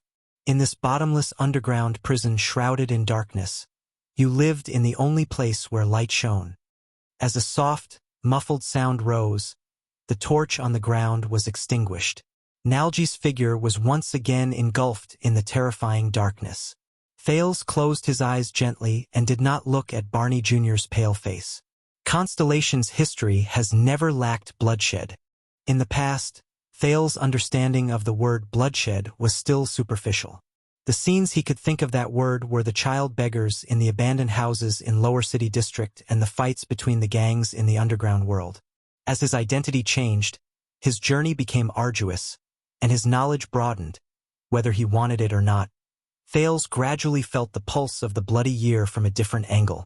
The dead silence in the Jadestar family tomb, the Duke of Northern Territory's desperate roar in Renaissance Palace, the wordless mourning at Raymond Pass, the nostalgia in the eyes of the veteran Genid for the old days, the cheerful yet somber gaze of the fortress flower, Willow's absent-minded look when he talked about his dead sister, the lonely figure of the kingdom's wrath under the setting sun, the cold and lonely ghost Prince Tower, and Marina's pale and trembling face when she confessed her feelings. Too many people were trapped in it and could not extricate themselves. Thales thought that he was beginning to understand the cruel side of the bloody year. Until now, until the members of the Royal Guards, whom he met again in the Prison of Bones, and the cruel and merciless suspicion and confrontation between them. This was the true bloody year. It was an eternal nightmare that engulfed everything, and it was as if he could never wake up from it. Ha ha ha ha. Barney Jr.'s forlorn laughter broke Thales' heavy thoughts. Unexpectedly, Barney Jr.'s face was no longer gloomy and sad. Only a smile remained. Ha ha ha ha ha. A numb, still, fake, and cold smile. Just like a clown in a circus. Just like the smiling faces they painted on with paint. A smiling face that made people feel slightly uneasy. No one knew what was hidden under the curve of that smile. Thales felt a stab of pain in his heart when he saw it. "I see," Barney Jr. said loudly and desolately as he laughed. "Alan, Walker, Bobby, Morian, Larray, King, Skeleton, Rogo." He mumbled the names that Thales found unfamiliar in a neurotic manner. He did not even spare a glance at the people beside him. He only extended his arms towards the dark ceiling and laughed madly. 18 years of imprisonment, so much bloodshed, so much persistence. So, it was all meaningless. Barney Jr. laughed so hard that the brand on his face curled up a little. What exactly did we fight for? What did we live for? What did we die for? No one could answer him. Nalji stared at him coldly. Samuel snorted softly through his nose. Zacriel seemed to have turned into a statue. He remained silent during Nalji's accusation, Samuel's confession, and Barney Jr.'s questioning. Tardin and the others looked dispirited. They lost hope. Thales shook his head and gave a negative answer to Quick Rope's questioning gaze. Barney Jr.'s laughter slowly became sluggish and difficult to understand. He fell to the ground again. For what? Belden stared at his former chief, Vanguard, with a dumbfounded expression. "Barney?" He spoke in a troubled manner, as if he wanted to comfort Barney Jr., who seemed to have completely lost his composure. But when the words reached his mouth, he found it hard to speak. But in the next moment, Barney Jr.'s actions caused his heart to tremble violently. Clatter. Barney Jr., who had had his fill of laughing, stopped smiling and grabbed the long sword he dropped on the ground. Everyone was shocked. Even Zacriel looked up. Barney Jr.'s eyes were bloodshot, and his entire body was trembling. He placed the blade on his palm. He stared at the blade, which had gone through several battles, and had a curl and a chipped edge. Then he turned the blade towards his neck.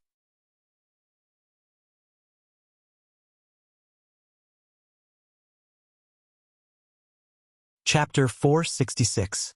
Barney! Belden was the first to cry out involuntarily. "What do you want to do?"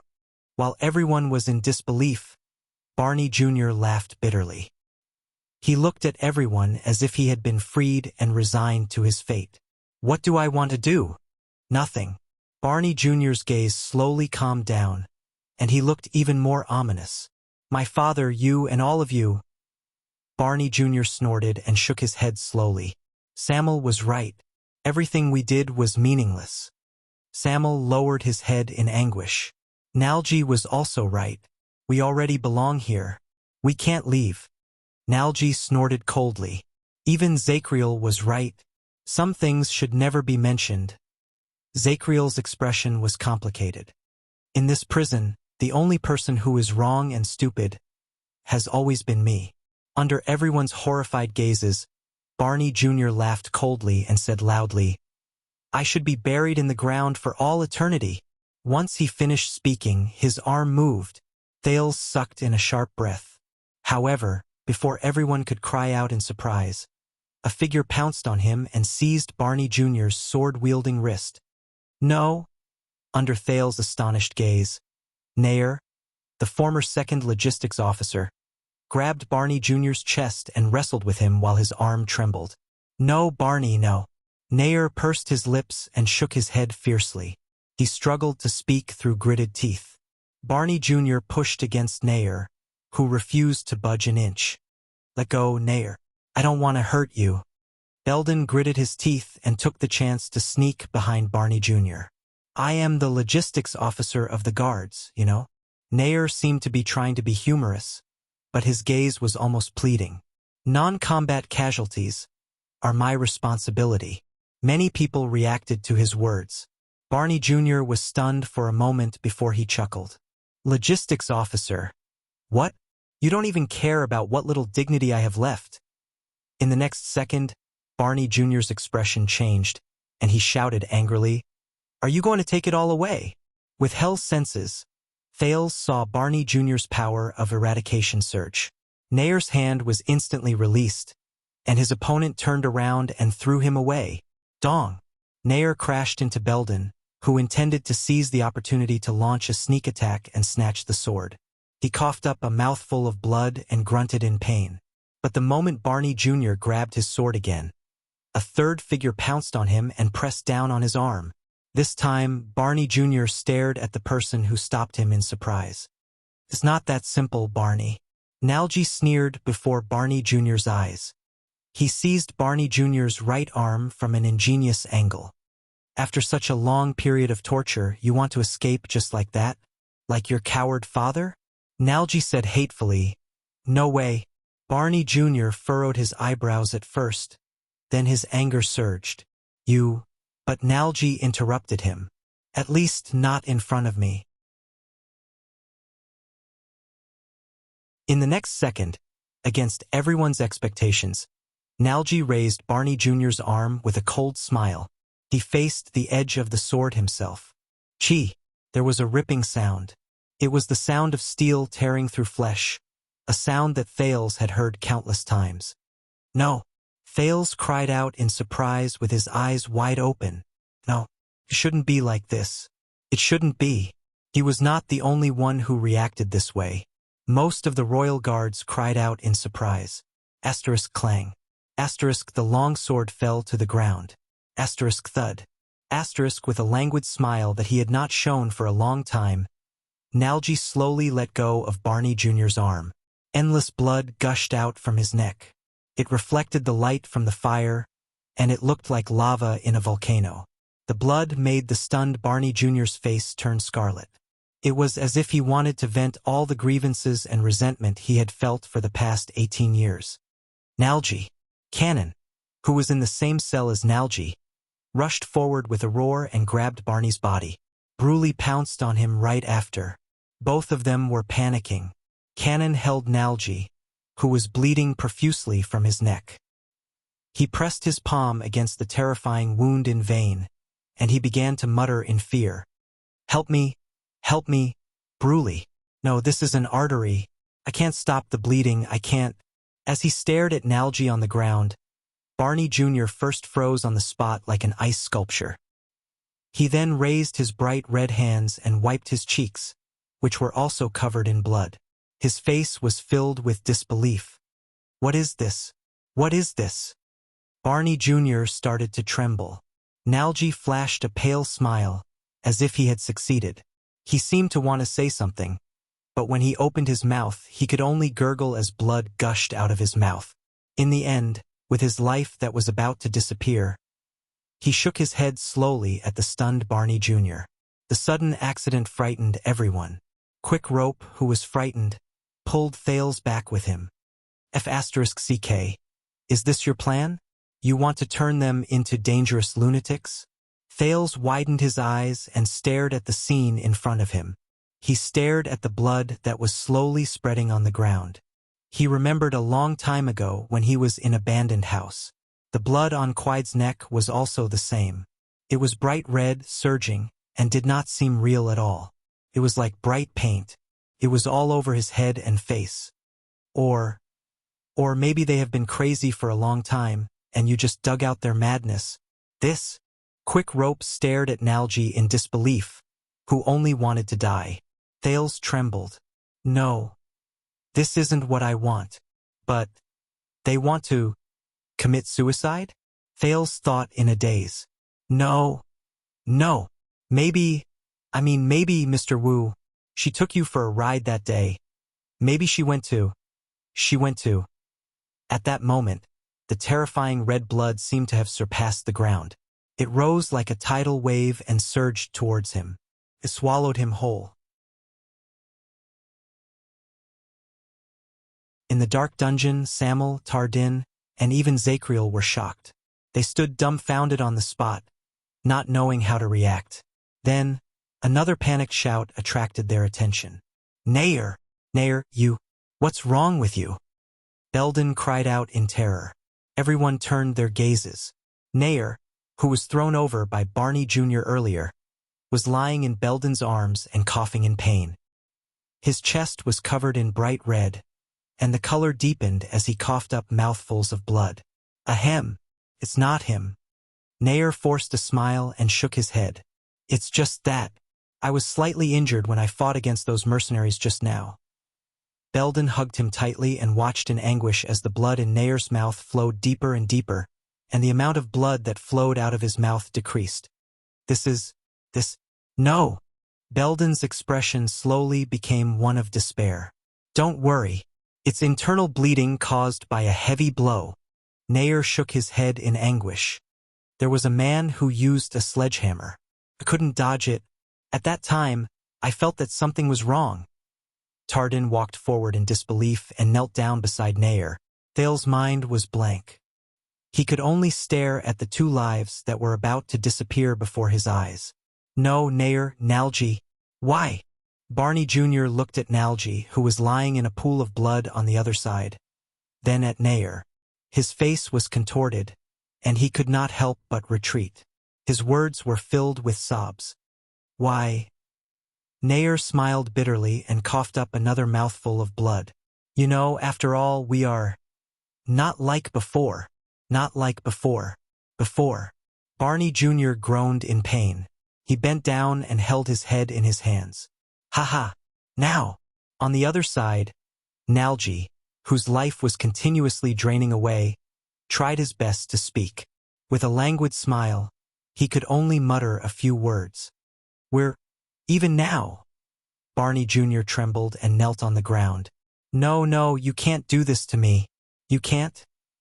Under the sorrowful and terrified gazes of all the guards, Barney Jr. roared and grabbed the long sword on the ground again. You can't.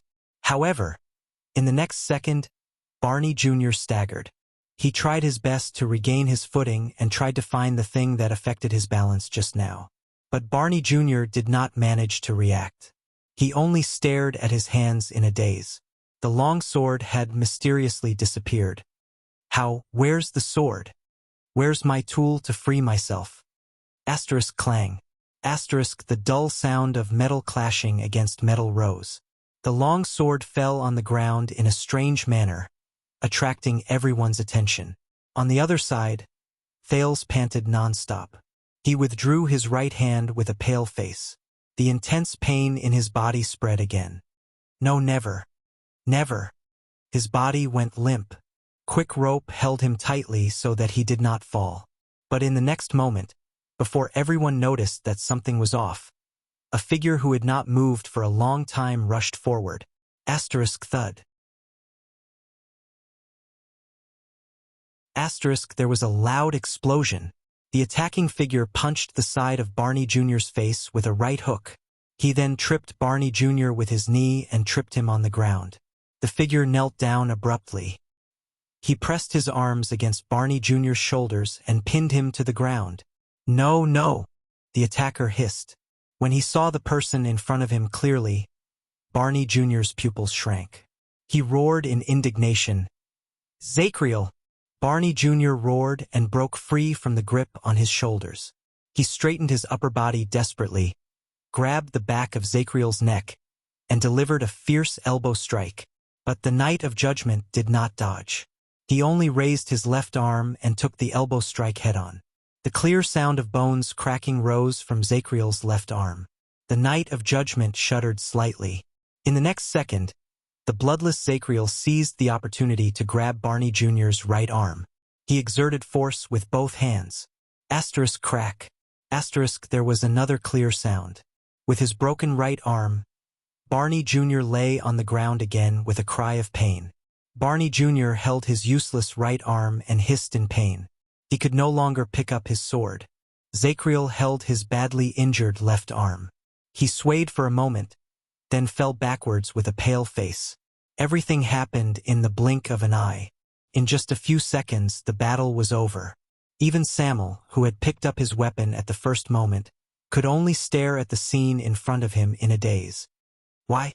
Barney Jr. pounded the ground with the back of his head in pain and asked in agony, Why? Why did you do this to me? Why? While Barney Jr. screamed in pain, Nalji lay on the ground with little life left in him. He flashed his signature languid smile. Nayer, who kept coughing up blood, breathed in pain. He wanted to straighten out the blood that choked his lungs. At that moment, asterisk slap, Asterisk a crisp slap to the face. It sealed Barney Jr.'s screams in his mouth. It also attracted everyone's panicked, pained, sad, and helpless attention. Barney Jr.'s teeth chattered. He raised his head like a dying patient. 11 times.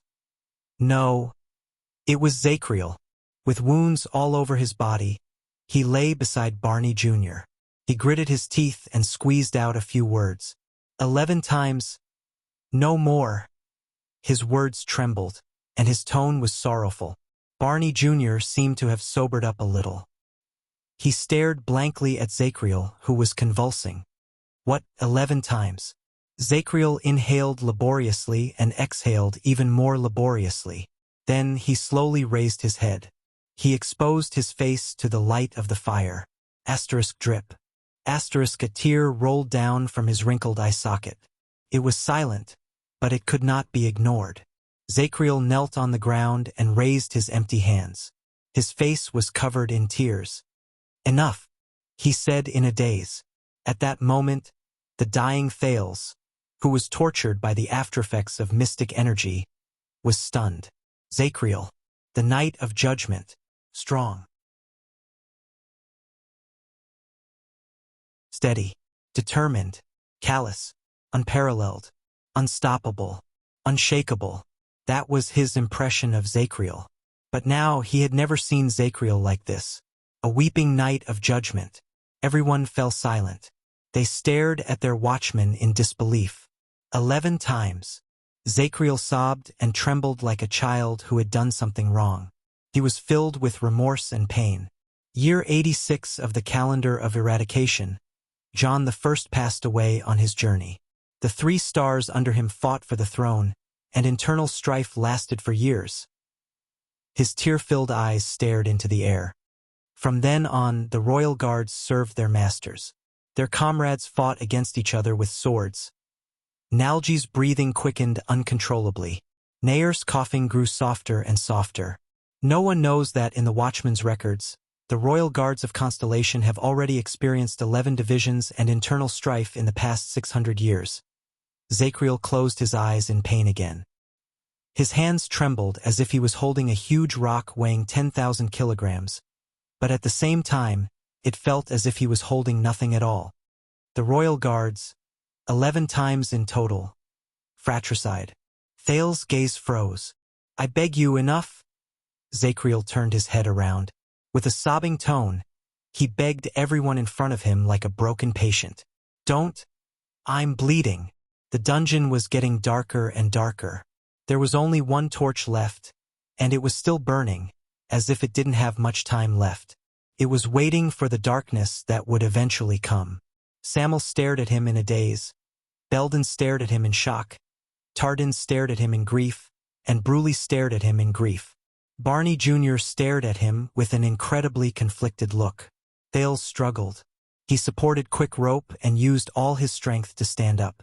Compared to my predecessors, I am the worst, the weakest, the most useless, the worst, and the most unbearable watchman in the history of the royal guards. Zacriel's confession continued. His tone was filled with remorse and self-blame that could not be dispelled for the rest of his life. I can't protect you, I can't lead you, I can't protect you. I can't even make my own choices. I can only watch everything happen, powerless and helpless. With tears in his eyes, he swept his gaze over his wounded teammates in a daze. In the end, his gaze stopped in the air, and he stared at the non-existent people. I'm sorry, Your Majesty. I'm sorry, Captain. I'm sorry, everyone. The lonely and desolate Knight of Judgment swayed a little. His injuries were not light to begin with, and he seemed to have used up all his strength to support his knees. He slid weakly to the ground. I can't do anything. Zacriel's tear-filled gaze was fixed on Thales. It was as if he was looking at another person. He was sad and in despair. Anything?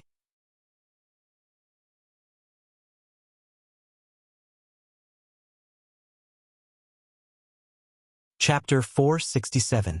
Asterisk thump. Asterisk another heartbeat sounded like a heavy hammer. Pain. Excruciating pain. Thales struggled to stand with quick rope support. He was drenched in cold sweat. No. Asterisk thump. Asterisk another heartbeat. After he forcefully snatched Barney's sword, the terrifying aftereffects attacked him again. Every breath he took and even every heartbeat was accompanied by an excruciating pain. Each time was worse than the last. It was as if the ferryman was summoning him to crush him inch by inch from head to toe. But that was no longer important. He could not fall. At least not now. Thales glanced at the 9 men in front of him, who were covered in wounds and had despair in their eyes. The former royal guards. Asterisk thump. Asterisk after the next heartbeat.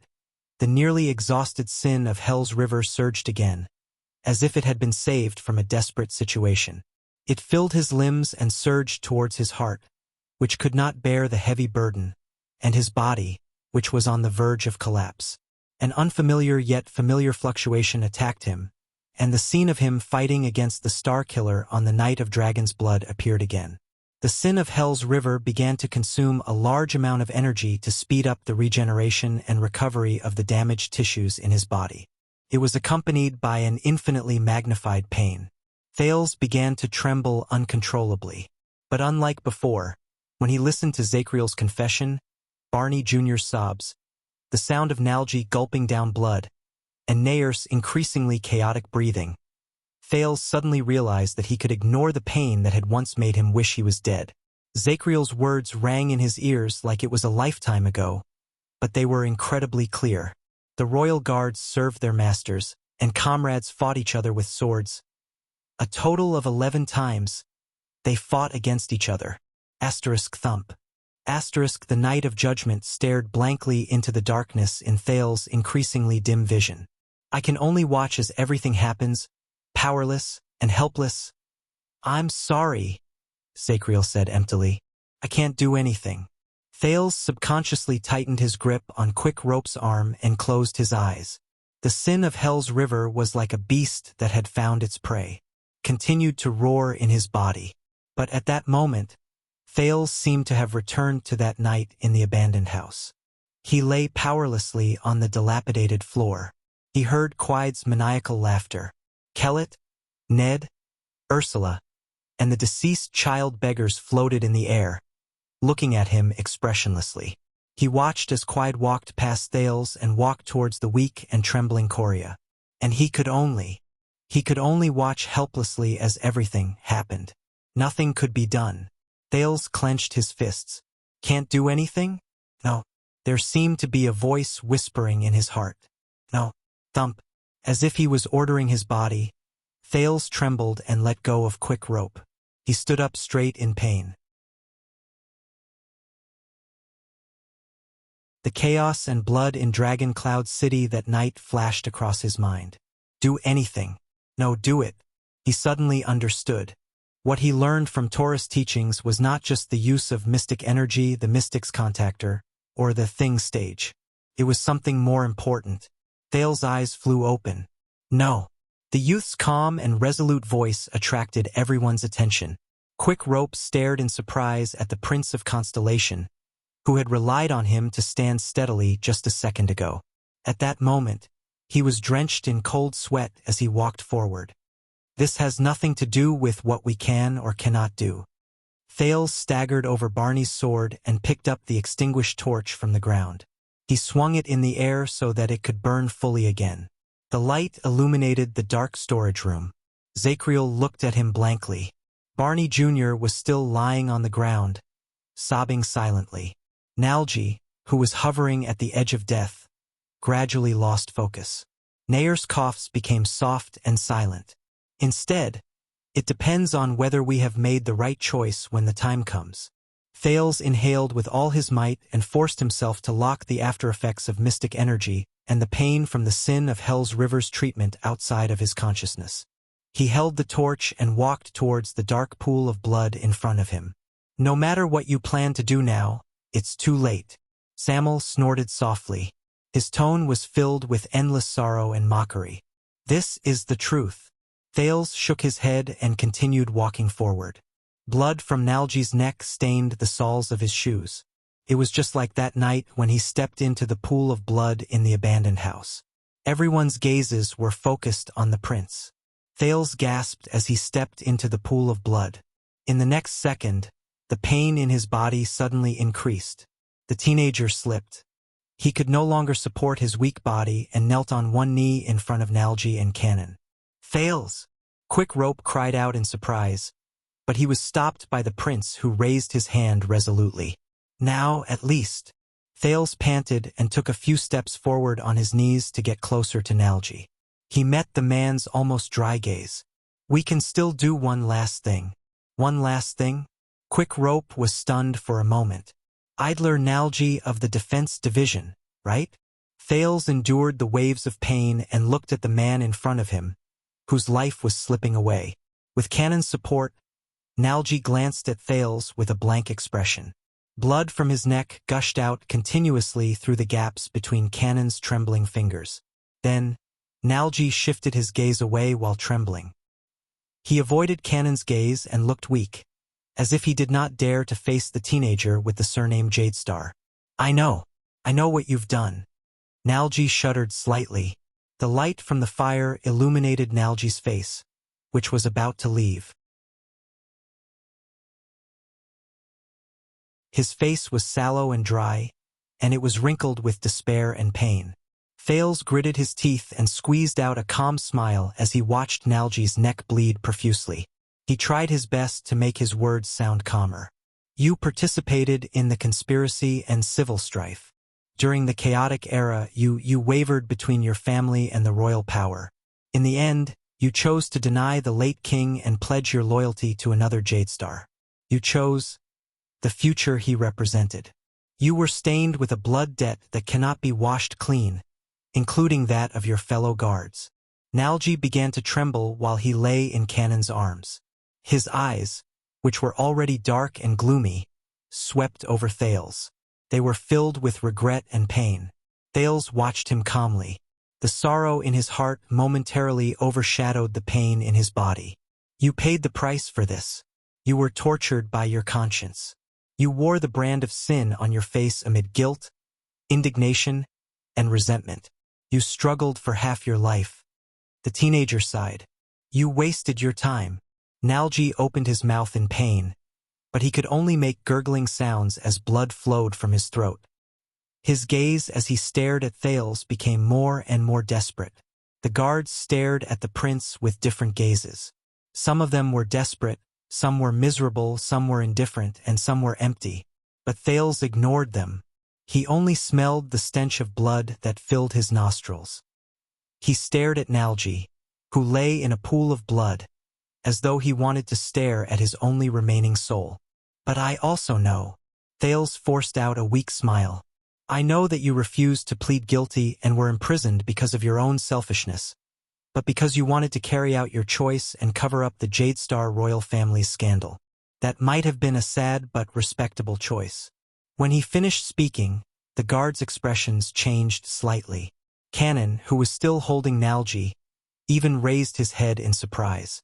Nalji's dirt-covered face struggled for a moment. He looked at Thales in disbelief and clenched his fingers into a fist. In the next second, Thales sighed. "But those are not important anymore." The teenager stared at Nalji seriously. His bruised and disheveled face was calm and indifferent in the firelight. "Because 18 years later, at the moment when you were about to escape from prison, when freedom and relief were within your reach, you chose to give up on hypocrisy and luck. You faced the nightmare, the pain, and the ugliness head-on. You faced your past self." Zacriel, who was listening quietly, swayed a little. Barney Jr. also calmed down. As he listened to Thales' words, Nalji's breathing, which had worsened due to his bleeding, started to become chaotic. "Perhaps what I'm saying now is insignificant, and I came too late." The weak Thales extended his left hand while trembling. He gently caressed the ugly brand of sin on Nalji's face. It was carved with the letters of the ancient empire. His touch seemed to have some sort of magic that made Nalji gradually calm down. Thales clenched his teeth gently. "But at least I want you to know. Even if the world does not know, even if the kingdom refuses to admit it, Even if it will never be cleared up, at least I know in my heart. Thales took a deep breath and smiled. I don't think you are a bad person, Nalji. At that moment, Nalji's pupils shrank abruptly. The way he looked at the prince changed, just like his expression. You are not a selfish, simple, and evil traitor. The teenager's voice was very soft, and it could only cause the dust to tremble. But it traveled in the dungeon, and it was incredibly clear. Traveled into everyone's ears. On the contrary, you are a respectable person. You made your own choice, and then you bore the consequences without any complaints or regrets. You carried out your own principles. Nalji's breathing began to speed up, and it drowned out the sound of blood flowing out of his neck. He looked at Thales. His lips opened and closed, and he let out intermittent grunts. But his slightly agitated words were buried in the surging blood. Thales smiled. I know, Nalji. I understand. The prince pressed gently against Nalji's forehead and closed the distance between them. Nalji's grunts continued, but they became weaker and weaker. So, at this moment, during the last breath of your life, Thales realized that his voice was trembling, and it was even more than the trembling Nalji had when he was dying. Thales, Nalji. Thales breathed in a daze. Nalji's haggard face began to blur in front of him. In the name of the second prince, Thales Jadestar, the legitimate descendant of the Jadestar family, the only heir to the 9-pointed star crown. The teenager heard himself speak in a trembling voice. I forgive you. At that moment, the dungeon was terrifyingly quiet. Everyone stared blankly at the teenager who held the injured man and spoke softly. I forgive you for all the sins and wrongs you have committed, may have committed, and did not commit. The prince's voice faded away. At that moment, it was as if nothing had happened. The dungeon was as quiet as ever. But a few tenths of a second later, Nalji's chest began to rise and fall violently, as if he was struggling to get up. Ugh! Finally, like a dam that had been holding up for a long time, Nalji collapsed at the last moment. His eyes had lost focus, but he still stretched out his powerless left hand while trembling violently. He scratched the air in vain. His lips twisted and twitched. He let out violent sobs and whimpers at Thales, as if he wanted to say an endless number of things. Ugh! Nalji's violent reaction caught Kenan off guard while he pressed down on Nalji's wound. He could only try his best to control Nalji so that his helpless situation would not worsen. Thales put down the torch and ignored the blood all over his body. He held Nalji's empty and helpless palm tightly and bent down to hug the man who was about to die. No matter who you betrayed, no matter who you were loyal to, no matter what your heart is, no matter what your body is, no matter how you treated yourself in the past and today. He pressed his cheek against Nalji's forehead so that Nalji's struggles gradually calmed down as he spoke. I hope that you will no longer be trapped in sin, conflict, torture, and guilt. Be free from now on. Thales panted and fought back the stinging sensation in his nose. I hope that your past will vanish into thin air, and that your nightmare will end now. Rest in peace from now on. No one made a sound. At that moment, the only sound in the dungeon was Nalji's slowly calming and weakening breathing. 1 second, 2 seconds, 3 seconds. After an unknown amount of time, Nalji's struggles finally calmed down. Thales exhaled, patted the frozen cannon, and let go of Nalji. He lowered his head in a daze. At some point in time, the person in his arms had already closed his eyes. He no longer moved. He's gone. Thales said to himself bitterly. After 18 years of torture, he's gone. But Thales immediately moved. An endless amount of crystalline tears slid down Nalji's lifeless face. Tears gushed out of his eyes, and they surpassed the blood flowing from his neck. Thales felt his heart ache. Thank you, Your Highness. Cannon sobbed while still holding his comrade's body. Thank you, Your Highness. Nalji. Nalji. Thales raised his head and stared at him in a daze. Nalji's tear-stained face was contorted into an arc. He seemed to be suffering from intense pain. But Thales knew. It was not pain. It was something that Nalji had not shown for 18 years. A smile. Thales froze for a moment in his bewilderment. Then he staggered to his feet and raised the torch again. It was only then that he realized that, at some point in time, everyone in the dungeon was staring at him. They were either surprised, excited, worried, or sad. It was as if the teenager was the main character on the stage at that moment.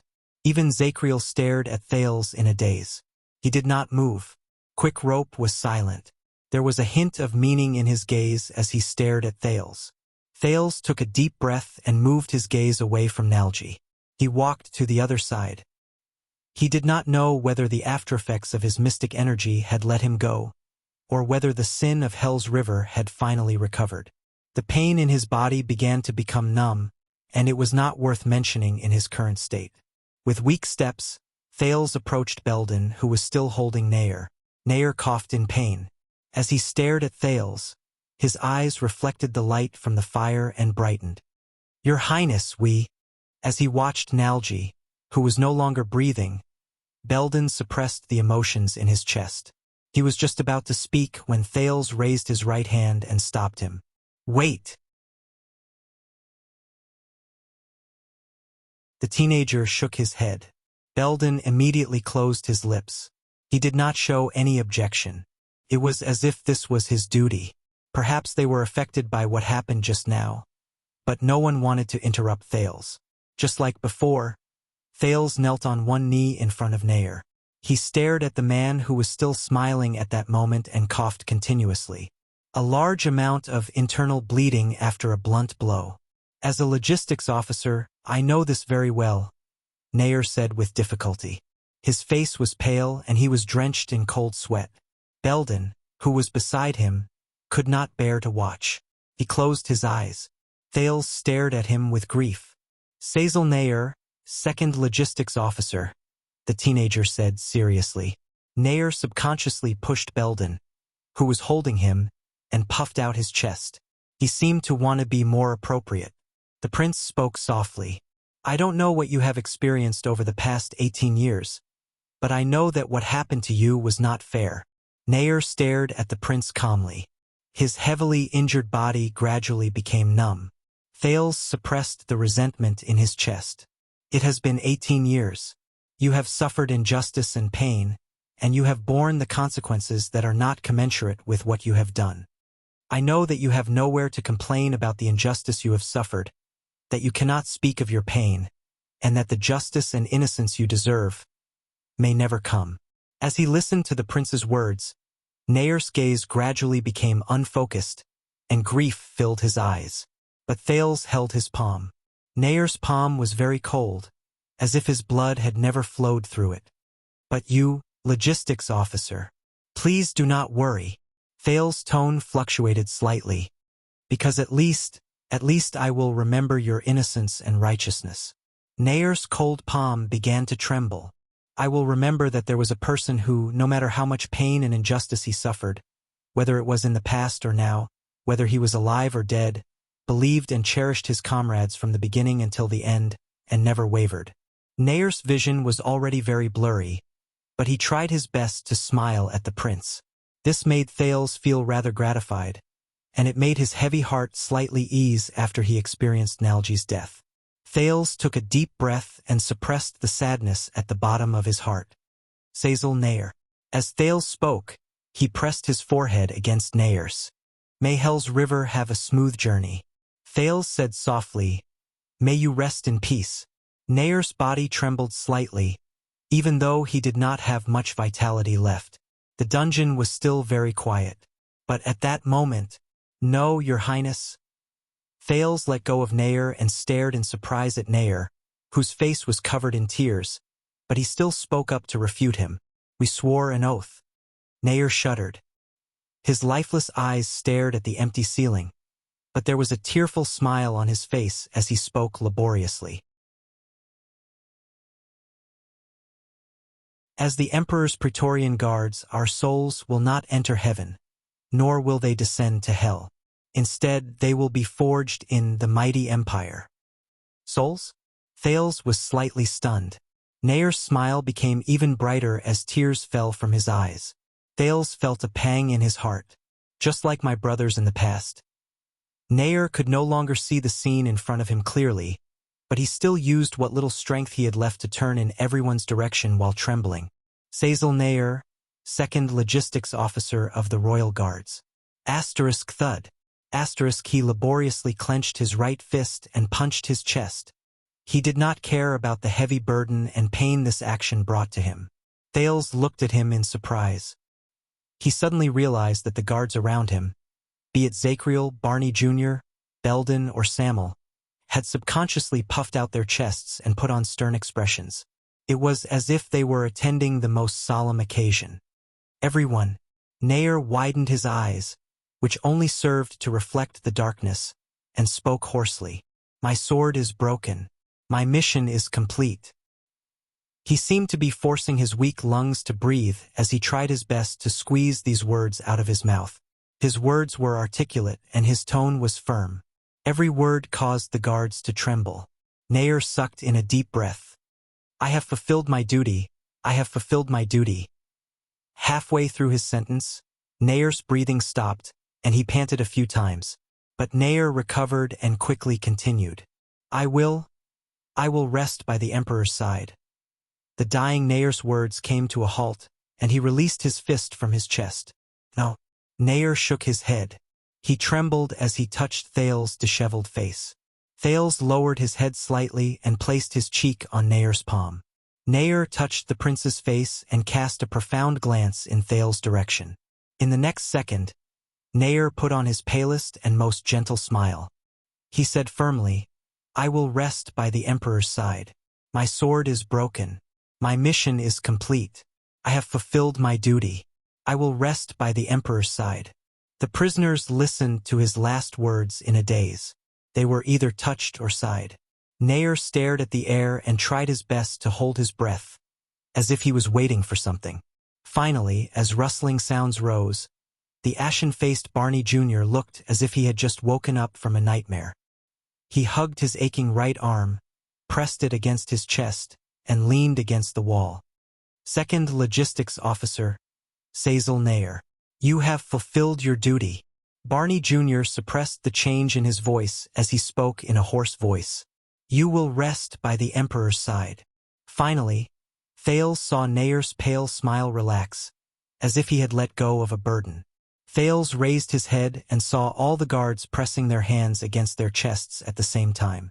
They spoke solemnly, sorrowfully, or agitatedly in unison as they recited the Royal Guard's funeral oration. Only the inheritance shall continue. Witness eternity. The moment he finished speaking, in the next moment, Nayer's hand, which was supporting the teenager's face, loosened. It fell abruptly and powerlessly, and Thales caught it. Thales lowered his head and saw that Nayer's pupils had completely lost their luster. He's gone. One more time, Thales whispered to himself. Belden whimpered painfully in his throat, and Cannon sobbed softly. Barney Jr. shut his eyes and spoke in a trembling voice. 38th. He paused for a moment and glanced at Nalgy's body across from him. In the end, Barney Jr. still lowered his head and shook it in despair. 39th. Zachriel pressed his face into his hands again. His shoulders trembled. After sending off their two brothers, the guards were exceptionally quiet at that moment. The silence lasted for a few seconds before Thales gently let go of Nayer's body. It's not over yet, he said to himself as he dragged his weak body along. Not yet. Thales turned his head and swept his gaze over the figures. Chief Penal Officer, Lieutenant Belden. Second Flag Bearer, Colin Samuel. Belden bit his lip tightly. Samuel had a complicated expression on his face. The prince swayed and stood up with the torch in his hand. His figure was very clear in the firelight. I understand all of you, and I understand all of you.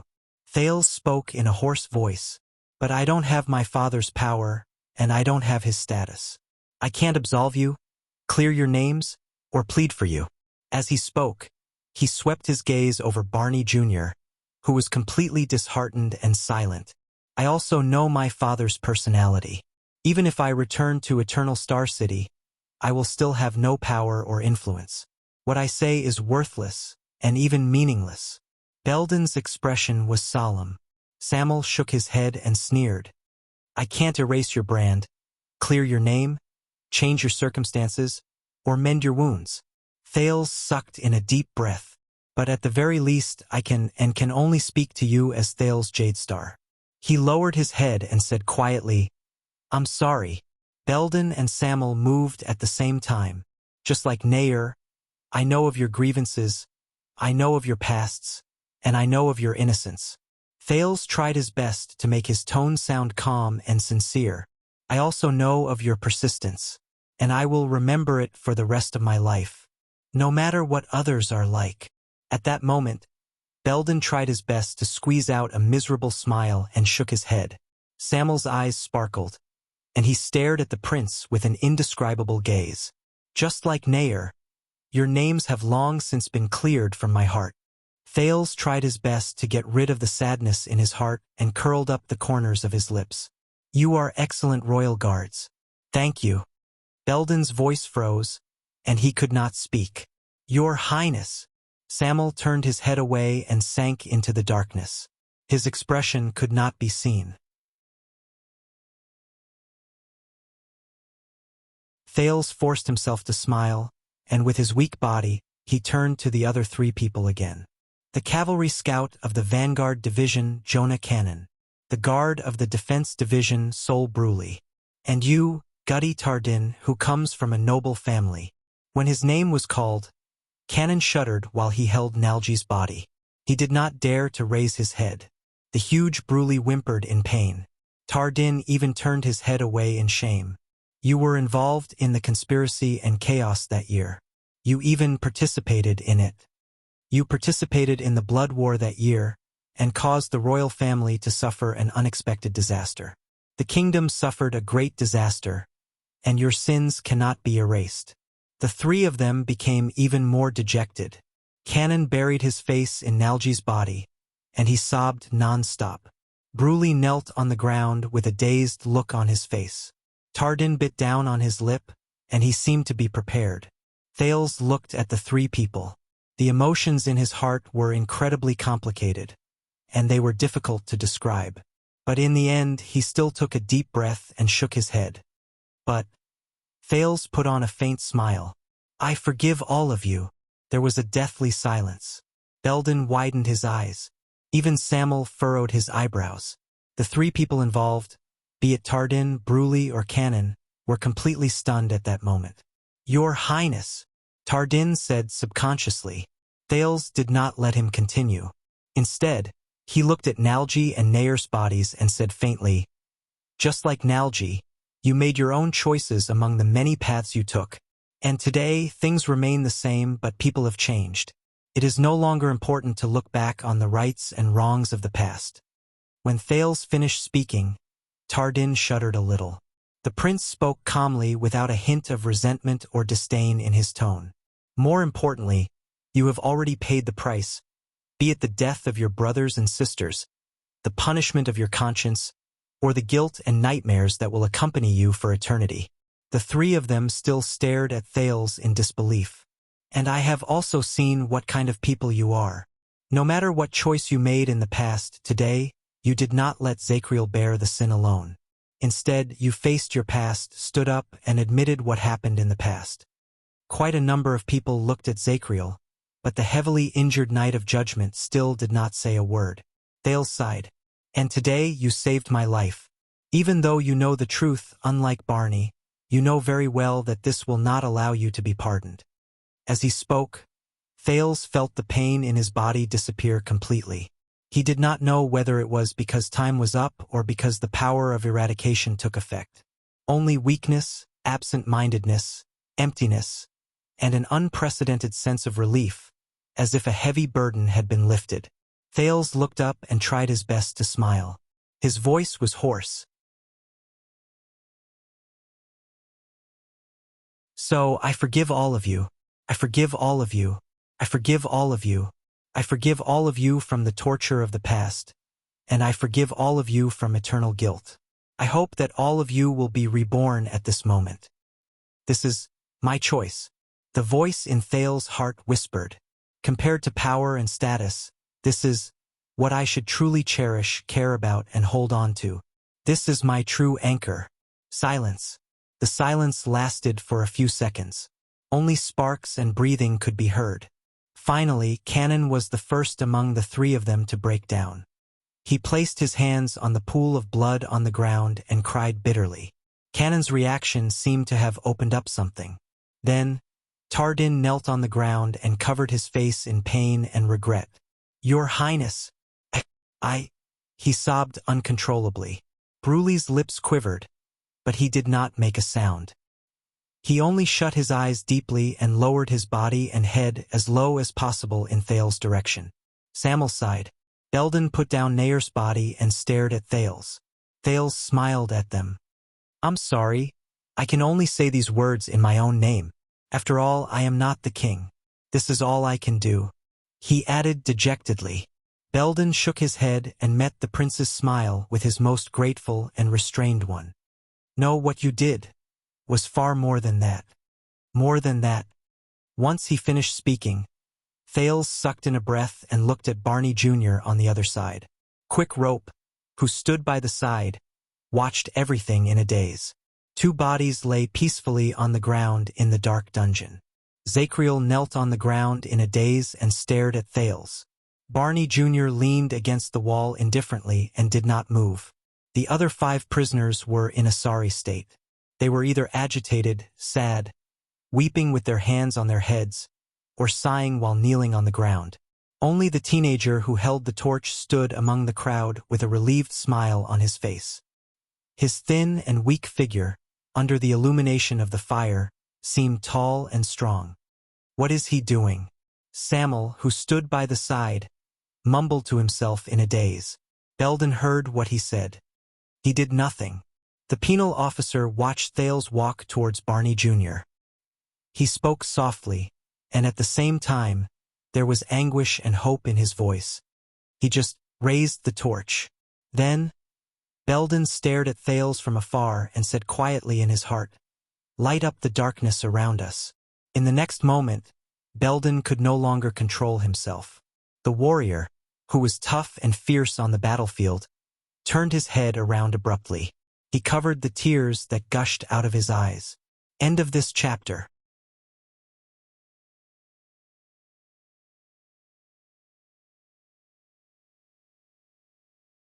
Chapter 468. Thales did not feel good. Very bad.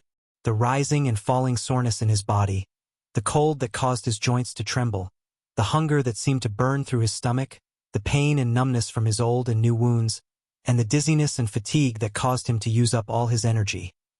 All sorts of negative feelings assaulted him like a flood.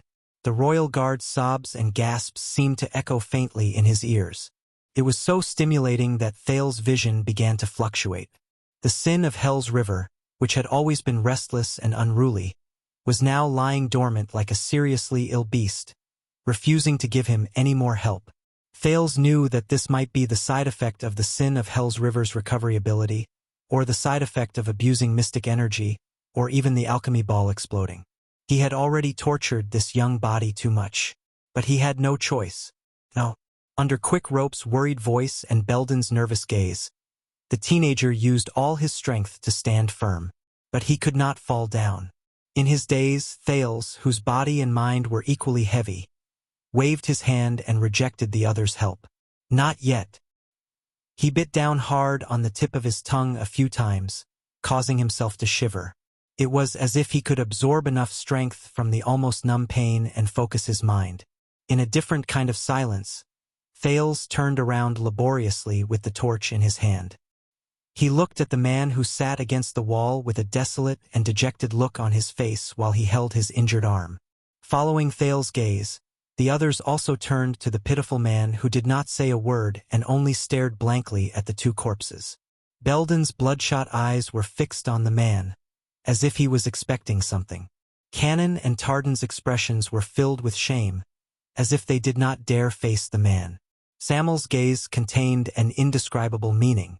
But the closer Thales got to the torch in his hand, the more the man shrank back. He even turned his head to avoid it, as if he was filled with fear towards the light. Quill Barney, Chief Vanguard. Thales' tired sigh rose. I know that you have been through a lot today. The indifferent figure seemed to have felt something and subconsciously shrank back. Thales stopped moving. In the teenager's blurry vision, Barney Jr.'s figure gradually became clear. Not long ago, it was this man who extended his rough, calloused palm to him. But at this moment, the vigor in his eyes was long gone. Instead, it was replaced by darkness. It was filled with despair, self-blame, pain, and perplexity. No, Your Highness. Barney Jr.'s head was pressed against his shoulder and the wall. Half of his face was immersed in the darkness and could not be seen clearly. No. His words were filled with hatred, which made the brand on his face even more obvious. Don't use those emotional tricks on me. Don't comfort me and don't forgive me. Barney Jr. did not continue. He hugged his injured arm and curled up in the corner, hiding from the light. He was like a trapped beast that had lost its vitality. It was a dead end. Only the walking dead remained. What took him away? What took this man away from her? The warrior who resolutely and fiercely brandished his sword and shield and charged into the enemy's formation? The Lemiter who had never changed his expression even when he was in a desperate situation? Drenched in blood? Thales inhaled softly and threw away the torch in his hand. The dim and blurry light and shadow flickered. Without the stimulation from the torch, Barney Jr. finally turned his head slightly. Of course not. The teenager had a gentle smile on his face. And I am not prepared to do that. Thales stared at Barney Jr., and his tone became steady. Because you did nothing wrong.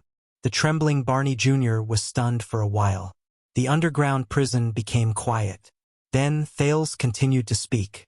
Since 18 years ago, as the loyal vanguard of the Royal Guards, Barney, your path has always been clear, straight, one way and unique.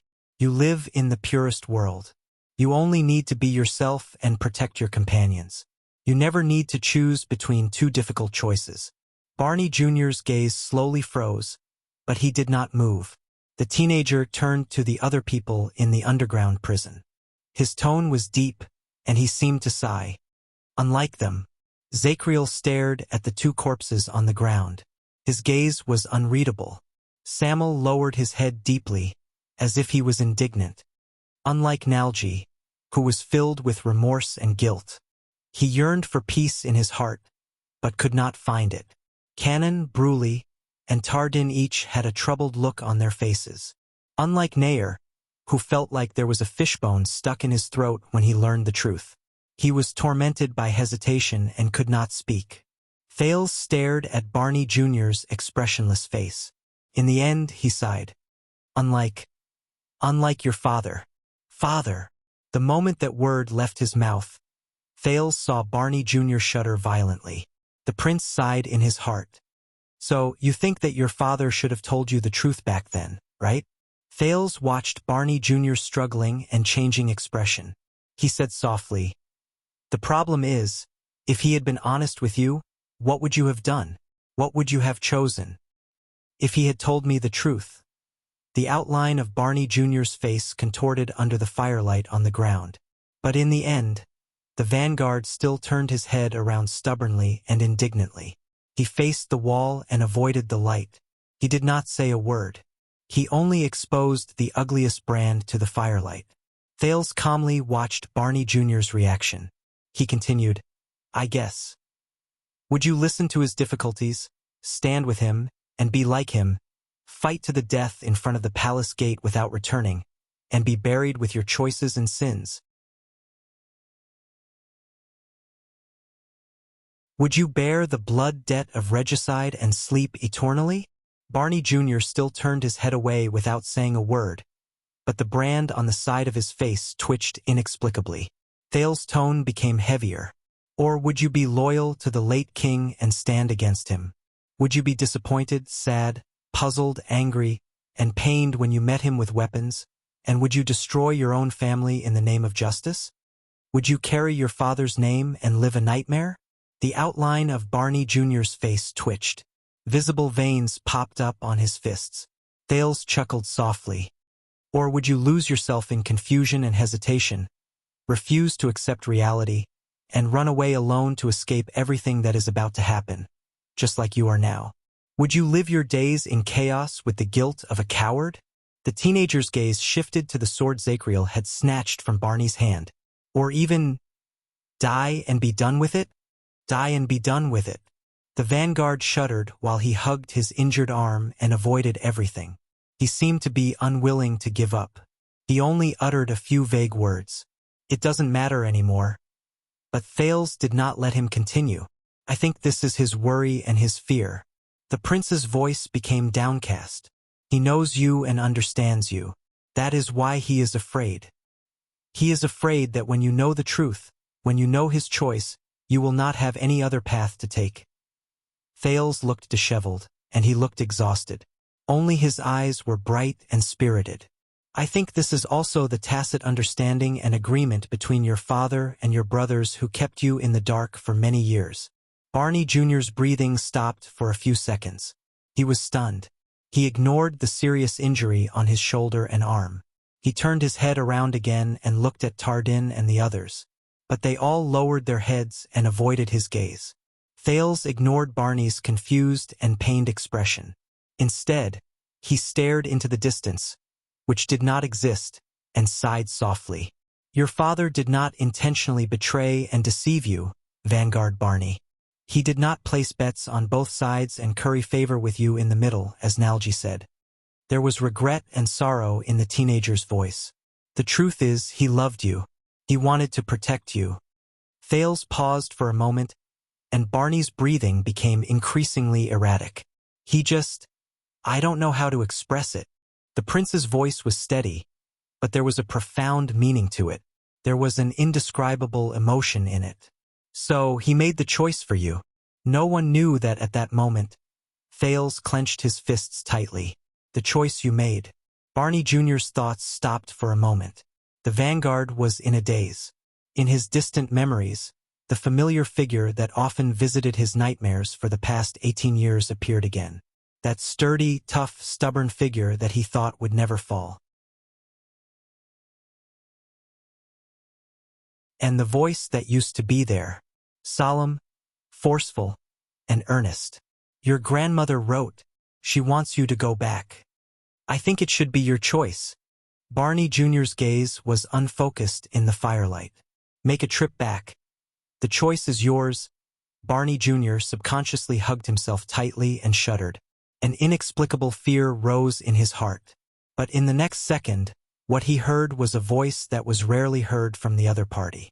It was not so forceful, and it even sounded a little weak and helpless. No, we can't escape. My son. The voice became more and more indistinct, but the face became clearer and clearer. Let me choose. No. Barney Jr.'s expression slowly twisted. He hugged his injured arm in pain. His breathing was intermittent. No. Barney pressed his face against his shoulder. He could not help but twitch. His voice trembled so much that it became distorted. Father. As if he did not want to appear too weak, Barney Jr., whose face was contorted, stuffed his left index finger between his teeth and bit down hard on the whimpers in his throat. The guards quietly watched Barney Jr.'s sorrowful, angry, and pained expression. An indescribable sorrow spread in the air. Thales sighed slowly. There were a myriad of emotions in his heart. His plan obviously fell through. The prince tried his best to speak in his most gentle but also most serious voice. Even though it was 18 years late, you still faced the truth. Cruel but true. Barney Jr. started to tremble again. The vanguard closed his eyes, as if he could stop certain things by doing so. I know your tricks, your highness. He snorted stubbornly. It's a common tactic among nobles. Just like how you dealt with the others just now, you took advantage of their weakness and gave them conditions they could not refuse in exchange for what you wanted the most. On the other side, the expressions of Cannon, Bruley, Tardin, and even Belden and the others changed slightly. Barney Jr. snorted and said to Thales, "Right now, you are taking advantage of my feelings towards my father." Thales paused for a moment, as if he could not bear to do so. But in the end, he still took a deep breath and slowly enunciated his words. "So that's your weakness? Your father, when he deprived you of the chance to make your own choice so that you could avoid making a painful choice and even avoid the consequences of your choice." Father. Barney Jr.'s arms began to tighten. He felt the pain from the fracture gradually increase. No. He loosened his teeth as cold sweat broke out. He opened his bloodshot eyes and stared at the prince indignantly. He wanted to say something, but did not. "Do his actions mean anything to you?" But Thales shook his head. "Don't answer me," the prince said softly. "Answer yourself." Barney Jr. froze for a moment. Thales turned his head and swept his gaze over Samuel, who had a complicated expression on his face, Belden, who had hope in his eyes, Tardin and the other two, who had an indecipherable expression on their faces, and Zacriel, who had gone through a huge change and was in a daze. The prince took a deep breath to relieve his dizziness. "For example, will you be like what you were doing just now?" Thales turned around, stretched out his hand with great difficulty, and picked up the long sword on the ground. "Just like what your father envisioned, worried, and feared. Will you become that cowardly veteran, Barney, who lost his life, sank into despair, and only wished for death after he learned the truth?" Barney Jr.'s gaze was fixed on the long sword in Thales' hand. His whimpers gradually became softer, and his trembling stopped. Thales sighed softly. "Will you?" The prince lowered his head. His voice was low, and there was sadness in his voice. "If you do that, then it will only mean one thing, that your father is right." Barney Jr. shuddered violently. "Because regardless of whether you admit it or not, you have confirmed your father's worries and confirmed his judgment. You will not be able to withstand everything he faces." Thales took a step forward. He endured his dizziness, inhaled, and spoke. "You have acknowledged your father's idea, agreed to the choice he made for you, and followed the path he paved for you." The vanguard gritted his teeth. His expression became more pained, and his face became more contorted. His gaze moved back and forth between the prince, who was determined and could not be refuted, and the long sword on the ground, which was covered in blood. "You used your actions to prove that your father should never have told you the truth, that he should never have shared his choice with you, and that you, who are weak, should never have known this secret." Thales' words were tough, and his gaze was fierce. Belden and the others behind him looked at each other at a loss for words. But Thales continued speaking, and his tone became stronger.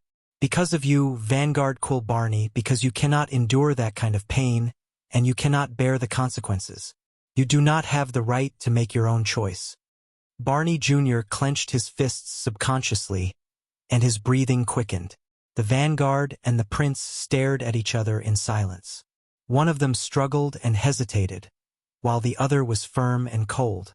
Unexpectedly, in the next second, the prince's tone became softer, and he became tired again. "But, are you?" Thales sucked in a deep breath, turned the long sword upside down, and handed the hilt to Barney Jr. while trembling. "Are you?" Barney Jr. froze. "Your grandmother sent you a letter. She wants you to go back." A familiar voice echoed in his ears. "Very well, then I will not go back."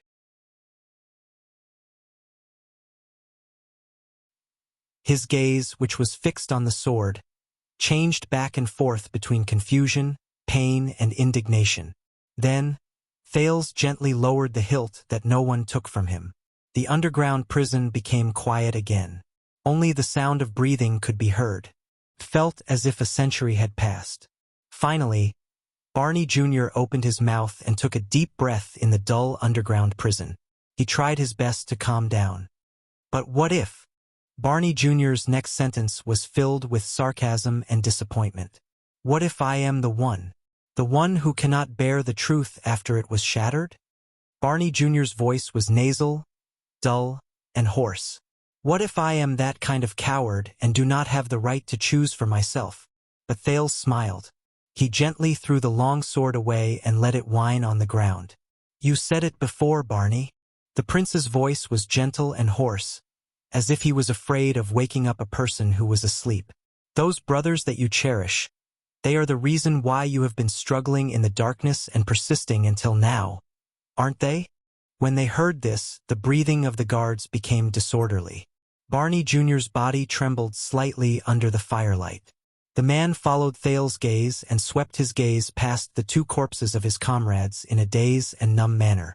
The prince looked at Nalji and Nayer's bodies, which were gradually turning cold with sorrow. Thales sighed softly. But I feel that it is the exact opposite. Barney Jr.'s fingers tightened slightly, and his breathing became more erratic. Thales raised his gaze and glanced at the underground storage room in the prison of bones. It was covered in dust and a mess. The guards noticed that the prince's expression became unfocused and perplexed. Nalji said that in this dark, bottomless dungeon, everyone has been tortured. But there is one and only one person. He lives in the only place where light shines. Barney Jr.'s gaze froze for a moment. All the royal guards were stunned. Thales' voice was very soft and careful. In there, he has what they have lost, and what they desire the most. The disheveled teenager with a bruised and swollen face lowered his head and flashed a relaxed and light smile at Barney. Barney Jr. was stunned. Compared to the others who have a tacit understanding or have their own secrets, you are able to maintain the purest persistence, the purest loyalty, and the purest sincerity. Belden lowered his eyes in a daze. Tardin lowered his head in pain. Samel placed his hand on the hilt of his sword, and Cannon and Bruley did not say a word. Thales spoke in his brightest and most regretful voice. This is what they have lost a long time ago. This is what they envy the most, are jealous of the most, look up to the most, desire the most, but are unable to touch the most, and the most precious thing. This is what your father saved for you at the cost of his own downfall, and it is what your brothers and sisters paid the price of eternal guilt. It is what makes them feel ashamed of their inferiority, what they yearn for the most, and what they dare not look at directly. His enunciation was clear, and his voice lingered for a long time. Barney Jr. did not speak anymore. He just stood there in a daze. The remaining royal guards had different expressions on their faces. Some were confused, some were indignant. Thales glanced at Nalji and Nayer, who had their eyes closed on the ground, and smiled. The truth is, Quill Barney, before I came here, you were the light in the dark for your brothers and sisters. You were bright, hot, painful, and piercing to the eyes. You represented the brightest and most beautiful side of you that they could not accept, did not dare to think about, and did not dare to destroy. Every word Thales said made Barney Jr.'s chest heave. The others lowered their heads and sighed. Even Zacriel was no exception. Do you admit it or not, Quill Barney Jr.? Thales bent down with great difficulty. His palm stopped above the blood-stained, broken sword for a second before he slowly moved it horizontally. He picked up the torch beside him. You are the only existence that they still hope to remain loyal to in this despairing world where betrayal is everywhere. You are the only coordinate that they can see when they are immersed in self-blame and guilt, and when they doubt themselves in a meaningless future. You are the only light that they can see when they raise their heads and are covered in wounds while they struggle in the darkness that reeks of blood. You are the only existence that they can respect, love, envy, and be jealous of. You are the only existence that they can look up to without reservation or apprehension. You are the last bit of comfort that they have when they look back at the past in the bitter, cold, and lightless lives. Thales could be heard sighing. For 18 years, you were the reason that kept them alive. And after all that happened, are you? But Barney Jr. interrupted the prince. It's fake. He was a little embarrassed and angry, but his limbs and expression showed that he was at a loss.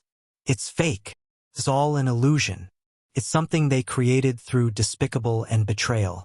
Barney Jr. shook his head absent-mindedly and clenched his fists, as if he could clear his mind by doing so. It never existed. He growled in a hoarse and weak voice. It doesn't matter whether it's my father or the others. Back then, they didn't give me a choice at all. No. Barney Jr. was a little agitated. His words made most of the guards avert their gazes in shame. They did not dare to look him in the eye. At this moment, Thales suddenly took a step forward. He raised the torch in his hand high. The light from the torch approached him and flickered continuously, causing Barney Jr. to subconsciously raise his hand to avoid it. "No, they didn't give you a choice," the teenager said airily. "But your life was given to you." Thales spoke very slowly, and the agitated Barney Jr. subconsciously calmed down as well. Thales sighed softly again. "However, compared to the others, your choice came later, but it was more crucial and important than theirs. At this moment, right here, 18 years later," Thales turned around and looked at everyone, including Zachriel, who was also immersed in darkness. "Yes, Barney, when the truth comes to light, when all pretenses are torn apart, and when a brutal confrontation occurs," Thales said faintly, "you will understand that everything you've experienced before is for today, and what kind of choice you will make."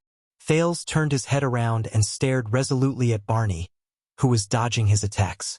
"And this choice is," he said softly, "when you face all the darkness in this world, when you are angry because of betrayal, resentment because of deception, pain because of hatred, despair because of failure, when everything you have fought for has left you, what kind of person will you choose to become?"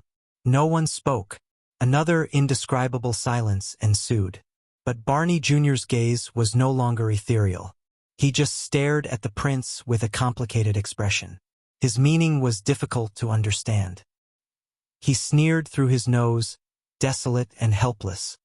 "That's easy for you to say." Barney Jr. gritted his teeth and leaned his chest forward, as though he was resisting something with all his might. "Because you weren't there."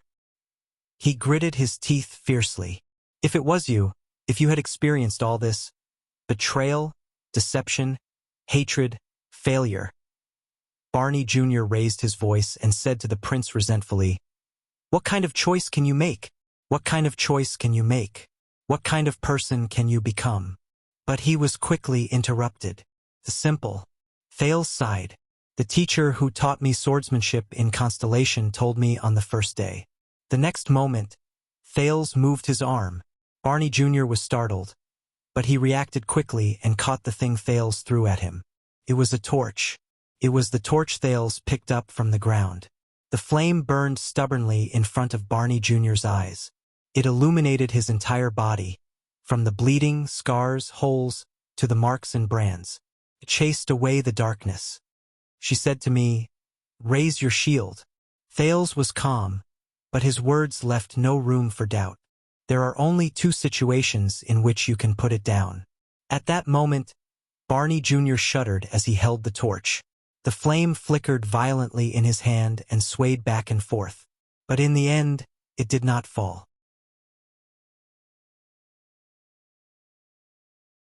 No matter how F** ket up this world is, Barney, no matter what kind of facts they try to use to convince you, deceive you, tempt you to open up to hatred, to fight hatred with an eye for an eye, to surrender to anger, to bow down to despair, to become a captive and slave under their rules. Quick Rope, who had been watching quietly from the side, was the first to sense Thales' emotions change. No matter what reality does to you, no matter how others attack you, hurt you, or torture you, no matter how limited and painful the choices life gives you are, no matter how many times the damn world betrays you, hurts you, or forces you, under the light of the fire, Prince Thales, who had been adventuring with Quick Rope over the past few days, showed a rare and complicated emotion. Pain, sorrow, numbness, and vulnerability. These were the things Quick Rope thought he would never have a chance with the optimistic, humorous, strong, and resourceful Thales. After a few seconds of pause, Thales took a deep breath. "There is only one thing that matters." Before Barney Jr.'s dazed expression, Thales flashed a faint smile, but it was hard to tell if it was more of resignation or melancholy. "They can't change you. They can't make you put down your shield. In the silent, dreary, and dim dungeon, Barney Jr. stared at Thales with a dumbfounded expression. A scene from a long time ago suddenly flashed before his eyes. It was when he had just joined the Royal Guards. At that time he was young, complacent, proud, and confident. On that day, he swung the wooden sword in his hand at the country girl, who was in a sorry state after falling on the sand, and whose face was filled with pain. She was a vain girl who he once thought had climbed up the royal family's high branch and obtained the crown prince's favor, which was why His Highness jokingly shoved her into his hands to learn some martial arts.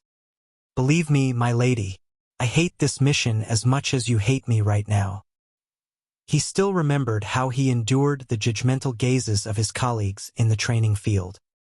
He said to the training target, appointed by the crown prince in contempt and disdain, "Now, honorable Lady Gines, raise your shield." He still remembered the girl's gaze when she gritted her teeth and got up from the ground. There are only two situations where you can put it down. He remembered the sweat on her face, which was mixed with dust and blood. He also remembered that no matter how badly the girl was beaten up by him, she still held the shield tightly in her hands and never let go. You die, or the enemy dies. Barney Jr.'s vision became blurry. You don't need comfort or forgiveness, Vanguard. Thales raised his voice. You only need to face yourself. A few seconds later, Barney Jr. seemed to be unable to withstand the prince's bright and hopeful gaze. He subconsciously lowered his head and avoided Thales' gaze. At that moment, his heart was in a mess, and he did not know what to do. Is that possible? Barney Jr. turned his head and looked at the two corpses on the ground. There was doubt and sorrow in his eyes, and his tone became a little hesitant. Thales looked at Barney Jr., who was gritting his teeth and holding the torch. He smiled faintly. Of course, because that is what I did. Thales slowly turned around, leaving the vanguard with a swaying back, who was struggling to move forward. From the first day, under everyone's gaze, the teenager took a step forward, smiled, and raised his head. Until the last day. You're tuning in to the Legend of the Vagabond YouTube channel. Don't forget to subscribe and join us on this journey to catch the most captivating stories.